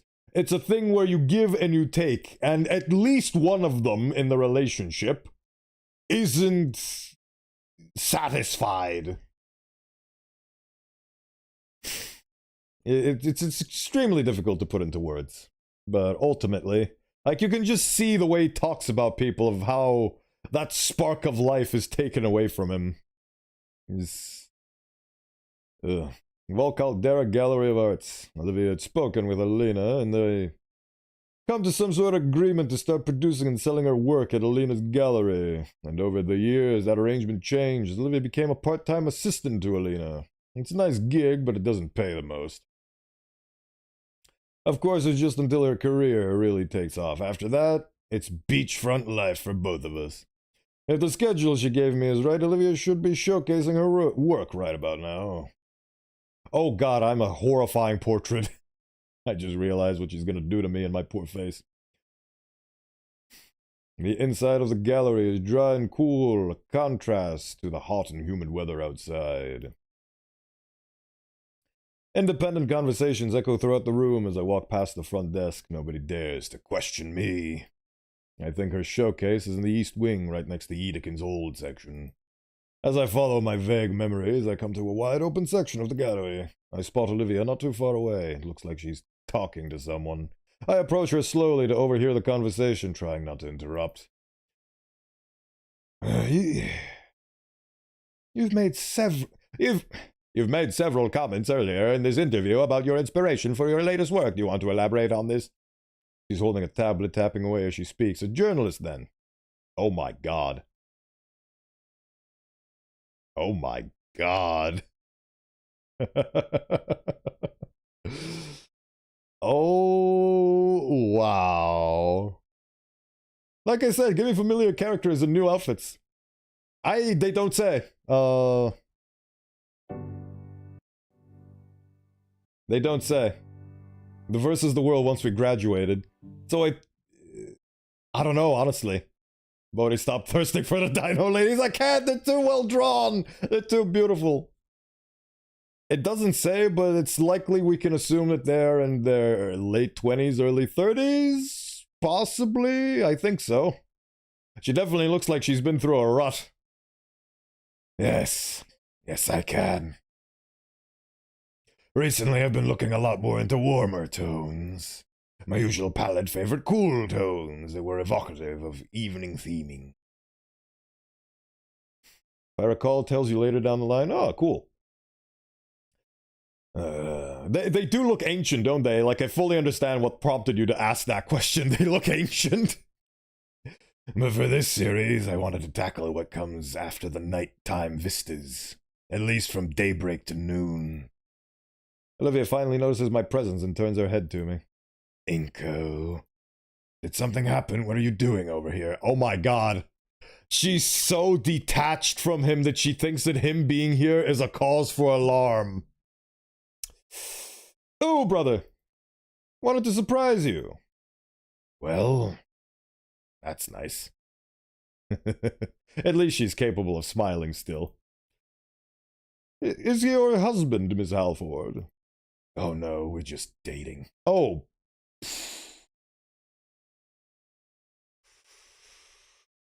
Ooh. Okay. Would you mind if I got some comments from him as well? It may be useful. I don't know. I guess it'd be fine. She definitely does not trust us. Oh, brother. Excellent. The woman turns to me, pushing her tablet. Oh, I see. It's not apple, it's banana. Or, pear. That's the popular one, pear. Pushing her tablet within my personal bubble. Miss Halford, send your Inko incognito. We've been an item. 3 years, there we go. It mentioned it, so it's in 3 years since they graduated. She doesn't seem very happy. Oh, he's also still capable of smiling. We've been an item for 3 years now. 3 years? Since high school, then? Yes. We met and started dating our senior year together. So, since you've been with her for a while, you must be very familiar with her process as well. I'd say so, yes. What could you tell me about Olivia's presence in the art world, then? Her work really stands out, yet her pieces aren't that widespread. Well, I can see Olivia's head shaking. It's a personal talk we've had more and more often these days. The tablet pushes further into my space, urging me to speak. It's not that Olivia doesn't want her work to spread, it's just that the majority of people that approach her have been from varying advocacy organizations for disabled individuals. I don't see how that would be a problem. It isn't, honestly, but... Oh God, she got pissed! Before I continue, Olivia forces herself between the journalist and I. I think that's enough for now. The reporter reluctantly nods, politely excusing herself in the presence of Olivia's leer. Look, Olivia, and this is the problem with the relationship. It just doesn't hold up because they don't have... He, at the very least, does not understand her. Olivia pulls me aside around the corner, whispering angrily. What are you doing? I've told you time and time again, I'm not doing it that way. Okay, sorry. Yep, his lack of understanding once again, and she's just dealing with it because, well, not because she doesn't have any other choice, but starting over is very difficult. She feels it's very complicated. Like, I am not old and wise enough to offer proper commentary on their relationship, but it is a complicated one, I'll tell you that much. You shouldn't even be here, shouldn't you be at work? I got to go home early today, relax. And I wanted to see you. A gentle puff of air slips from her lips. Thanks. Hey, we haven't been somewhere in forever. Now that I have some time off, would you want to have dinner someplace nice tonight? She's gonna say no. You seem stressed. Olivia untenses herself a little. Dinner? Wow, I guess it's been a long while. Yeah, I think I'd actually like that. Huh, color me surprised. Great, anywhere in your mind you'd like to go? She closes her eyes in contemplation. No, nothing in particular. Where have I heard this before? I'd be glad to relax a bit, wherever. All right. You getting off work at the same time today? Yep, 5 p.m. Look, this interview's really important. This gal's from a pretty major publication. I can't have this go wrong, all right? I really think this is my big chance. I get the idea, all right. Okay. Just relax, okay? You're doing great with the interview. Thanks, my guy. He'll do great, and tonight we can celebrate. Oh, his smile is still there, but it doesn't gleam like it used to. Yeah. All right, you should go. I'm going. On my way out back, I wave back at the confused journalist while Olivia rolls back her direction to finish the interview. Yes, because what could you tell their relationship was based on as an outside observer like that interviewer? I walk home to get a bit more pep in my step. Man, I really need this date too. I'm getting a few butterflies again. Oh my. This is way less humble than their other room. My boy really likes his lifestyle, doesn't he? Oh, I get it, because you put all your... Oh, I get this ending now. Because you put all of your points into Olivia, there is no balance. And Inko is the one left out, so he doesn't understand and he doesn't get it, but she's tagging him along because she appreciates all the things he did for her. I get it now, but it's not a healthy relationship. I see. I get it. So that's what ending 2 is. Fun. I open the door and flick a light switch, revealing our dignified flit. There's not much furniture, with most of the floor being reserved for Olivia's art supplies and space to maneuver her wheelchair. Honestly, it looks a bit like an extension of the gallery she works at. Some might call it messy, but I think of it as homely. Full send on Olivia, yeah. I mean, that's how it works. The way you get this ending is 1 point or 2 at the most, and 3 into her. So this is the one where you put all your eggs in the Olivia basket. So this is what happens. She is unhappy and gets to be a successful artist, but... Well, I wouldn't say miserable, but... Not fully 100% emotionally fulfilled. I think I can stand by that reasoning. If it's wrong, feel free to correct me.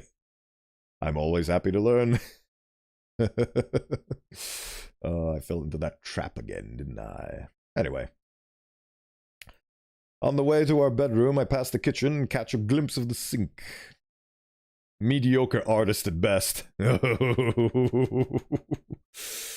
Oh. That poor Gator. Still need to wash the dishes and sweep the floor. Never mind that now, there's something much more important.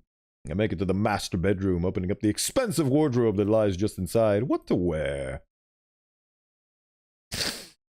The same shit he always does. An hour of hygiene and fashion later, I'm all cleaned up. I take a seat on the living room sofa, waiting patiently for Olivia to get home. It's a little after 5. She'll probably be here in 10 minutes or so. I haven't actually decided where I'll take her. It's gotta be a barbecue. Somewhere like, man, I've been living here for ages and I don't actually know where anything is. My phone's old proprietary map boots. And I check around for restaurants within walking distance. Handful falafel looks great, herbivore themed, so can't. That means there must be a quick check of search setting confirms it. Only carnivore locations. There we go. A refined list of nearby locations. One in particular even marked as new. Simone's. And just opened a few months ago and it looks pretty neat. Checking out their website, I see they still have some available tables for tonight.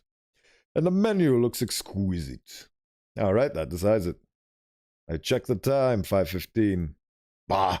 Should have figured that the foot traffic would have been bad today. This Friday, after all. Olivia should be here any minute. And then she never came. Man, is it that bad? Should check up on her. He still has the same phone? Oh wait, no, they're reusing old assets, never mind. No response. I hate what this game is doing to me right now. It's still going on then? Jeez, I'm starting to get worried. A pit starts gathering in my gut, or am I just hungry? No, I'm not eating before a date. Come on, Olivia, get home already. That's it. I'll just call her if it interrupts the interview, it interrupts the interview. I find Olivia's contact, and please leave your message. Please leave your message. Shit. Come on, is her phone off? Man, I guess a sandwich wouldn't hurt. My knees pop when I stand.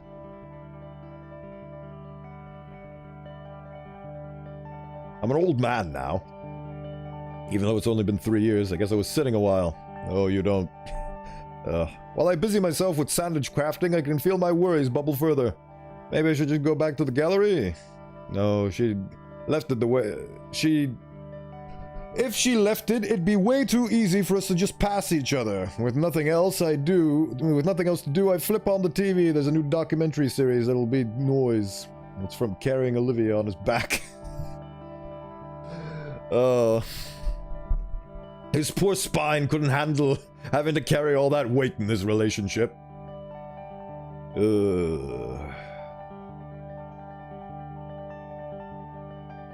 She just wasn't ready to give the proper speech. She needed inspiration. She needed the flame benders, and she didn't get them this ending. I hardly pay attention to it, just getting bites into my little sandwich and then it's all gone. Guilt pangs me, but then what else was I supposed to do? I sigh and look out the window. Outside, the unmistakable wail of an ambulance. No, of course not. That'd be stupid. Quit worrying. No response. Dang it, Olivia, can't this just have waited for one day? Ugh. What am I thinking? Knock that off, me. I just need to have some faith. I'm getting worked up for nothing, and we can laugh about it over dinner tonight. Yeah, I'm just worrying over nothing. I can just sit back and relax until Olivia arrives. Holy crap! I flip around on the couch. Fuck! Oh. These guys. From the loud thumping, I can already guess she's not happy. Olivia's tail slams loudly on the floor in frustration as she wheels herself into our living room. Olivia! What happened? I was getting worried. I was at the damn interview for hours. That fucking reporter. Holy shit, I need to punch something. Your interview didn't go well. What do you think? Olivia stops herself and exhales deeply. Sorry, no, it didn't. She loved my work. We were right there ready to make this happen. Then she shows me her notes. You know what they said? Differently abled, passionately enabled. I tell her to drop the angle and she said she's not interested in the article otherwise. She was just there to make her shitty little story about the disabled artist, to ride my situation to stardom. She tries to say it's mutually beneficial. You really hate people like Ben, don't you? So for hours I'm trying to keep the conversation going, to show her my process, anything to just get her to say yes. I was right there, Inko, right there. All I needed was to hear a yes. For once. God. Why does nobody get it? It was all for nothing. Now I just... Fuck it. Fuck it. I'm sorry I'm late. We can go on that date thing now. I'm hungry. Everything's closed, Olivia. Fucking fantastic. None of this would have happened if she had just done it. Now I look like a desperate idiot. I'm still stuck at this place making barely above minimum wage. And I don't even get the date. God, I'm just doomed to mediocrity forever. I can see your comment now about mediocre artist. If it matters that much, maybe we should just accept it. I didn't mean to mumble that, and I hope Olivia didn't notice. She noticed. What the fuck was that? She's giving me a chance to change what I said. I've gotten a few of those over the years, whenever I broke some unspoken rule of hers. And I'd always capitulate because I figure out what a good boyfriend would do. Except today. This was my only early day in a while. The first time in years I could have felt like her boyfriend for once. Something boils over. No. No. No, no, no. It wasn't supposed to be like this. I can't bring myself to say anything more. I just sit in silence while Olivia starts tensing up. This game is embedded deep. Absolutely. The people that have written this game have gone through it. And I am really happy to have gotten to sort of hear their story secondhand. Because this is basically just an avenue for them to share their life experiences and what happened and when they did wrong and what they regret and all that, and just write it out in a game through the visage of funny green girl and guy with no hair. This is truly what games should be used for as a medium, for just human storytelling. This is extremely human, and I feel like I'm very fortunate that I'm in a very early stage in my life to the point where I haven't experienced this, because this would be terrible to experience. It would probably leave you very dark and jaded.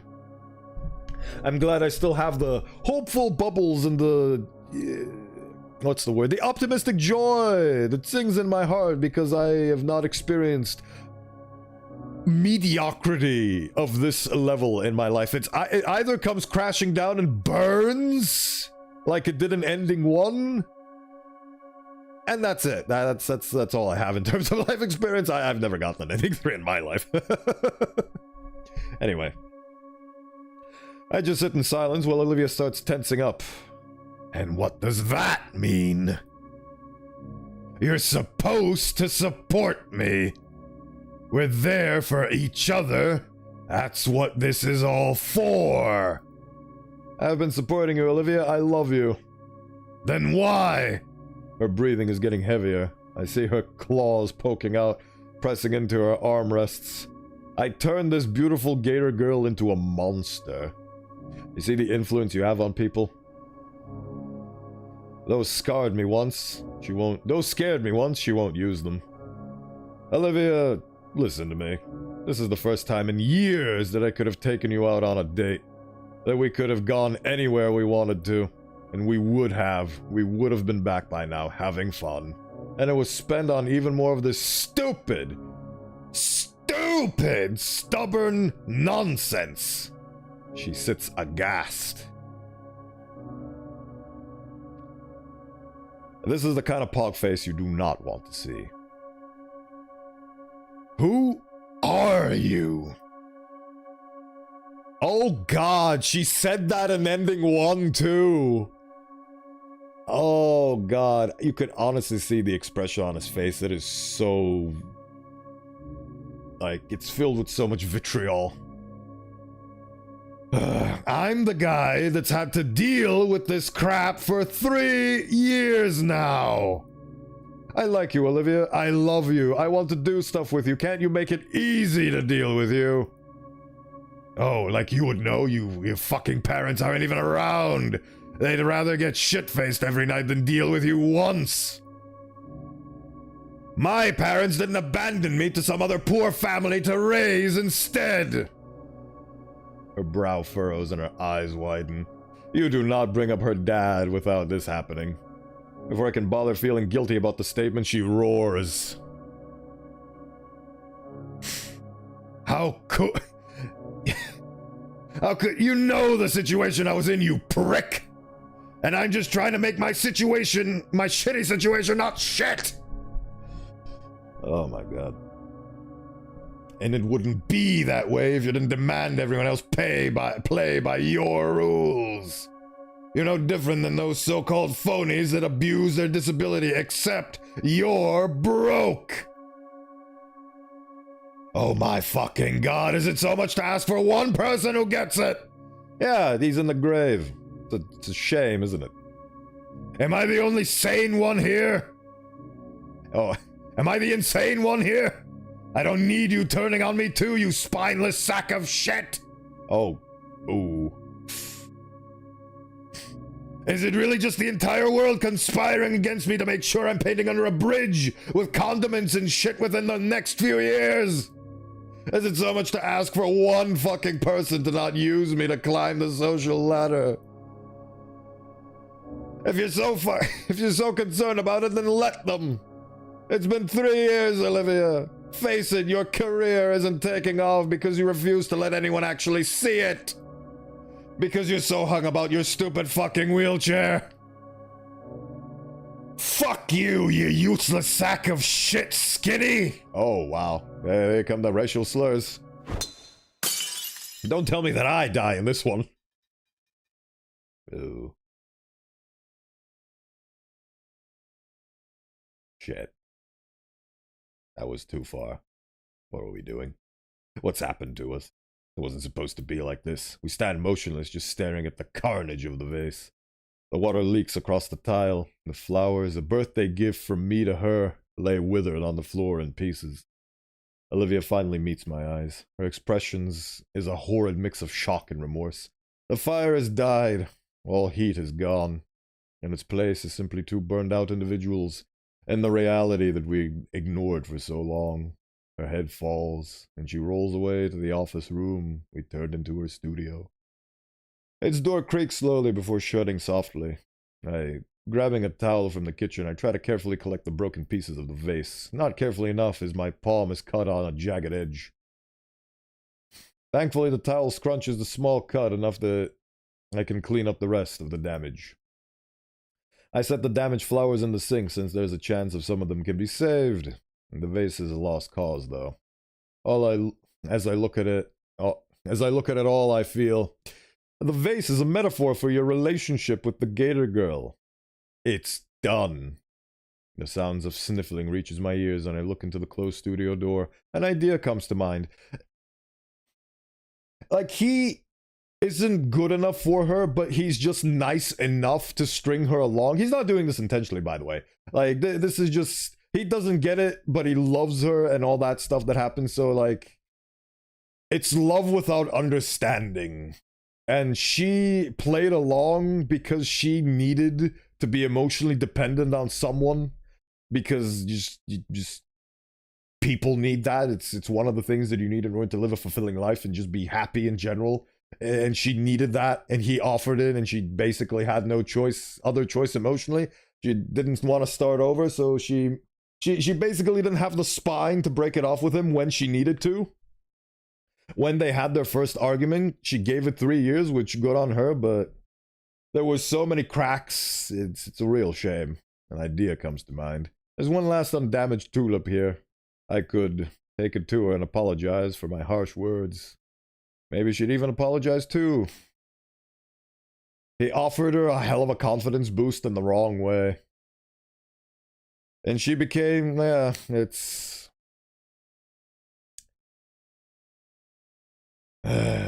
all the ingredients are there, but there's one thing it lacks. Balance. That's a Samurai Jack reference for you there. Maybe you should even apologize too, maybe. But I don't even know anymore. Setting the last living flower into a cup, I fill it with some water. It looks horrible. The petals are damaged. The stem is bent. Some of my blood is mixed with the water, making it look disgusting. If it were a picture, it'd be a perfect representation of us right now. But I gave that up. There it is.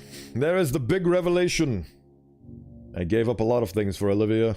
It's like she doesn't even understand that, though. Yes, because she spent her entire 3 years doing all of this for you, in a sense. Like being stubborn for Yidekin's sake and trying to succeed for your sake because you sacrificed so much for her. But that's not how it works. It's so complicated. It is so complicated. I placed the glass where the vase once was, and I laid down on the couch once more. This is our life now. This has been our life for so long, and I don't know where this life is going to take us. And it's with that final horrifying thought that I drift into a dreamless sleep.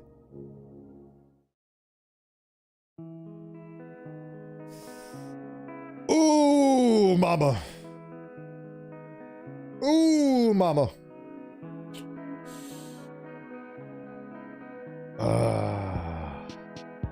At least there's music this time around. At least there's music. Oh yeah, and do you notice there weren't screenshots before? In ending 1, none of this was there. None of this was present. It was just black on white. Well, I mean, this is too, but there were no sketches, is my point.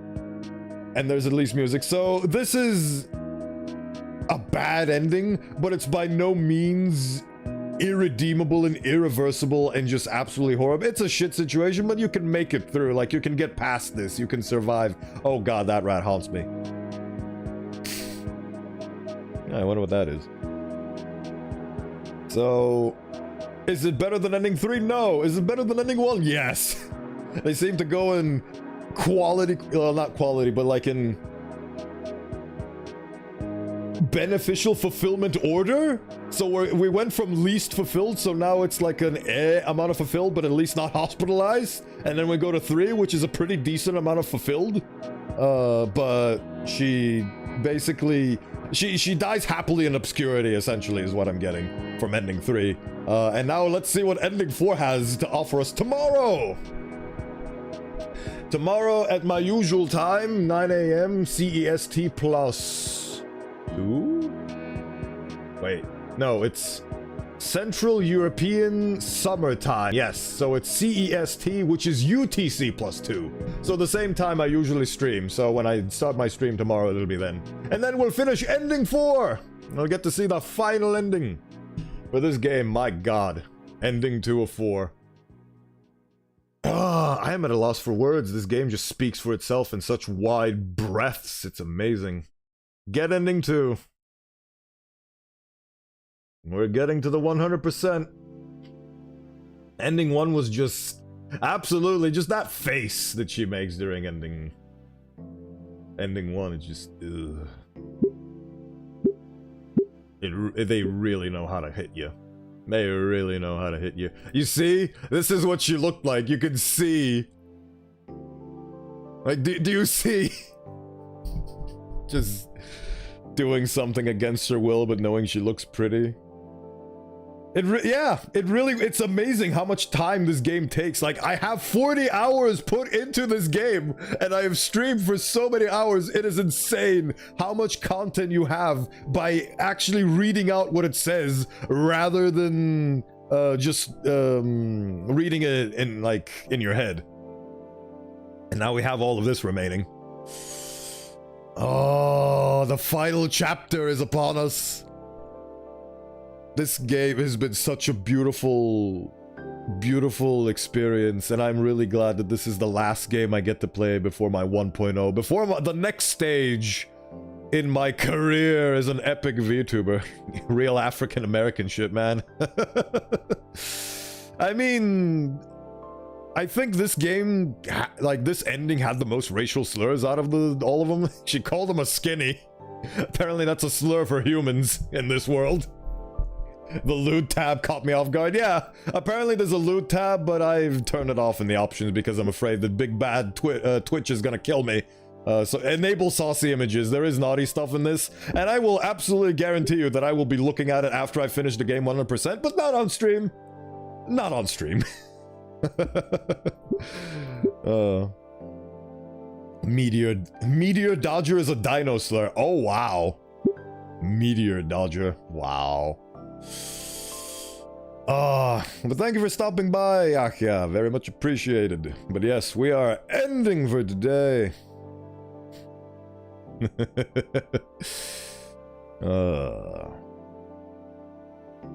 Beautiful game. Beautiful game. And I will be finishing it tomorrow. Forward dodge. I will... That's funny you should mention that, but once I'm done with my re-debut and I make a new model for myself, I will be playing Elden Ring on stream with the DLC. So, if you're interested in that, you'll get to see me do it towards the end of this month, starting anyway. If this game has taken me 40 hours, Elden Ring is gonna take... I'm gonna become an Elden Ring channel for a while.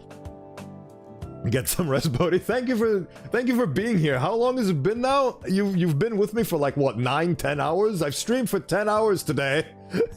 I took a break, but I've streamed for 10 hours today just because I'm so into this game and I just want to finish it this week. But yes, I have some responsibilities I need to catch up on, so I haven't streamed this late in a while, so I need to check out if there's anybody cool to raid.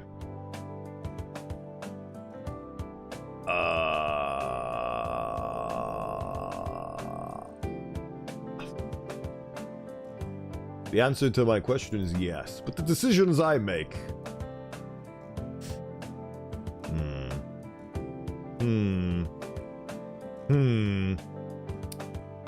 Let's see here. You know what? I'm gonna be cool and unique and interesting. Alright, well, I should be off to sleep now. Glad I could catch this time full proper. Thank you. Thank you for stopping by. Thank you for being here. Thank you for your support and your presence. I very much appreciate it. I'm gonna send you off to somebody who I like to emulate. Who's... I think this is the... I partake in female VTubers. I am well versed in them, not too much, kind of a surface level thing, but I've never been that privy on male ones. But this is the only male one that I've ever gotten to actually like. So, hopefully you'll like him too. Right,